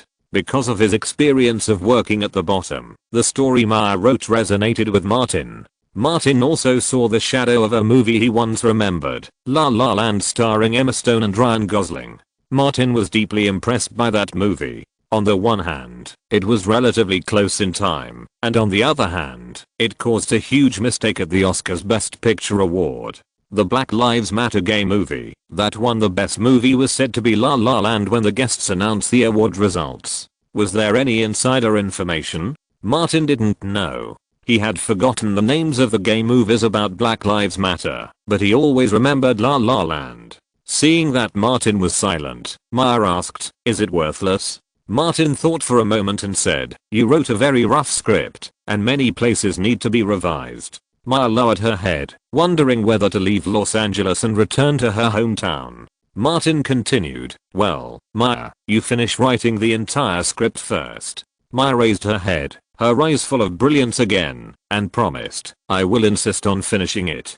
Martin glanced at the counter and said, I need you to concentrate on writing. Quit these part-time jobs, and go to my film and television studio to find Jessica. You have met her. Maya nodded, I know her. She will give you a full-time writing job, and you can write the script with peace of mind. Martin said in advance, in addition, there will be a buyout fee for the script copyright. You are a newcomer, so the price will definitely not be high. I will give you a buyout price that is above the average for new screenwriters in the Writers Guild. According to the new agreement signed by the Writers Guild last year, the maximum amount of money for a new screenwriter's script is $30,000. Maya agreed immediately. Chapter 570 Enjoying it. That afternoon, the studio finalized Maya's contract as quickly as possible, and obtained the relevant copyrights of the script. Martin also officially named the script La La Land. Maya is not a qualified screenwriter now, but she is willing to work hard and learn, and the whole story is based on her love affair with Sebastian. Even if it needs to be revised and polished later, it must wait until she is finished. Thomas specifically recommended a person who is good at revising and polishing the script to Martin. Carrie Fisher under WMA is the best in Hollywood at this. Martin thought the name sounded familiar. Carrie Fisher? It seems very famous. Thomas thought to himself that you are a fan of all Hollywood stars. You started watching movies at the age of 3 and started practicing at the age of 10, but you don't even know the American National Myth series, Princess Leia. He was afraid that Martin would not remember who Princess Leia was. Leia Skywalker, Solo. Hearing the last name Skywalker, Martin understood. Is she good at this? Thomas explained. In fact, Carrie Fisher's acting career has been basically stagnant in recent years, and she is also addicted to drugs. Her wealthy life in recent years has been maintained by the share of the post-production of the Star Wars series and the remuneration for revising and polishing the script for others. He further said, she may not be able to write a script alone. Creativity is a problem, but she is recognized as a master in the industry for revising and polishing. Martin trusted Thomas's recommendation. You are responsible for contacting her. This project cannot be rushed. With Maya's condition, the script will definitely not be completed in half a year, and the post-production polishing and modification will also take time. After Thomas left, Bruce entered Martin's office and handed a file bag to Martin. Daniel sent it. Martin opened it and looked at a list of films in the Warner Film Library. As one of the 6 major companies in Hollywood, Warner has a very rich family background. Martin saw familiar names such as Casablanca, The Wizard of Oz, King Kong, and The Shining from this list. Even the copyright of The Shawshank Redemption is in the hands of Warner Brothers. Martin looked through the films and recalled them, looking for relevant memories. When it was almost time to get off work, he circled 3 old films and asked Bruce to give them to Jessica and Emily to talk to Warner about remake authorization and explore the way first. The huge personnel changes at Warner Brothers may affect everyone, even the collaborators. Martin must be on guard, even against Daniel, who has worked with him in the past few years. People's positions always change with interests and buts. Bruce came back quickly and said, before going to Atlanta, I have some private matters and I have to leave for a while. Okay, I'll give you a long vacation. Martin's first words were normal, but the latter part changed. You want to date Sophia. Remember to bring the hospital's and erectile department phone number. Bruce raised his 2 hands and put his 2 middle fingers in front of Martin. I'm going to accompany Kim and Chloe on vacation. Martin said, old Bruce, can you be a human being? Sisters, how can you dare to attack them? Bruce was immune to Martin's attack and stared at him coldly. Martin said disdainfully, don't make that expression. My moral standards are much higher than yours. Just after he finished speaking, his cell phone rang. He took it out and saw that it was Georgina Chapman calling. He answered and said, hi, honey. Georgina on the other end asked, are you off work? I'm in your suite at the Ritz-Carlton Hotel. Martin said, wait a moment, I'll be there soon. Come early, I have a surprise for you. Georgina said Muma and hung up the phone. Martin put away his phone and found that Bruce was still looking at him. He said, it's off work. Bruce asked as he walked out, I remember Georgina Chapman and Harvey haven't divorced yet, right? Martin was so thick-skinned that he pretended not to understand anything. The legal process is in progress. It should be soon. Bruce said, Leonardo's judgment is very accurate. Martin shook his head. She will be divorced and single again soon. Bruce smiled without saying anything, thinking that his moral standards were far higher than Martin's. The two got in the car and Bruce drove to Beverly Hills. Martin picked up a newspaper and turned to the entertainment section. He saw a piece of news as big as a finger in the corner. Ben Affleck temporarily left the state prison and went to the hospital for examination and treatment. It was really a trick. This was yesterday's newspaper. Martin had always been very concerned about the dynamics of the circle. There was no heat at all about Ben's news. Or rather, no one in the mainstream entertainment media reported it. Martin asked, is Ben's matter troublesome? No, some very normal things in prison. People who enter there do not have normal human rights. Bruce deliberately added, I heard from Mean that Ben went to the hospital to see the irreverent department. Martin nodded. Continue to entertain him. Bruce said a big truth. I believe Ben will adapt quickly and enjoy it. Arriving at Beverly Hills, the car went directly into the hotel's underground parking lot. Martin took the special elevator to the suite upstairs. As soon as he opened the door, he saw 2 black silk stockings. Georgina was a model, and she posed in a pose that showed off her figure, which was extremely tempting. Martin walked over quickly. Georgina was extremely charming, and she didn't forget to say, I must pay for today's room fee. I want to pay with Harvey's money. How could Martin refuse? I'll listen to you. Georgina automatically pestered him. Martin was of course not polite. While the former was busy, she didn't forget to say, help me think of more ways to make Harvey's punishment more severe so that I can get more of his property. No problem. Martin responded. Georgina said again, I will give you a generous reward. Martin asked, where is the reward? Georgina became more proactive, like Joan of Arc, holding a flag in one hand and a sword in the other, riding on a horse. Is this reward enough? There will be more in the future. She was very active and said, I have just met a few supermodels and introduced the fashion supermodel group to them. I plan to recruit them to join the group. When do you have time to test them? Martin thought to himself, this is too active. She has started to actively recruit people. He immediately said, after the new year. I know all the rules. Georgina turned around and planned to contact AA, KK and the old foxes who love to play. I will ask them to bring the latest physical examination reports. Martin praised, you are getting more and more sensible. Georgina returned to the previous topic. Can Harvey be eliminated? In this way, I will be the first heir. Martin reminded, just think about such things. Don't do anything reckless. It is very stupid to sacrifice your own future for him. Georgina was just asking tentatively. Her mind was not confused, and said, then let Harvey become a long-term domestic abuser to me. Martin said, I promise, Harvey will stay in jail for 10 years. Georgina cheered and shook wildly, as if a motor was installed on her body. Martin suddenly found that he and Georgina had been communicating closely, discussing how to make Harvey even more miserable. Why did he feel like Mr. Simon? Harvey, did you take medicine? It's nothing. Martin knew very well that men don't like to meet Mr. Simon, but they all want to be Mr. Simon. After taking a shower in the bathroom, the two went to have dinner to replenish their energy for the next fierce battle. In the restaurant, Georgina asked, I can't wait for them to come over quickly. Can't it be Christmas holiday? Martin thought to himself, is it so difficult to take a vacation? He said, no, I have to go back to Atlanta for something. I will be back around New Year. Georgina shrugged. Okay, let's talk about it after New Year. I'll talk to them. Martin reminded him, you should focus on the divorce case now. Only when you get the property in your hands will it truly belong to you.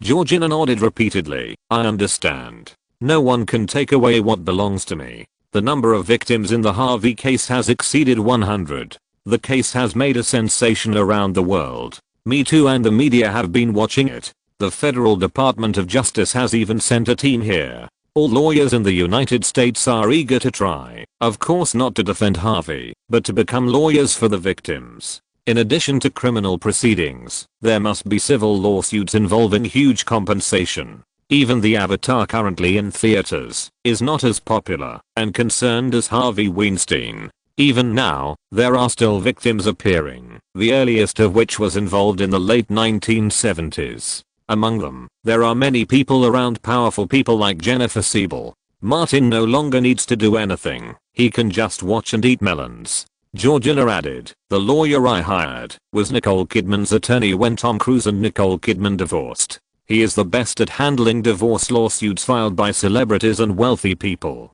When Nicole Kidman divorced, she not only took at least $70 million of assets from Tom Cruise, but also threw all the faults on Tom Cruise. Martin said, this lawyer sounds good.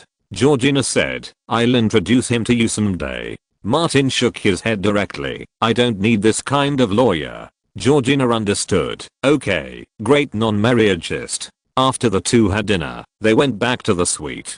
The room was large enough to find enough entertainment. In the following days, Martin attended the film screening organized by the crew and David Fincher almost every day. He also canvassed for himself in due course. After all, he could strive for an Oscar nomination for Best Actor. The Curious Case of Benjamin Button has always had a good reputation and a stable box office trend. Before the new weekend, the North American box office easily exceeded $100 million. The industry generally predicted that the North American box office of this film would fall at around $200 million. At present, Avatar has swept the North American film market, and the box office of the second weekend is almost the same as that of the first weekend. James Cameron almost recreated the miracle of the big ship box office falling back that year. Before Christmas, Martin and Lily left Los Angeles and returned to Atlanta. Chapter 571 Marvel's Invitation. Standing in the familiar living room, Martin looked at a slightly unfamiliar photo. It was a sturdy boy in a baseball uniform, preparing to throw a baseball in the game. Harris came over and said, "Hall is now one of the best pitchers in the NCAA baseball league. The Warriors have been tracking and evaluating him for the past 2 years. If nothing unexpected happens, he will join the Atlanta Braves through the draft next year. I'm not one of the best." Hall's voice suddenly came from the door. "I'm the best one."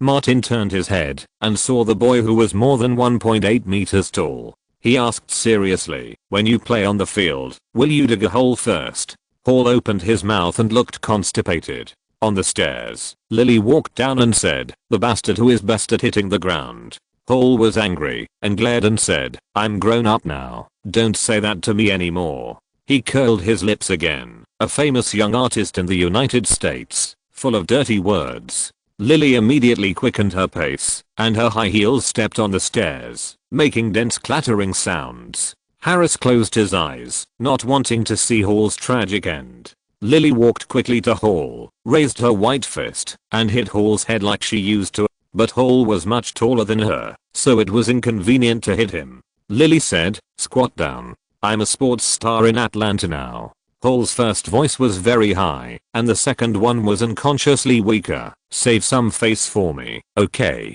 While talking, he sat down on the sofa next to him. The position of the younger brother in the family has never changed. Lily raised her fist, but didn't hit him. On the one hand, the younger brother has grown up. On the other hand, Elena turned out from the kitchen, stared at her and said, "You're making trouble. When you come back." Lily explained, "I didn't. I just said that Hall is good at hitting the earth." She quietly moved to Elena's side while straightening her chest, tightening her abdomen, and lifting her hips. Because she wore high heels, she looked more prominent than Elena. Elena saw through her thoughts at a glance, raised her fist and hit her head with a thud. Lily immediately realized the reality and didn't dare to refute. She quickly shrank back. She was wearing high heels and was 20 centimeters shorter than Elena. Elena glanced at her sternly, "Go to the kitchen and serve the dishes." Lily hurried to the kitchen. Elena's eyes fell on Hall again. Holton jumped up from the sofa and said consciously, "I'll help." Harris went to the kitchen without waiting for her sister to look over. I'll go too. When they were the only two left in the living room, Martin said, "You're still so strict with them." Harris is fine. Now she's doing scientific research in college. Elena has her own family system and concept. Lily and Holton are both lawless little bastards. If no one keeps them in check, they'll make a scene. She reminded Martin, "I heard that the art world is a bit chaotic, and many people take drugs and so on. Keep an eye on Lily." Martin sent bodyguards to follow Lily. "Don't worry, she won't touch those things." Lily's voice came from the restaurant. "It's time to eat." Martin and Elena went over together, just like when they were in Atlanta before. The five of them sat at the dining table and enjoyed a sumptuous dinner together. "Merry Christmas." Elena raised her glass. Martin clinked his glasses with hers. "Merry Christmas." Lily and the other two also raised their glasses to drink together. Martin asked Hall while eating, "Will you participate in the draft next year?" Hall nodded. "I have been in contact with the Warriors, and the Warriors should choose me." He scratched his head and said, "I need a reliable agent. WMA, like CAA, has a special sports department." Martin said directly, "I will help you find one later." Hall said, "Don't take too high a commission. I don't have money." Lily took out a card generously and threw it to Hall directly. "This is the money I invested in you. When you earn a salary, you will pay me back 10 times. Even banks are not so shady." Hall said so, but his hands were honest, and he put the card away. Elena didn't say much this time. After dinner, Martin took out the suitcase and gave out the prepared Christmas gifts one by one. Hall and Harris had different styles of Cartier men's watches.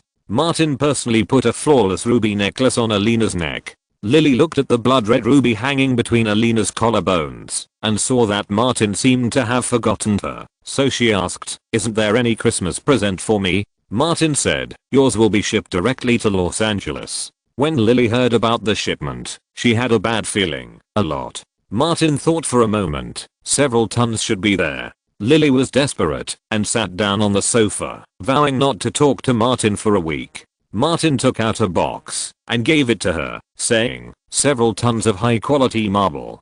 Don't neglect your practice just because you are a little famous." Lily opened it and looked at it and laughed. "I know." After dinner, they chatted for a while and Elena started to drive people away. Hall and Harris were very conscious and they got Martin's gift and left quickly. Lily said she would not leave no matter what. Hey, there is no one like you. One of them can live in a school apartment and the other has his own house. Where should I go? Stay in a hotel? Martin picked up Elena and went upstairs. "You live on the first floor." Elena hung her hands around Martin's neck, thinking of what happened a few years ago, and did not forget to warn, "If you dare to go to the second floor, I will break your legs." Lily snorted and muttered, "It's not like I haven't seen it before." The next day, Martin went to the Coca-Cola headquarters first, participated in an event of the Coke God cult, and continued to promote the commemorative Coke. A year has passed since he became the lifelong spokesperson for Coca-Cola and founded the Coke God cult and the Coke God of War commemorative Coke. Coca-Cola is also preparing to settle the relevant share with Martin. Martin invested in the company with his personal image. Although his share is very limited, it is preliminarily estimated that he can still earn about $30 million in share. These are the same as the film remuneration and various share incomes he received this year. Martin will divide all of them into 3 parts, one as an emergency reserve, one for enjoyment, and the last part for investment. Now, in addition to Apple stocks, Martin asked investment manager Flynn to buy some Netflix stocks. He has no interest in stock speculation, and he notes that he is not even a small grasshopper in the financial market. He buys stocks for long-term holding.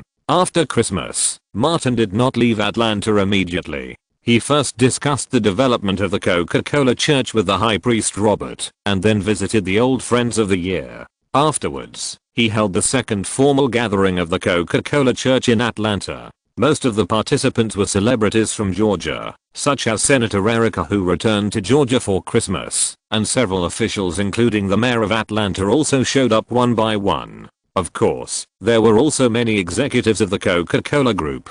Martin also met Kelly Gray's father and brothers for the first time at the party. Although you live in Los Angeles, everyone knows you are from Atlanta. Old Gray also took the route of combining politics and business, and had many business dealings with the Coca-Cola group. "You are Atlanta's best business card." Martin smiled and said, "I'm always proud of being an Atlantan." Old Gray was very polite. "Atlanta will also be proud of you." Martin also said a few polite words. After Old Gray left, Kelly came over and said, "Now it seems that I should have accepted your courtship back then. Rich woman, I would have fallen flat on my face." Martin said sincerely, "My biggest wish at that time was to find a beautiful rich woman and fall flat on my face from then on, and the second was to fight for a future."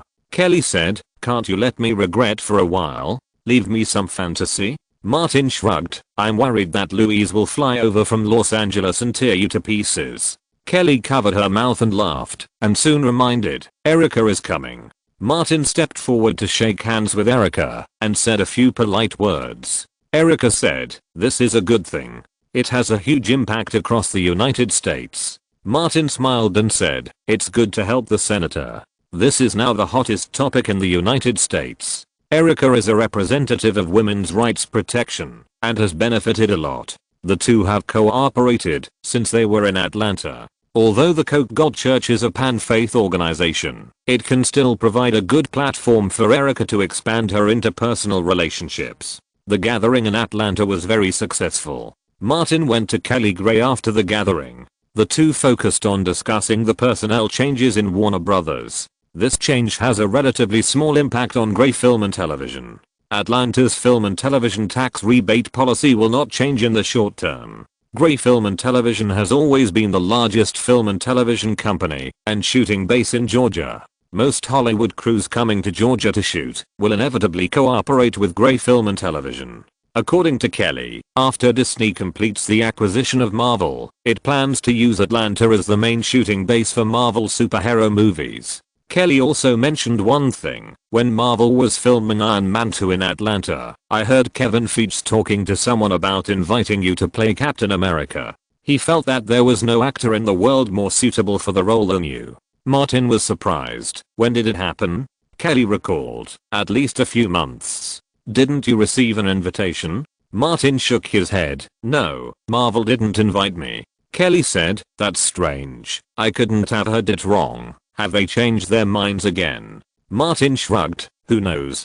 Kelly asked curiously, if they invite you, will you agree? But you have played the Joker. Martin said directly, this year, the movies I starred in, John Wick and Benjamin, were all big hits. For the next commercial film, I can ask for a salary of $20 million US. If it is a commercial movie like a superhero, the box office and a flying share will be added.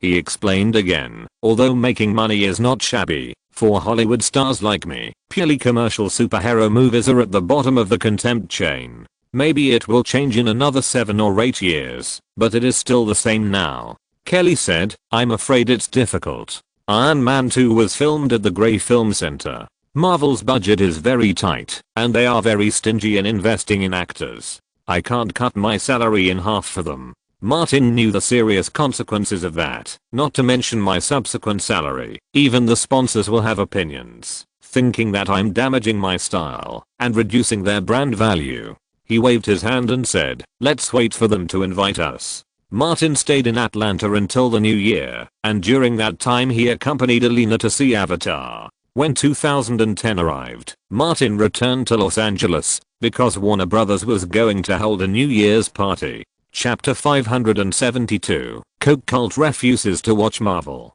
Burbank Hotel, Ballroom number 1. At Warner Brothers.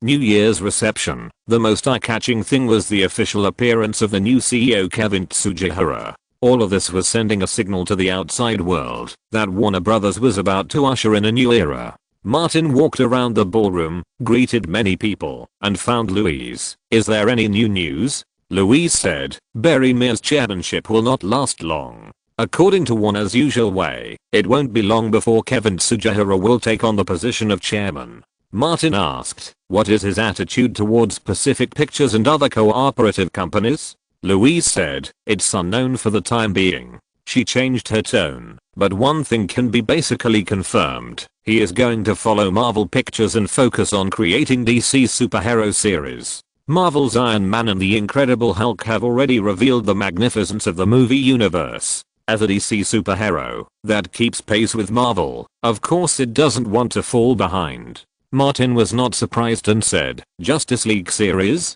Yes. Louise said softly, that can be confirmed.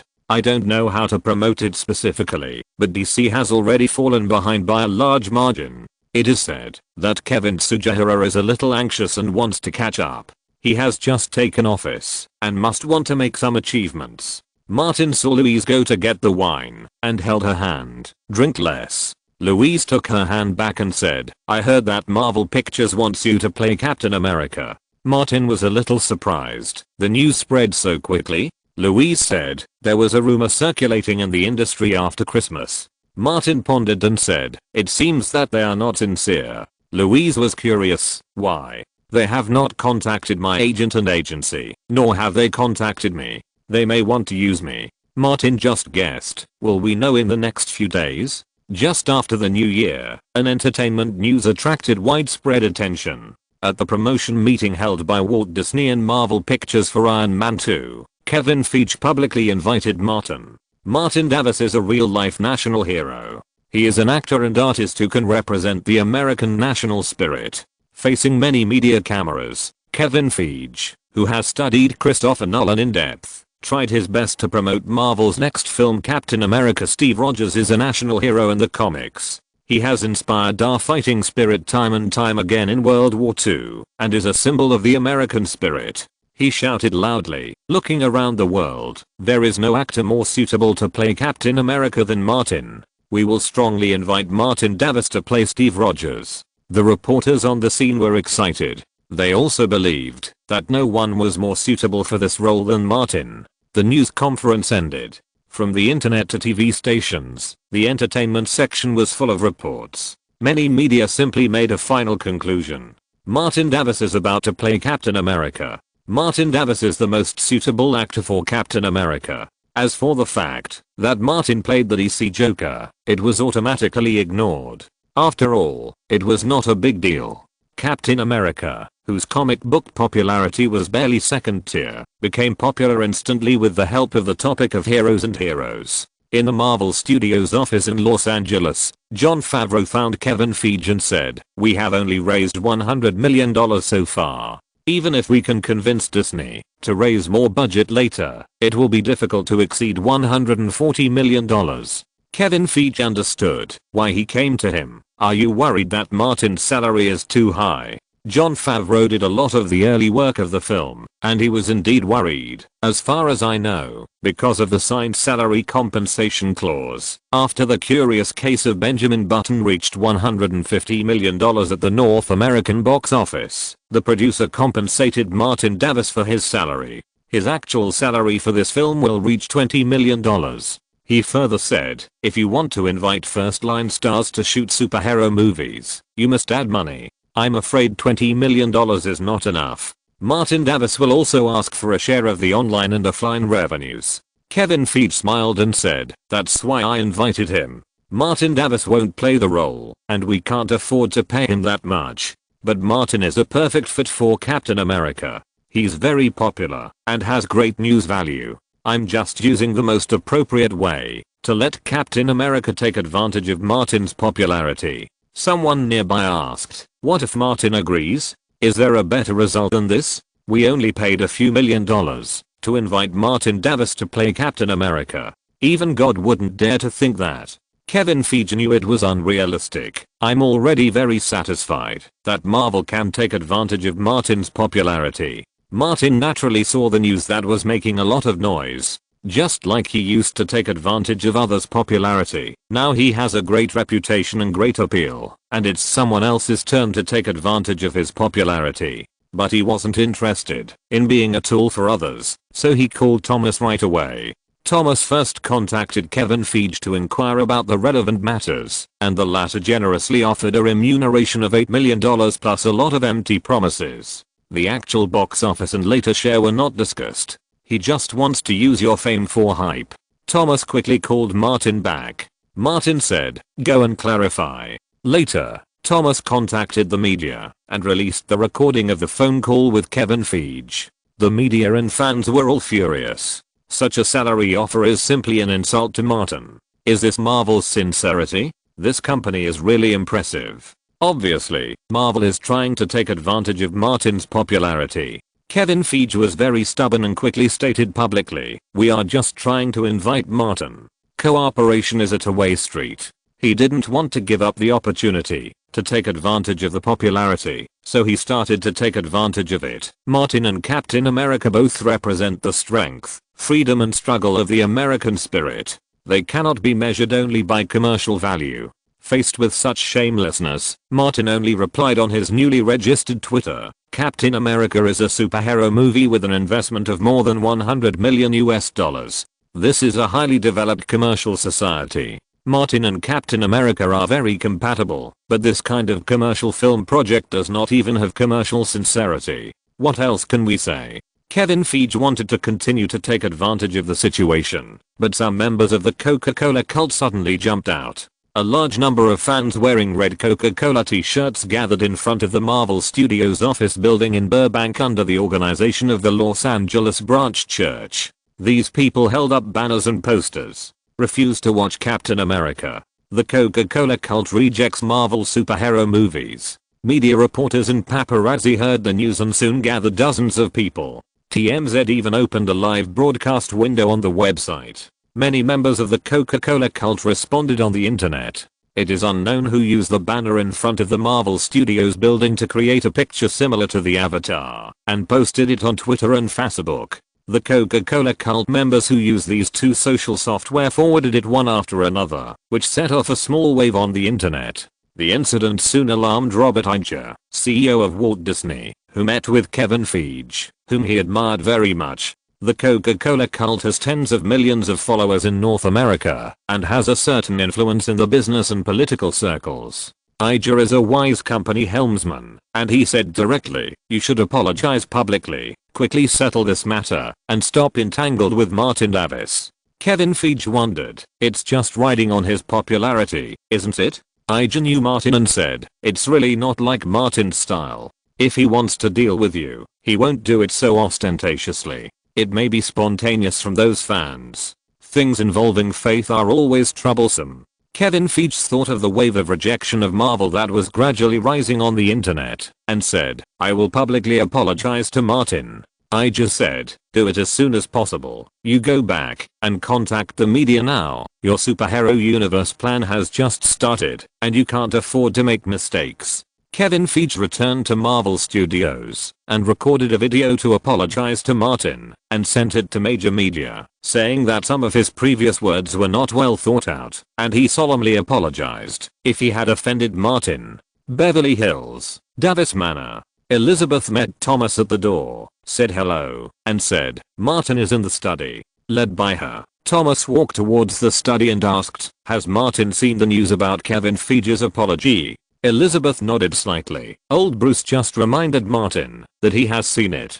Thomas entered the study. Martin asked, "Have you ever found out who mobilized those people to protest at Marvel?" "It wasn't my people." Thomas asked in detail, and was sure of this. "Was it the fan club?" Bruce shook his head. "No, it has nothing to do with them." Martin said, "Who wants to stir up a conflict between me and Disney?" Disney just spent a lot of money to acquire Marvel and is preparing to invest heavily in the Marvel series. Elizabeth asked, "Was it spontaneous?" Bruce said, "No, several organizers received an email saying that they were going to organize this event. I asked someone to look at it specifically. The sender of the email is a technical expert and cannot be tracked on the internet." As a patient with deep persecution paranoia, Martin's first reaction was that someone was trying to mess with him. He said, "Pay attention recently. Tell the branch church and the fan club to organize activities by phone and don't use network software anymore." He looked at Elizabeth and reminded her, "Be sure to bring a bodyguard with you when you go out." Elizabeth had experienced the Burbank Middle School incident and had a good psychological quality. She also knew what to do and said, "I will." Thomas said, "I will pay more attention to the dynamics in the circle." Martin thought of Harvey again. "Is there any situation with Weinstein?" "No." Bruce said, "He is still restricted from traveling and has been staying at home. He denies all charges and has not mentioned the situation of other people." Chapter 573 Someone Surrenders. Burbank, Warner Building. Kevin Tsujihara formally walked into the door as CEO. President. People who met him stepped aside, and took the initiative to greet him. Kevin Tsujihara smiled and nodded frequently, showing great affinity. The new CEO left a very good impression on his subordinates. Going upstairs and entering his office, Kevin Tsujihara was full of confidence. Like all new decision makers, he wanted to show his talents. This Japanese American had been a senior executive at Warner Brothers for a long time. After AT&T acquired Time Warner, he was transferred to the parent company Warner Media as a senior executive. To come back, he naturally had to show some results. It couldn't be the Harry Potter, Batman and Lord of the Rings series. Those achievements belonged to Barry Meir and Alan Horn. If he relied on the legacy of his predecessor, the board of directors and shareholders of the parent company would only think that he had no pioneering ability and couldn't even sit firmly in his position. At this time, the assistant Besson, who is also of Japanese descent, brought coffee and handed over a document.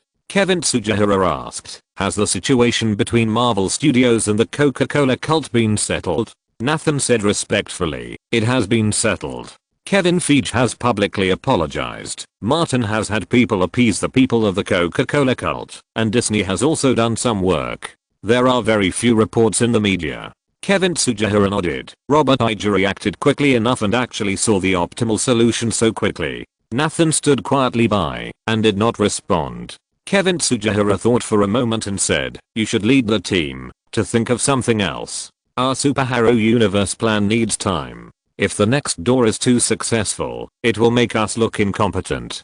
Keep thinking of ways to slow down the next door. Yes. Nathan responded crisply. Kevin Tsujihara waved his hand. Nathan left quickly. In the office, Kevin Tsujihara opened the document Nathan brought. It was the resignation letter of Alan Horn, president of Warner Pictures.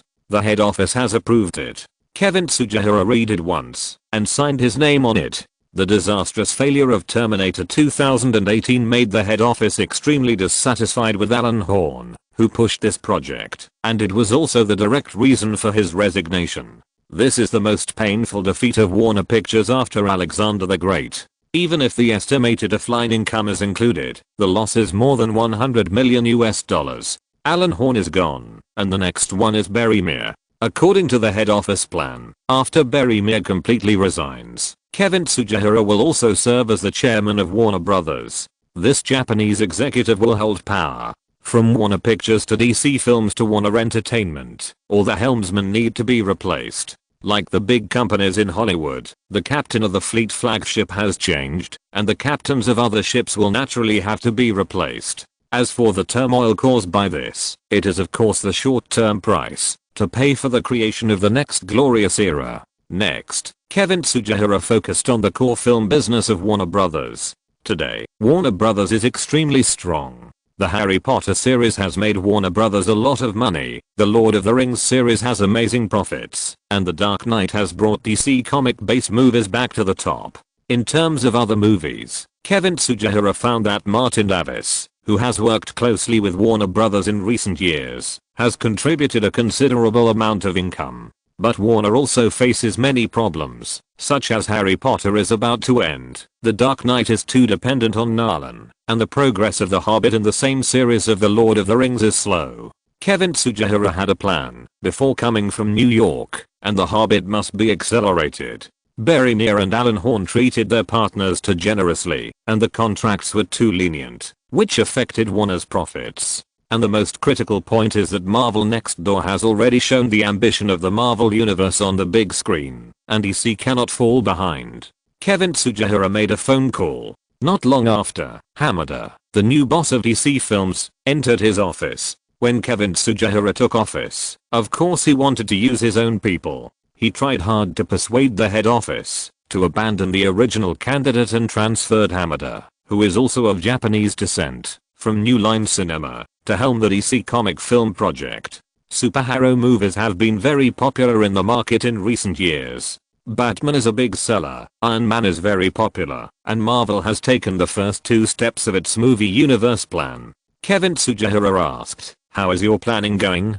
Hamada has been studying DC Comics carefully since Kevin Tsujihara talked to him 2 months ago. Now he has a preliminary plan and said, I will definitely catch up. I'm confident of this. He said carefully, the copyrights of Marvel's most popular Spider-Man, X-Men and Fantastic Four have all been sold, leaving only a bunch of second and third tier superheroes. On the other hand, we at DC have all the copyrights in our hands, from Superman to Batman to Wonder Woman. In the past few decades, they have been more popular in the comics market than Iron Man and Captain America. Kevin Tsujihara said, so, the first step I took when I took office was to choose DC to create a superhero movie universe belonging to Warner and DC.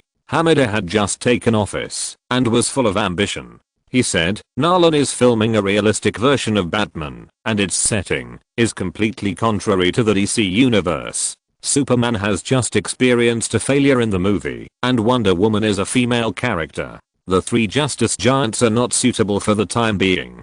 Kevin Tsujihara thought it made sense and nodded slightly. Hamida said, I chose Green Lantern, who has a certain audience base and can allow DC to advance its worldview to the cosmic level and catch up with Marvel next door. Kevin Tsujihara thought for a while and said, you lead DC films, to make a detailed plan first. A project of this scale requires the green light from the review committee. Hamida responded, I will go back and take people to do it immediately. Kevin Tsujihara urged, the speed must be fast. Hamida could feel the pressure on his boss because he was under the same pressure. He had just been promoted from a senior executive of New Line Cinema to the top position of DC Films. The first step was to make some outstanding achievements. The atmosphere in the Warner building is quite depressing. Ordinary employees may not feel it obviously, but after the change of leadership at Warner Pictures and DC Films, the executives are all worried. The new bosses like to use their own people. This Japanese CEO has already shown it very clearly. Alan Horn has left, and Barry Meir will step down as chairman when his term expires. This makes Daniel, who is very close to the two, very worried. Maybe he, the vice president of the distribution company and the person in charge of the distribution of medium and large projects, will be replaced. There have been rumors in the past 2 days. There are basically only 2 ways for Daniel. One is to find a new home like Alan Horn, but it is not easy. There are limited pits in the 6 major Hollywood companies, and they are all full at present. The risk of changing industries is too great. For people like him who are middle-aged, have purchased luxury houses, and have several children studying in private prestigious schools, taking a wrong step may be irreversible, and even bankruptcy is not uncommon. The other way, some executives of several subsidiaries have already taken it.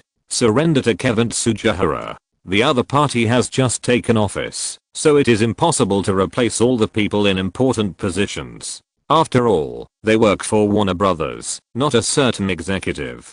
Daniel knows that his position is very critical, and he has been thinking about it in recent days. Today, Alan Horn officially resigned, reminding him that things have reached a critical moment. Daniel needs this job, and does not want to take risks in other companies. He picked up a document in his hand, made a phone call, and then left the office and went upstairs. Kevin Tsujihara met Daniel in the reception room outside the office. It's like this, there are some things that need to be asked for your instructions. Daniel lowered his posture appropriately. Some time ago, Warner was sorting out the old films in the film library. After hearing about it, Martin Davis asked me for a detailed list and intended to select suitable projects from them to remake our old films. He told the story 9 parts true and 1 part false. Kevin Tsujihara did not understand what he meant and asked with a puzzled look. Daniel further said, Martin Davis has a very good eye for selecting projects. Since he entered Hollywood, except for his debut work Zombie Gigolo, all his other works have been released by Warner Brothers without exception, and all of them have been successful. Many of these projects were not optimistic before production, but they were all sold out at the box office and DVD after they were released. He pushed the information of several old films selected by Martin to Kevin Tsujihara. He has an indescribable terrifying intuition about the film market. The projects he selects are always successful. Similar situations have occurred in Hollywood in the past. Kevin Tsujihara picked up the file, quickly browsed through it, and said with a smile, not bad. This sentence is more about Daniel's attitude and position than talking about the 3 old films. He returned the information to Daniel and said, you are very familiar with Martin Davis. Go and ask him why he likes these 3 films. Daniel did not refuse at all. I will go to him right away. He believed that he approached Barry Meir before because of work needs, and now it is also for work needs. After seeing Daniel off, Kevin Tsujihara returned to his office and came to the French window. He was in a particularly good mood today. He overlooked most of Burbank and had the illusion that Hollywood was under control. Warner Studios, the studio of Gone Girl, Martin, David Fincher and Charlize Theron were discussing roles and scripts. Bruce knocked on the door and said, Daniel is here. The film was being discussed with Warner Brothers for distribution, and Daniel was the direct person in charge of the Warner Brothers negotiation team. David Fincher and Martin went to see Daniel together. The latter said directly, David, you have always been slow in filming and production. You must promise me that you can complete the filming and production of this film before November next year. The North American premiere date agreed by both parties was set at the beginning of the holiday season next year. David Fincher understood the current situation in Hollywood and knew that he had no hope of winning this year's award. He also wanted to continue to challenge the Oscar for Best Director. He immediately said, "From now on, I will work at least 6 days a week to ensure that Gone Girl is completed on time." Daniel stretched out his hand. David Fincher high-fived him. "This is just a confirmation on a personal level. The distribution negotiations are still ongoing. Once both parties complete the negotiations, it will definitely be concluded on paper. If you're listening to this novel on a channel other than Fanfic World, it means they downloaded and uploaded it without effort. We cordially invite you to visit our channel, Mundo Fanfic Novelos. There you'll find the original version of this story and you can explore many other novels of various genres. We're waiting for you to immerse yourself in a world of incredible novels." Chapter 574 Warner's Mysterious Operation. David Fincher was busy with work and left the studio soon. Daniel saw that there was no one else present except Bruce sitting in the corner, so he talked to Martin about another thing. "I have seen the 3 old films you chose. The investment is very high. Do you really think they will be remade?" Martin said vaguely, "For now, I think they have better prospects." But he did not say anything final. "I'm still studying the others." Daniel was no different from before and put on a curious look. "Can you tell me why it is Peter Pan, Exodus and the Wizard of Oz?" Because of the personnel adjustment of Warner Brothers, the first list Martin picked was not the one he actually liked. In the complicated moments, he habitually kept a hand. Hearing Daniel's question, Martin glanced at him casually. Maybe he acted too much, stayed with top acting people like Nicholson for a long time, and coupled with the persecution delusion from the soul, he suddenly felt that Daniel was not natural. Daniel has been looking at the information in his hand. Martin smiled and said, "Actually, I chose these 3 films based on the current and future film market conditions." Daniel continued to ask, "Oh, people say you are good at selecting films. It seems that you have some special discoveries." "Yes, there are some discoveries, but they are not special." Martin's words were true and false. "I chose Peter Pan and the Wizard of Oz because Disney's just released Alice in Wonderland. This live-action fairy tale movie grossed $116 million on its opening weekend. This indicates that 3D live-action fairy tale movies will have market in the next few years." Alice in Wonderland had just been released, and with the ready-made example in front of him, Daniel couldn't help but nod. To be honest, Peter Pan and the Wizard of Oz are more famous and have a greater influence. Martin still said, with some truth in his words, Ben-Hur and Exodus are mainly because of another project that Warner Brothers is vigorously promoting. Daniel thought of the Hobbit trilogy. "Yes, it's because of this magical epic series." Martin said openly, "In recent years, ordinary epic movies have not been very good. After the Lord of the Rings trilogy, a wave of magical epic movies was triggered. The Chronicles of Narnia series subsequently launched by Disney was a huge success. Although there are failures, most of them are problems with the film itself, and the original book is not well known." He did not give examples of failures. "I have confidence in Peter Jackson's The Hobbit trilogy, which must be a magical epic masterpiece with a box office of $1 billion. It will definitely trigger another wave of popularity for such films. Exodus involves magical element and is a familiar story. If it can ride on the popularity of The Hobbit."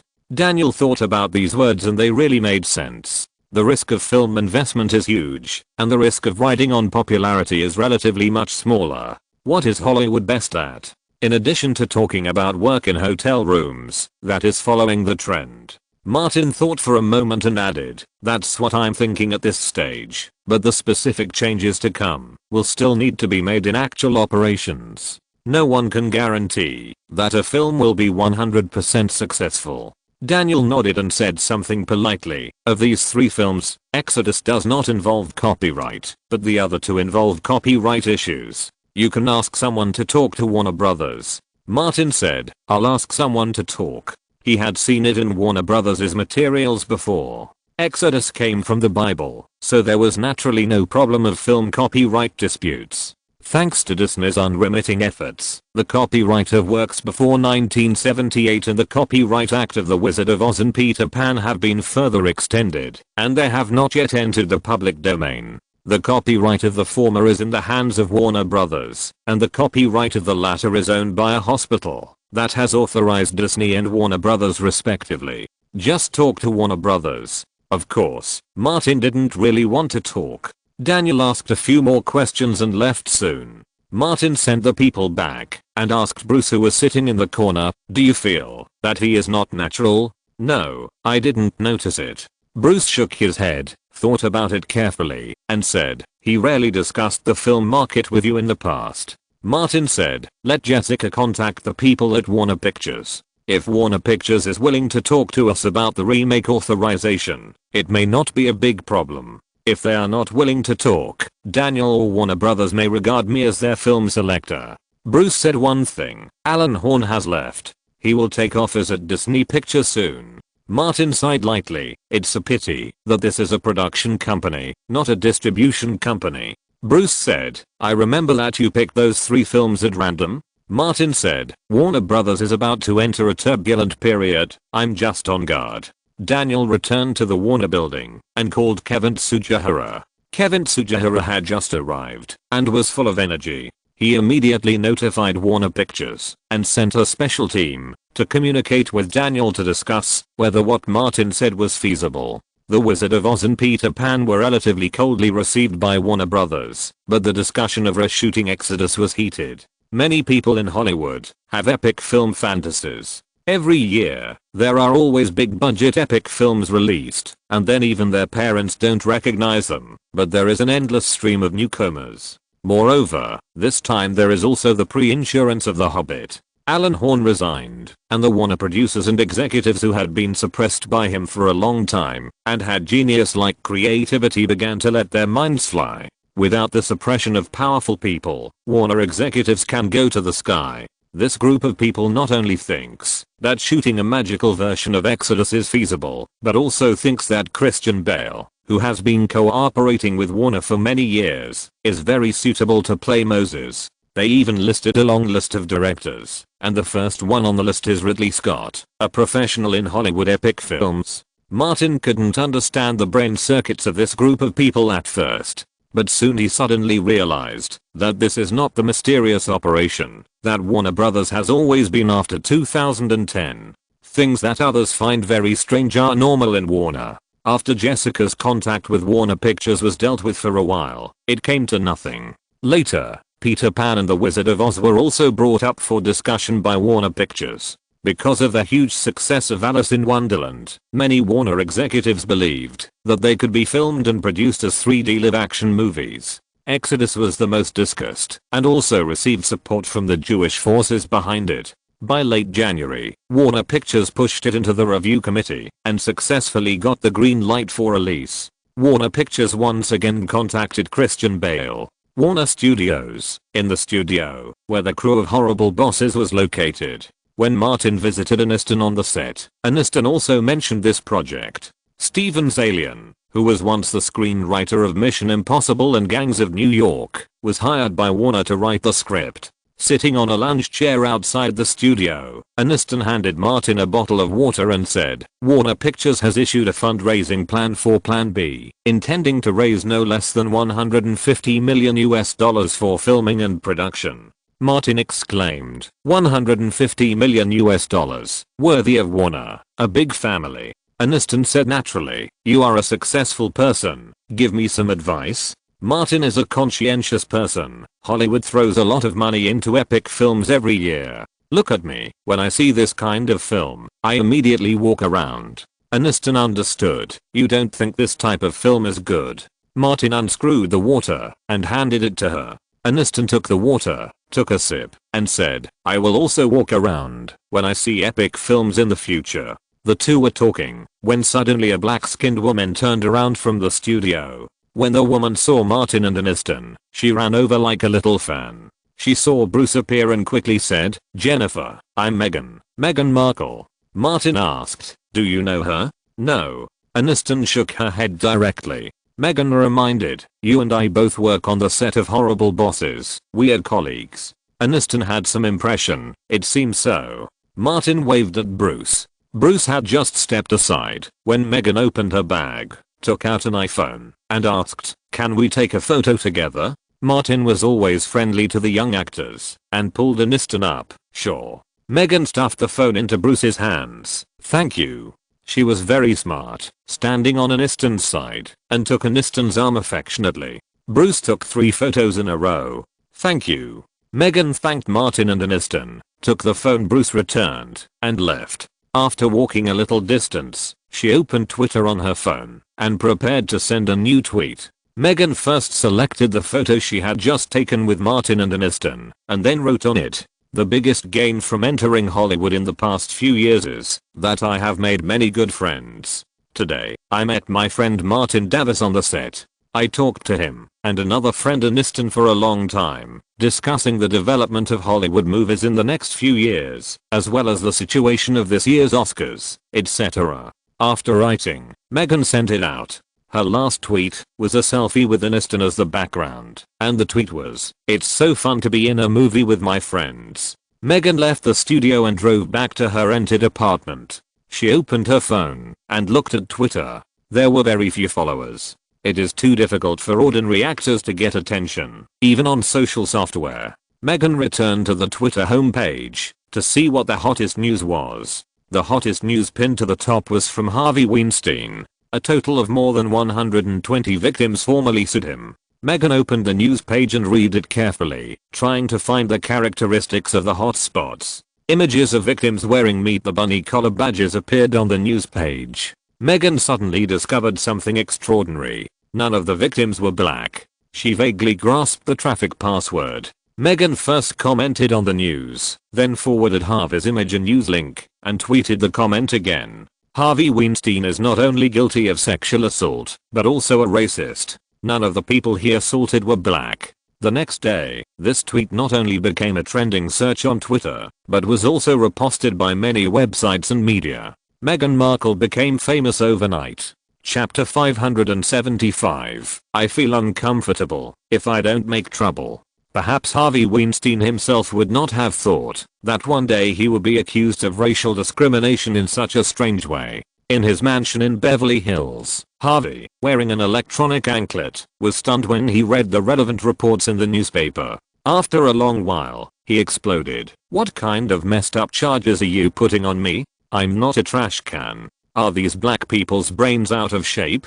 I'm guilty of not touching them." The lawyer quickly advised, "Harvey, be careful with your words. Be careful with your words." Harvey got even angrier. "I'd rather masturbate than touch those NI guys." The lawyer was helpless. Harvey had a bad temper and got angry too easily. After he calmed down a little, he said, "The first court inquiry will be held soon." The judge agreed to allow the public to attend and the media to broadcast live. "You must control your temper. If the judge asks about black people, don't say what you said just now, and don't even mention the word black. Just say African American." Harvey controlled his emotions. "I know. The strategy of pretending to be sick last time was very good. It can win you sympathy points." Faced with a torrent of public opinion, the lawyer could only rack his brains to find a solution. "As for other aspects, I will call the legal team over today, and we will rehearse in advance." Harvey knew the priorities. Call them over. In less than an hour, all the lawyers arrived to prepare for the court questioning. Everyone knew that Harvey was completely different from Simpson back then. Facing the surging social public opinion, it was too difficult to defend his innocence. From New York to Washington to Los Angeles, countless people and organizations were watching Harvey, waiting to enjoy the benefits of Harvey's fall. The Los Angeles court, even if it was just a court inquiry, still attracted hundreds of media to report. Victims, victims' families, members of the Me Too organization, members of various women's associations, and representatives of Hollywood unions gathered in front of the court. There were more than 1,000 people. In the case of Harvey Weinstein, there were more than 120 victims who officially reported the case, and the sensation was far greater than that of the Simpson case. Originally, everyone was waiting for Harvey Weinstein to arrive. Suddenly, the reporter's cameras turned to a position, and the person who appeared there was not the real owner, but a black woman. Meghan Markle appeared in front of the camera wearing a t-shirt and holding a poster in both hands. The same slogan was written on the t-shirt and the poster, "Punish the racist Weinstein." This move to stand out immediately attracted media attention. Times have changed, and many ways of playing have changed. Meghan has grasped the traffic code. In a nearby business car, Martin, Charlie and Aniston retracted their gazes and stopped watching the excitement. The two opinion leaders of Me Too adjusted their clothes. As a victim and witness, Charlie will also be questioned by the judge in court. Aniston took out the Me Too fist logo with red nails, helped Charlie pin it on her chest, and encouraged, "Be brave, be strong, we will all cheer you up." Charlie rolled her eyes, took out another Me Too logo, and pinned it on Martin's collar. Martin believed in Julie's psychological quality. She had been to the United Nations General Assembly and visited war zones. He said, "You two will walk together in a while." Aniston asked, "You won't accompany us?" Martin said, "I will bring Leonardo and Nicholson to support you." Julie checked the time and said, "Let's get out of the car." Aniston opened the car door, and the two of them walked side by side towards the court gate, immediately attracting the attention of reporters and the public. This time, Me Too played an extremely important role in Harvey's downfall. Its influence not only spread to the whole of North America, but also set off similar movements in Europe. Another commercial vehicle drove over. While there was no one around, Martin got out of the car and got into the car behind.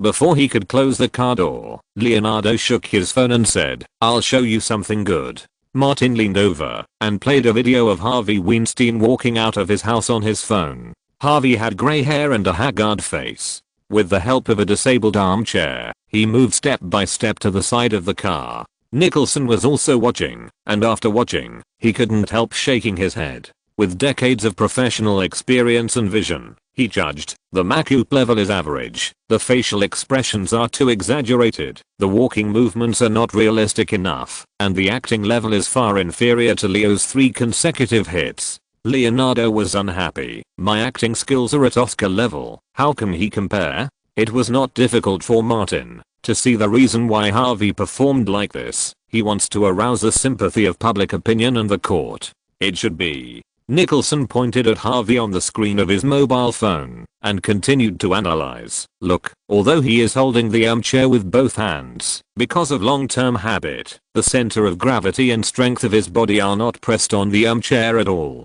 If someone knocks his chair off, it will be interesting." He turned to look at Leo. "Why don't you try it?" Leonardo shook his head. "I have always been low-key and don't like to be in the spotlight." Nicholson felt uncomfortable. If he didn't make trouble, the bastard from the Foot Gang acted so exaggeratedly, we must do him a favor. Martin suddenly thought of someone and said, "I have an idea." Leonardo took over and said, "Martin's bad ideas can pop up anytime and anywhere." Martin gave him a middle finger and said, "I can find someone who is willing to do this." Nicholson looked out the window and vaguely saw the poster. He said, "I think it's okay." Leonardo said, "We are not suitable to contact her. I'll find someone." Martin had already taken out his mobile phone and dialed Bruce's number and started talking. When he finished the call, Nicholson opened the car door and urged, "Go, go, hurry up." The 3 people got out of the car one after another, put on the Me Too badges, and walked towards the court together. A large number of people gathered in front of the court gate. Meghan was still able to attract attention at the beginning, but with the arrival of Julie and Aniston, 2 Me Too opinion leaders, her surroundings quickly became deserted, and even the reporters did not pay attention to this side. The cameras all turned away. Meghan inevitably felt a sense of loss. She had worked so hard and didn't care about her face, but she was still not as good as those 2 female stars who were just walking normally. The people around her soon left. Meghan suddenly felt like a clown. A man suddenly came out from behind and whispered, "Want to grab the headlines?"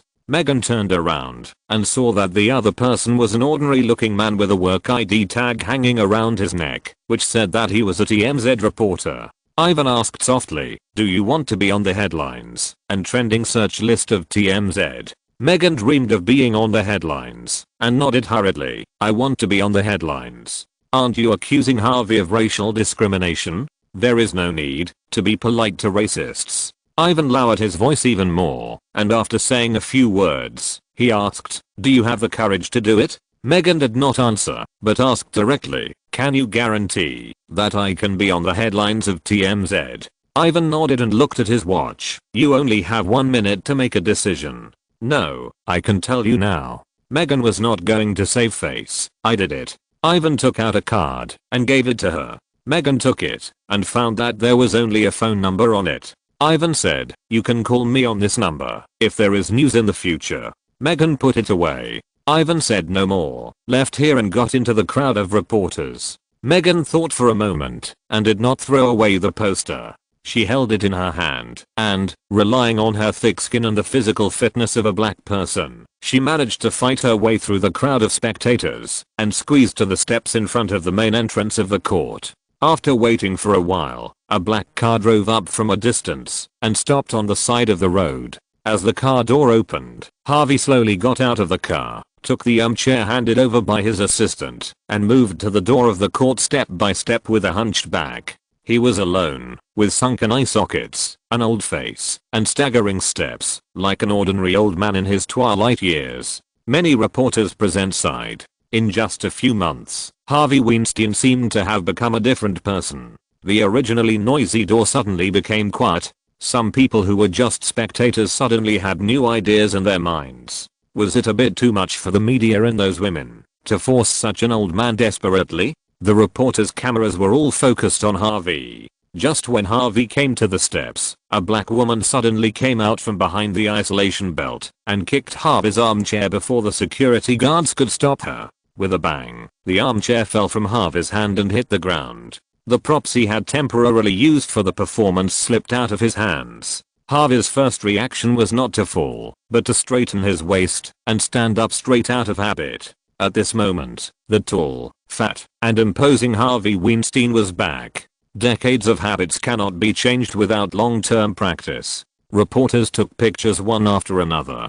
Security guards came to stop Megan. Megan waved and threw a poster at Harvey, shouting, "You shameless racist." Harvey recognized this woman, who slandered him as a racist. In the past, he would definitely step forward and slap her. Harvey suppressed his temper and looked at Megan coldly. He didn't pick up the armchair that fell on the ground and strode up the steps. Shh. There was a deafening booing at the door of the court. Then, the abuse sounded. "You, a strong criminal, still want to win sympathy. This bastard has never changed. Liar. Murderer." On the small building near the gate, Martin and others stood in front of the French window and heard these voices from the open window. The bastard trio fist bumped to celebrate. Leonardo said, "After this time, even if he is really sick in the future, public opinion will think he is pretending." Nicholson said, "Want to win sympathy in front of the face gang trio? Dream on." Martin said, "The real boss is here. Let's go. Let's go to the audience." The three went downstairs and joined McLean of LAPD and entered the audience of the court together. Although it was just an inquiry meeting, all the seats were full. Near Martin, San Francisco Mayor Gavin was also sitting. Like many celebrities present, Martin also exchanged business cards with Gavin, who accompanied his wife. End of this chapter. Thank you very much for reaching the end. Don't forget to like. Looking for more exclusive content and immediate access? Subscribe to our Patreon. Remember, every like, subscription, or donation encourages us to continue. Thanks to everyone. See you in the next video.